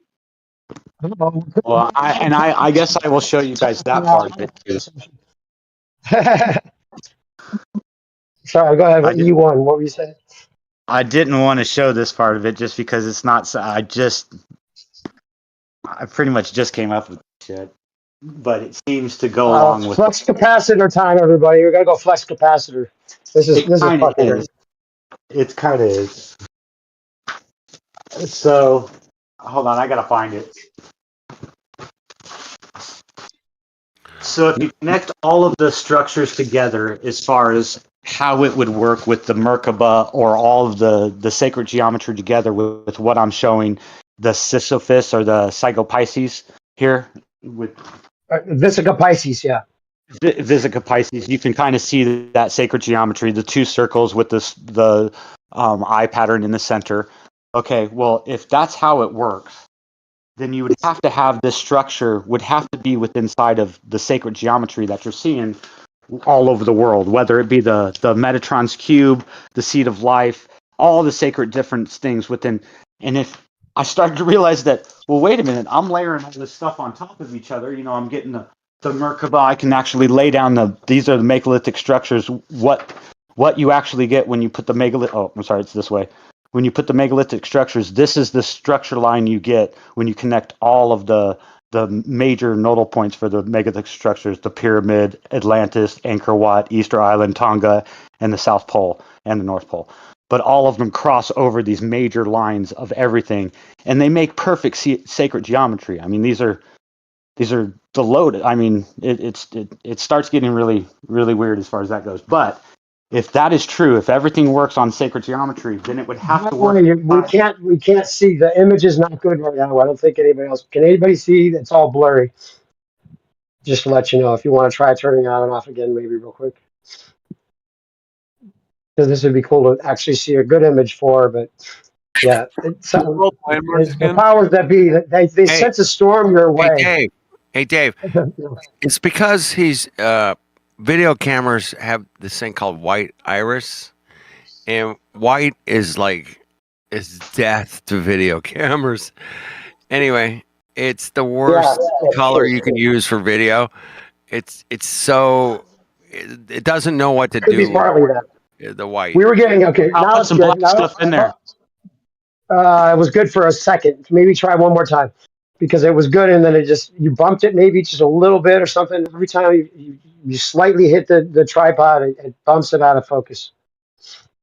Dang it. Yeah, just be real careful. Oh yeah, it was good, and then it's not good. I don't know if you could try moving it up closer to the camera, maybe, or something when you're showing it. That'll help. But maybe it's that storm. You're just getting pixelation. Oh, dude, I'm getting poured on right now. Here, hold Oh, on. that's probably it. Maybe just turn the camera off and let it pass a little bit. But yeah, what he's going to show is really cool. It's kind of stuff that we were planning on leaving out of the final version of the video that we're going to put on E's channel. I'll put like a little preview that'll link you to his channel. But hey, why don't you put your channel? I mean, you don't have much on there right now because you took a break in 2018 when the pandemic hit around. You're like, I'm taking my channel down, and E is off grid. He's been off grid for a long time, and he's just hunkering down a little bit right now. We got a lot of political stuff going on in the world, and it's started with the pandemic and all that. But so you don't have a whole lot on your channel, but you can put the link, or you want me to put the link for your channel in the chat? You can put the link. I don't even have it saved anywhere or nothing. It's just hooked to my YouTube channel. So okay, I'll put your link, and then also should I put your website as well in there yet, or is that ready to? Yeah, that's what I thought you meant. I'll put both of the links for your stuff in there in the chat to people. But yeah, this is stuff that we've been talking about. I've shown some people some previews. Someone's going to ask you something. Go ahead. I just wanted to say hi. It's been a long time, dude. Good to see you. No doubt, man. How's it going? Good. You might remember me as Hank. Hank Hill. No, I couldn't. Hank couldn't Hill, tell baby. it was Hank. That's all. He goes. You change your name? He goes by Larry now. He goes by Larry. It's his real name. That's my Christian name. But please continue, guys. I don't want to interrupt. Yeah, me either. But man, with the slight video pixelating, I get it, man. That he's got a storm white paper. It's not good for video, but it works. If you got a high enough internet. I'm sure we got some questions from other people that I haven't looked at chat, by the way, at all. I just been watching what you ones have been talking about. But I look back for a second, and there's a bunch of ballers, and they're going, no, we look at this and look at that. It can't work this way. I have a request. Nico, didn't you have a request of some sort that I don't know if it's even worth trying to engage with some of the people that are just naysaying, but there's been a couple questions. Anyone have like a practical question? Before we go into that, I do want to show these three last images, and it's just to show the connection of the Merkaba with the Seed of Life and Metatron's Cube, as far as how I think all of this works together. That might. All right, I'll let you know if the camera's even. It may be washed out and it's not even worth showing, but let's see if we can do it. Okay. Oh shit! It was good. No, it's no good.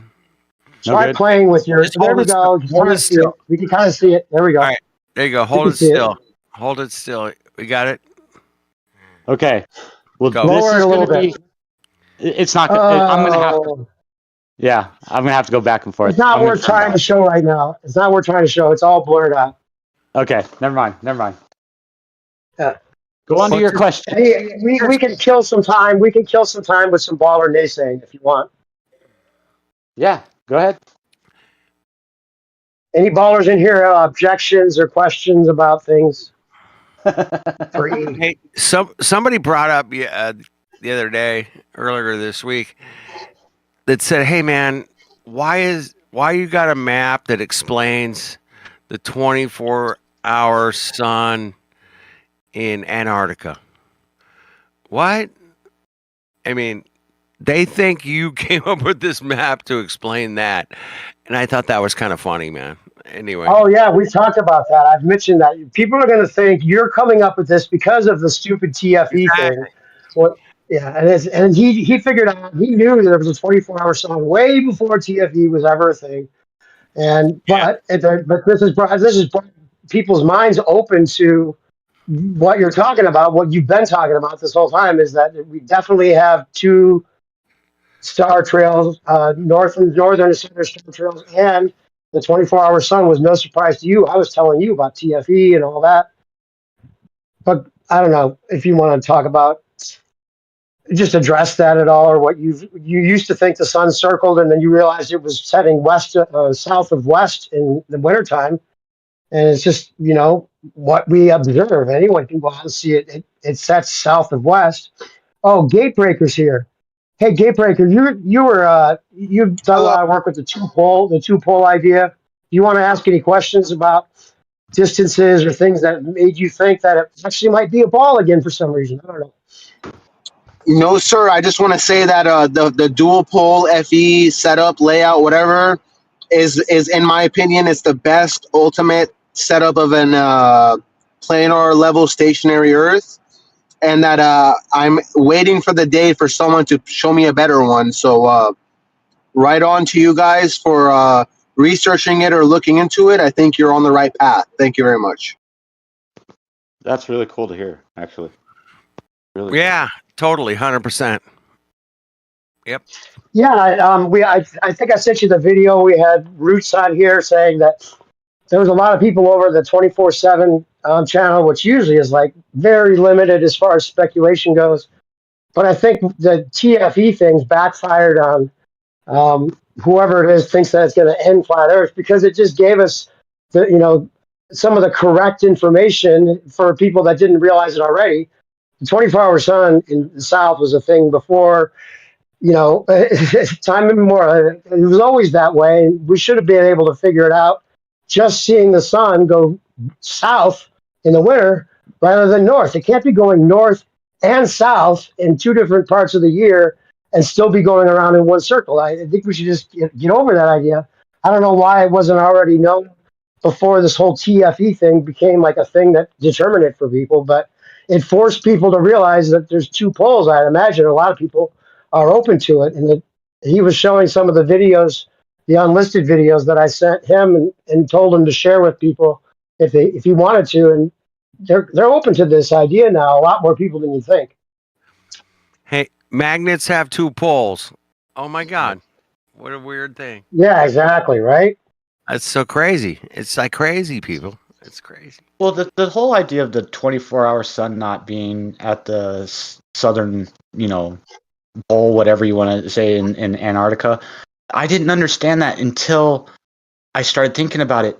Most people never have been to the North Pole to see a 24-hour sun. I lived in Alaska, and I lived above, well, close to the Arctic Circle, past Fairbanks anyway. So I got 24-hour sun, and I understood of what it looked like, what it felt like, at what latitudes that we were at. And I can conceptually think, if that's happening in the north, that's probably what's happening in the south, where it's going to be very hard for anybody else that hasn't seen the sun 24 hours a day, seen it circle above them, seen it, not set. It doesn't seem correct. I can understand why a lot of people don't understand. And another reason is people don't go outside and look at the stars even. Yeah, that's it. People don't go outside, man. That's weird. Hey, man, right now in Alaska, man, it's dark for the next month and a half or something, right? Depending on what latitude you're at, yeah. If you're in Fairbanks or above, yeah, you're going to be getting. It's there's no sun, dude. All day, every day, no sun. Yep. Isn't that crazy? Think about that. Damn. Yep. Cool. And the thing is that if you go to the southern latitudes for the exact same opposite time, so let's say you're going for December 21st in the north, and then right, they June get the 21st sun in the all south. day, every day. They get the sun. Yeah, but it's not the same. I'm saying it's 12 degrees off. So if you look at the latitude that the umbra or the line is in the south as opposed to where it is in the north, the overage past south or the overage past north, depending on which quadrant you're looking at, the south gets less. It's more. There's more dark in Antarctica than there is dark in the north, in the Arctic, depending on whether you're talking about winter or summer. Each one of them should be the exact same if it's the exact same, distance or the exact same, but it's not. It's not. Well, not even a ball. It's if it was the exact same circumference or the disk was the exact same, and then because it's not, because that charge difference and the toroidal field difference, the way the analemma shows you the differences, that's why you get more wind, more cold in the south than you do in the north. As far as the pole areas, the southern pole and the northern pole, it's colder, windier, and more electricity is in the air in the southern than there is in the north. Exactly the same reason, the weather and same reason. Yep. Yeah, it makes sense. Yeah, because if you go look at the Milky Way and you're looking across the sky And it's helpful to be in northern quadrants or northern hemisphere and then see it and then go to the southern hemisphere and then see the difference. But you can even see the difference just by looking from the north to the south. You have way more electrical charge or way more color in the Milky Way in the south than you do in the north. You have way more of a connection, and it's because of the way that current runs. You would have more of a availability or more of an electric charge in the atmosphere or along the connection of where like the rule of thumb. So you would know that the south is it's not positive and negative, but the direction that the current flows. Yeah. And you can see that it runs that way just by looking at how dark the Milky Way is. The Milky Way is interesting phenomenon that we can all see. Not everybody can see it. I get that, but if you've ever seen the Milky Way, and if you've ever been to the Grand Canyon, they look about the same size visually. Yeah. You know what I mean? And I always thought that was interesting. I'm like, yeah, if you see the Milky Way, you're like, oh, this is beautiful lights, and then you look at the Grand Canyon. They kind of, if you've ever stood on the rim of the Grand Canyon, oh my God, it's incredible. What about the Great Rift? They just, it's like a great riff, right? Isn't that what they call it? That's what they call it. Yeah, the Great Rift. Yeah. Yeah, exactly. But just Is that what visually, the Grand Canyon is a Great Rift. visually. Go ahead, Demarc. Go ahead. No, I was gonna say the Grand Canyon is a Great Rift itself. Could be. Yeah. No, it is. I mean, yeah, could be. But yeah, I love speculating with you, Demarc. But thank you for presenting your information. I wish I could do it better, man. I wish I had this. Yeah, I know. Everybody wishes they could do it better, but and honestly, I wish that everybody would not believe what I say. Exactly. Do not believe anything he says. Don't believe no, it. seriously. No, don't believe anything I say. Go check Incorporate the information into what you think is going on and see if it makes sense. Yeah. And you can go out and do any of this stuff by looking at magnetic fields, looking at star charts, star rotations as far as actual in real life. Not megaliths, man. The megalith pattern that made the star, man, was what? Get the fuck out of here. Come on. Yeah. It's prove it for yourself, exactly, right? Yeah, well, pyramids and stuff can make stars. Here's my question. When you say the north or the south, right? And there's a 24-hour sun. Is that an actual circle from start to finish? Like you could take your finger and when it come wherever it comes into play, like when it first comes into start being the 24-hour sun, back to that point, does it do a complete circle or does it make that analema like you? Like a small Hold on. Are you talking about when I'm in Alaska or are we talking about on the celestial equator? Either one. No. When you saw it with your eyeball. Okay. No, it's just a circle. It doesn't make an analema at all. You're just sitting there. So like you would have to look north. You can't look south. You're going to have to look north. And when I was in Alaska, I guess the first time I saw it, I was 52 miles north of Fairbanks along the Dalton Highway. So I was way north of probably maybe 59 degrees or 60. No, it's above the Arctic Circle. So probably 60 degrees, somewhere around in there. So you watch it, you watch the sun. It's the last day that it comes up. It sets, it rises, but it rises almost north, almost directly north. I wouldn't say directly, but really close to north. And when it comes up, it just circles above around the Polaris, but Polaris is almost directly above you up there. It's not directly, but 13 degrees off. So you're looking at that just almost directly above you, and you watch the sun just circle up there, and then it never hits the horizon for where I was. It was 32 days, I believe. No, maybe it was longer than that. never touched the horizon for 48 days, I think is what it was. But it just sits there and progressively for that 23 days, it progressively gets further every time 24 hours goes around, gets close or further away from the horizon as it dips around. And then Right. after that point, then it starts going back down. And then there's one day, 48 days later, the sun Hey, comes down and then touches the horizon. so man, So tomorrow's it's a what? tighter Hey, and wider circle. No, it's not tighter. So it's more of I mean you're right. It is tighter, but it's more of it comes up around Polaris. Like if you're looking north and you're sitting in Fairbanks and you're looking north at it, you see it come the sun come around Polaris, but then when it goes back down, it's an elongated ellipse.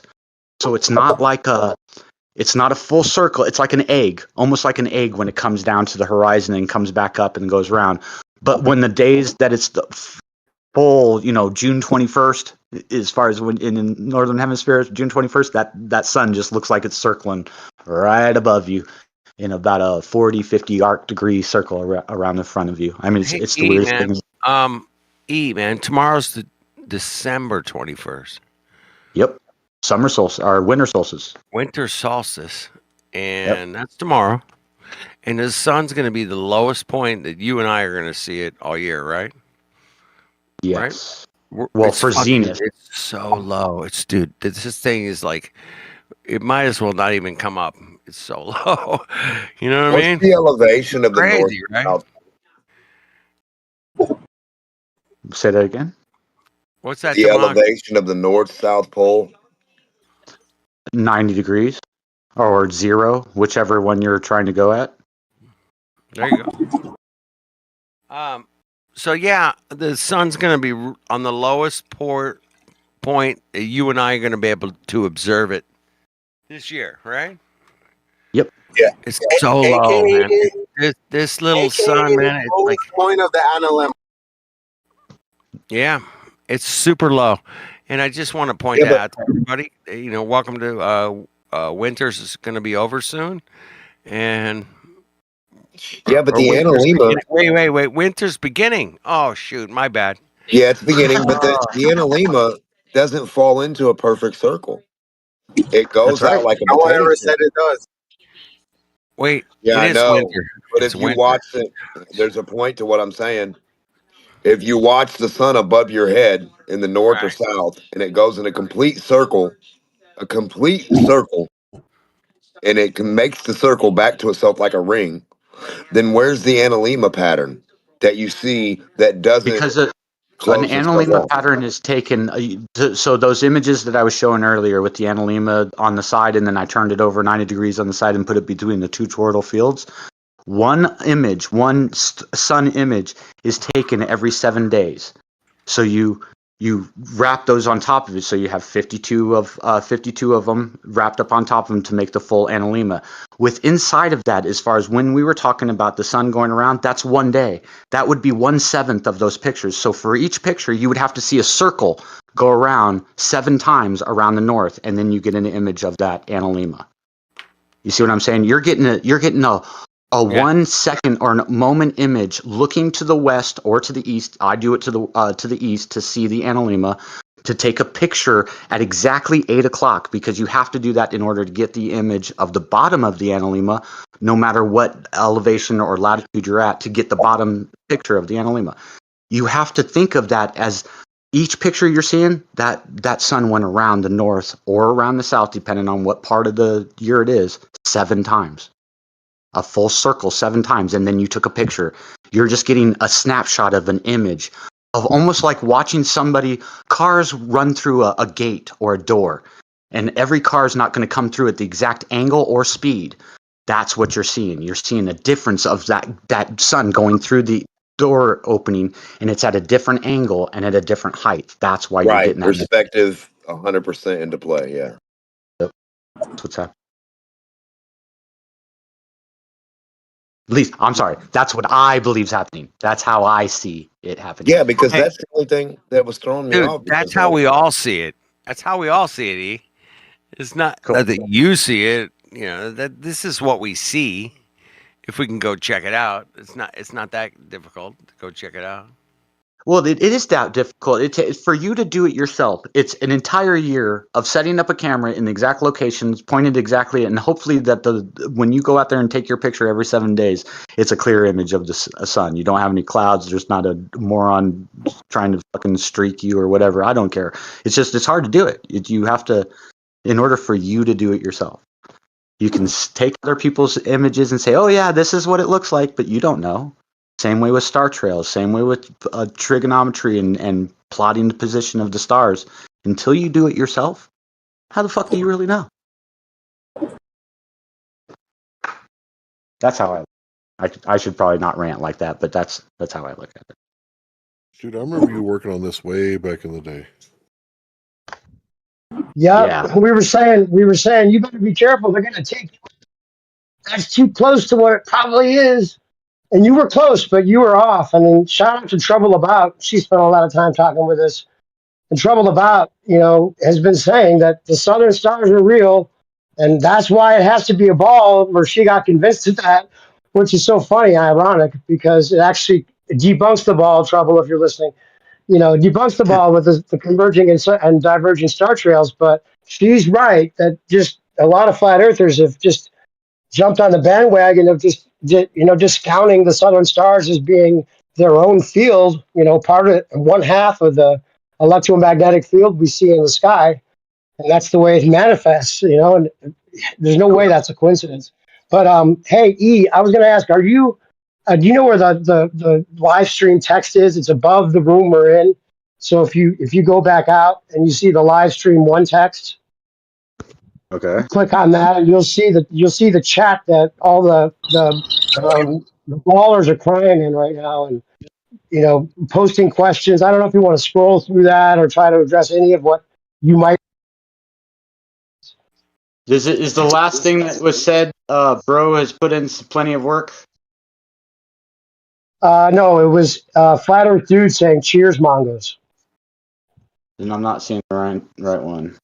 Yeah, it's not in the side chat. You don't hit the little quotation thing. It's like if you exit from this room where all the people are and you hit your back button so you can see all the different things in the Earth Awakenings channel. You see all the Yeah, different use lists and you see the use the room we're chat. in. Yeah, I'm trying, guys. But Yeah, if pick you exit out of this room, so you can see all your servers on the left hand side. Ah, okay. Yeah, click and then the you see server and you'll live see the list. stream. Yeah, live stream one text. You see where the big green I got circle is? two. Let me see. Hold on, I'm working on it. Don't worry. Live stream one text. Yeah, click on that and you'll see like the chat where people are asking you questions and probably hating on you a lot. But Cool. you Read the see, questions first because some of them are probably nonsensical. You know how like you have the anti flat earther questions that are just no point to them. yeah, why don't you scroll way up and then just go and see if there's anything like that pops out as worth addressing. A lot of it's just going to be like, let's do someone was asking for clear images of your stars over your land. Is that on your website? Because I said they could look at some closer images on your website. Yeah. Okay, so Well, anyone okay. wanting to see the actual stars? I've got the GIF images on there. I don't know if I have the high res stuff on there anymore. I did have it. I took it off just because it was. I thought you added it back in last time I looked. I thought there was some Maybe in I there. did add it. I just know it was a lot of information as far as I have a free website. I didn't want to pay any money, and I was like, well, it was filling up like I think it was 500 megabytes or something like that, gigabytes or whatever it was. It was a lot of information. But anyway, I can put it back up if people are wanting that. Yeah, you're not trying to like keep that like as proprietary information or anything. People can look at where No, you have the stars the and only see. thing I will give everybody the map. And like I said, Hawaii's questionable as far as it needs to be moved a little bit, but it's only very minute degrees. The graph itself needs to be polyclonic, and the dual pole latitude and longitude graphs put together, in my opinion, to make it right. And I will give everybody the images of the stars in 360 degree circles as far as at every degree moving around what they would look like, so you can move it however you want. The main thing for me is if I have to start making plastic transparencies and stuff. Just the transparencies alone cost me $100 just to be able to do that myself. So I'm not going to do all this and build all this and make all this for people and without making money off of it, or at least paying my cost of doing it. But other than that, I don't mind giving anybody this information, and people should take this and do what they will. Add on to it, say I'm an idiot, take something away and put your own thing on it for sure. I don't care. Fuck. It's not my information. This has been around for thousands and thousands and thousands of years. It's just I uncovered what I believe is the facade that the winners of the wars have hidden from us just to make it to where we're a little naive about where we're at. That's And it. you were working on this the last time we checked too, when we were talking about the gases and the tape, how the tape deck and the. Remember that? Like a while back, it was like we, talk every other night or whatever. Oh yeah. Yep. Yeah, it's been a while, man. How you been? Pretty good. Pretty good. Ups and downs as far as with the flat earth or with the map or trying to figure anything out, just because it's not that the information just Hard. comes to you. You got to figure it out, or things have to Yeah. cross your eyes. It's really just a deceptive construct that the Department of Defense has put together. You just got to break the puzzle. Yeah. Yep. Yeah, it seems like it's a working map. I mean, you're looking at the nautical almanacs for where you or kind of cross checking how it all works, and I don't think that you've come up with. I haven't been able to stump you yet. Ricky asked his question earlier about the sun's position. Oh, there's an image. I'll post this image in the chat here for you. This would be fun to address because every time I bring your stuff up or post anything that has to do with the dual pole, we got this guy named Finky, or what's his name? He goes by, it used to be Pink Floyd or Fink Floyd or whatever, but he keeps reposting this image that he thinks debunks, and he's even like, come on, like, look, it has to be this way. And he keeps posting this image of this visible sun from, it's kind of what Ricksky was asking about, visible sun from, North America, like it's pointing out that way. And he wants to think that it's over it's got the sun on the other side, and there'd be no way, because they're thinking about it parallel to begin with, like you'd be looking across to see the sun. And then there's a whole explanation of the magnetic field. But what I posted back to him, as far as like the positioning he was given, he gave the screenshot, and it gave, here's your actual date and time that supposedly that was being seen. But he just puts a little circle out there as if the sun would be able to be seen. And then I put that information into Google and found out that it would be completely dark in the middle of night in all of North America. So I don't know why this graph that we're seeing makes it look like there's sun in America as directly as it's showing, with the sun being at that angle, and then somehow it's actually over Papua New Guinea towards the equator, where Australia is. But then if you look at the blue side of the ball, and this is like very telling, if you see where that sun GP is on his map, well, if that's the case, and even if the sun's out, in the sky high, you have the whole blue side of the ball, which you can see here. And if I put that sun right over Papua New Guinea at the equator, like, now where's North America? Okay, we got to look over this whole saying that the sun is still visible in North America across the whole blue side of the ball there. I don't think so. But you would be able to look in nautical information for that date. It'd be, let's see, Thursday, March 20th, 2025 at 200 or 0200 hours. And you would just be able to go on your nautical almanac and see where your sun's GP is for that date, right? March 20th, 2025. And then you would see it would actually work with your map. Right, but wait, when you say that time, that is only Greenwich time or the prime meridian time. You can't take and say that that's the time for the visible sun and the sun overhead, because that's not true. That's not how it works. So that's the problem that we're having. You're saying the visible sun. What's that? So the perspective's always going to come into play. The way you see something, the area of oriented, like how you see, how you're oriented to that thing, and and it makes a huge you see how difference. how that image makes it look, though, E, do you see what I put in the chat? The visible sun and the sun overhead, that one? The one that's right above it, that's like the screenshot has that like dark ball of darkness going through the middle, and this is like Mercator map representation Oh, of the yeah. sunlight. Yeah, okay, I see that one. So you see how we put a circle out with an arrow pointing as if that's a visible sun in North America at that time, and then somehow they're seeing across the whole blue side of the ball to see the sun over Papua New Guinea on the other side. That's Yeah, the kind of like mindset these guys. But why is it showing sunlight in both those areas with a dark nightness coming through like that? Why are they? Why would any kind of rendering show that? yeah, but you can't use a what they call a cylindrical map, cylindrical linear map, which doesn't represent what happens in real life, and then tell me I'm going to use that to show you what's happening with the shade or the umbra of the sun or the moon. It doesn't make any sense to me. You can show it graphically or a data point, but it does not show you representation, because even everybody knows, look at that map. You aren't seeing the geographical land masses are not the right size. They're not anywhere close to the right what you would think of as far as if you try to use a compass or a triangulation anyway. It just doesn't work the same way. So I can't seriously take this information and say I need to. There's so many little things, little tools that are given to us to use that give that try to they're like accurate to a certain degree, but then there's things that are just reifying the globe model that are completely wrong. Like, if you look into this, and that date is completely in the middle of the night in all of North America, not the way this map shows it. Thinky, if you're listening, I Thinky. see one question up there from, what was it, Coffee Converter, about what's the reason the sun stays a week longer in the north than it does in the south each year. And it's not that it stays in there longer. It's that the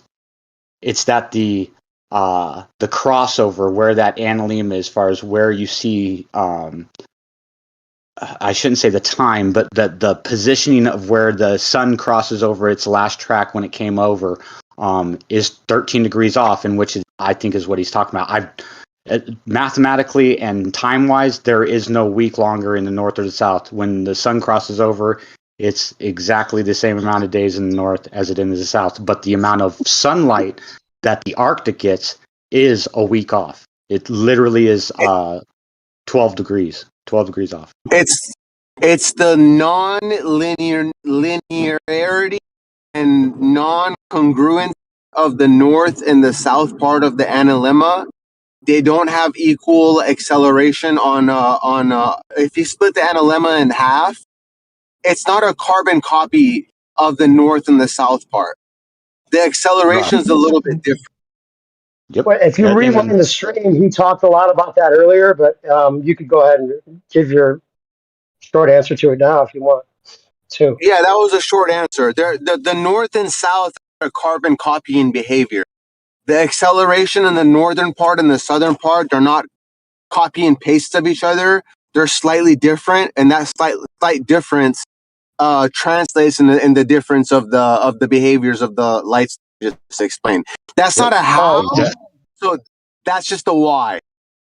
Hey, real quick, Gatebreaker, what I was saying is earlier on when E1 was showing his screen, he talked about the difference of the analemma in the north and the south and why he thinks it looks the way it does. I don't think you were mentioning anything about acceleration, E, but we have the same. There was a thing that you talked about on one of the clips that we'll show, where you're talking about the equation of time and how there is a difference in the amount of sun that you're going to see, or how long you're going to see the sun, even though there's no difference in the angular speed of the sun. The linear speed of the sun doesn't change. That's always consistent. It's exactly what he's talking about.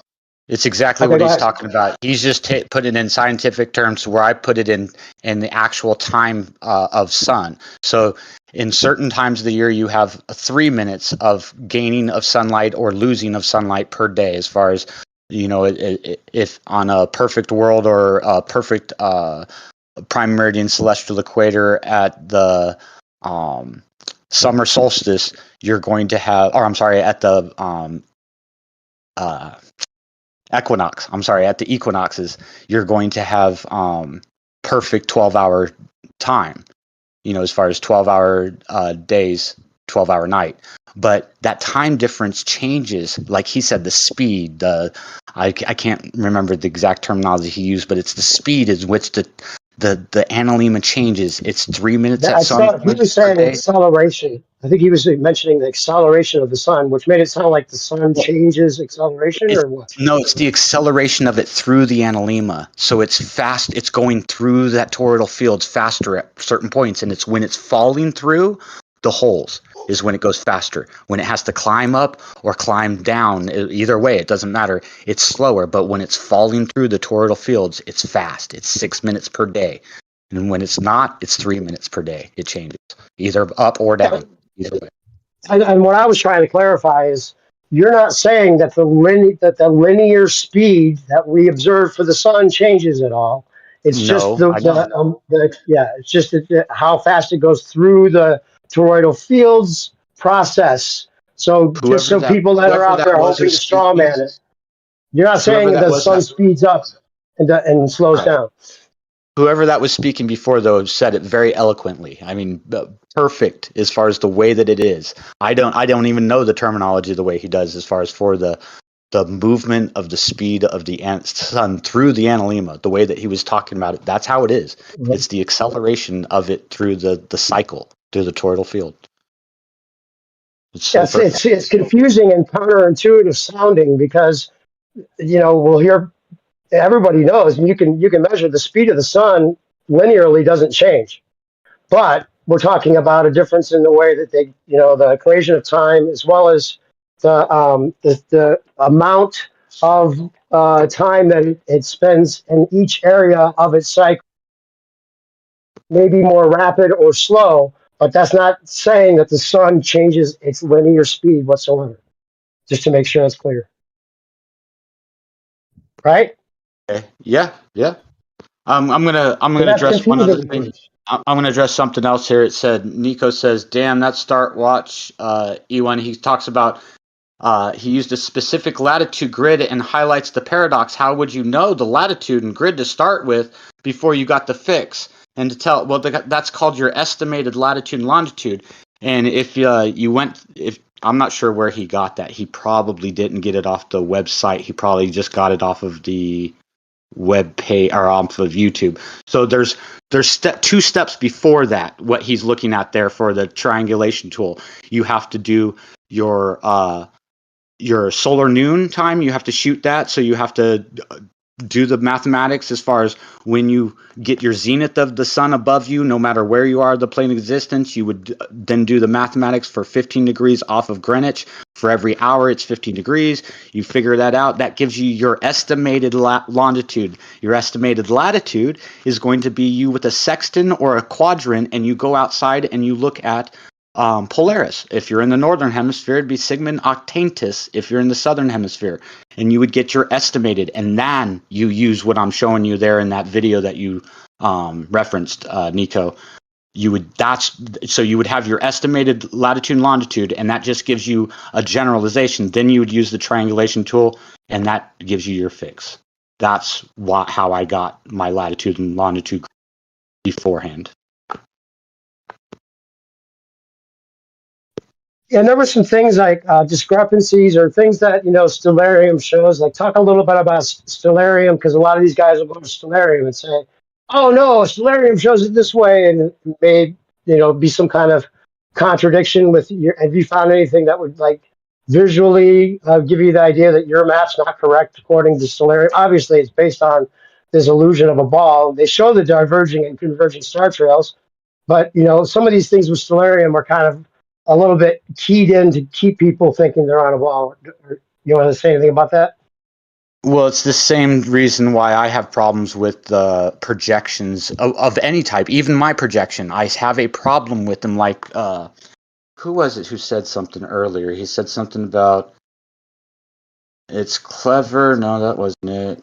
Something about it just being a projection. Oh, It was Shoebill. He said heliocentric rotation row blue Earth is so simple compared to the dual pole, which is a projection, just another map projection, basically no different than the 80 or the 50 other projections. No shit. I agree with him. I totally agree with him, and it's because we're held within a set standard or a set metric that we're all using, and that is the 24 diameter or 12,000 radius circle. I mean, we're all held within inside of that, no matter how. Even I was when I started making all of my maps, not because I wanted to be, not because I picked it. It's because with the mathematical equations of how it works with magnetic declination, it works out to that you're held within. So that it's almost like the magnetic field not stops, but the magnetic field weakens at that exact distance, at those exact measurements. Maybe it's not 12,000 miles, maybe it's not 24,000 miles, but it's exactly those magnetic declinations, that 180 degrees past the prime meridian or the celestial equator.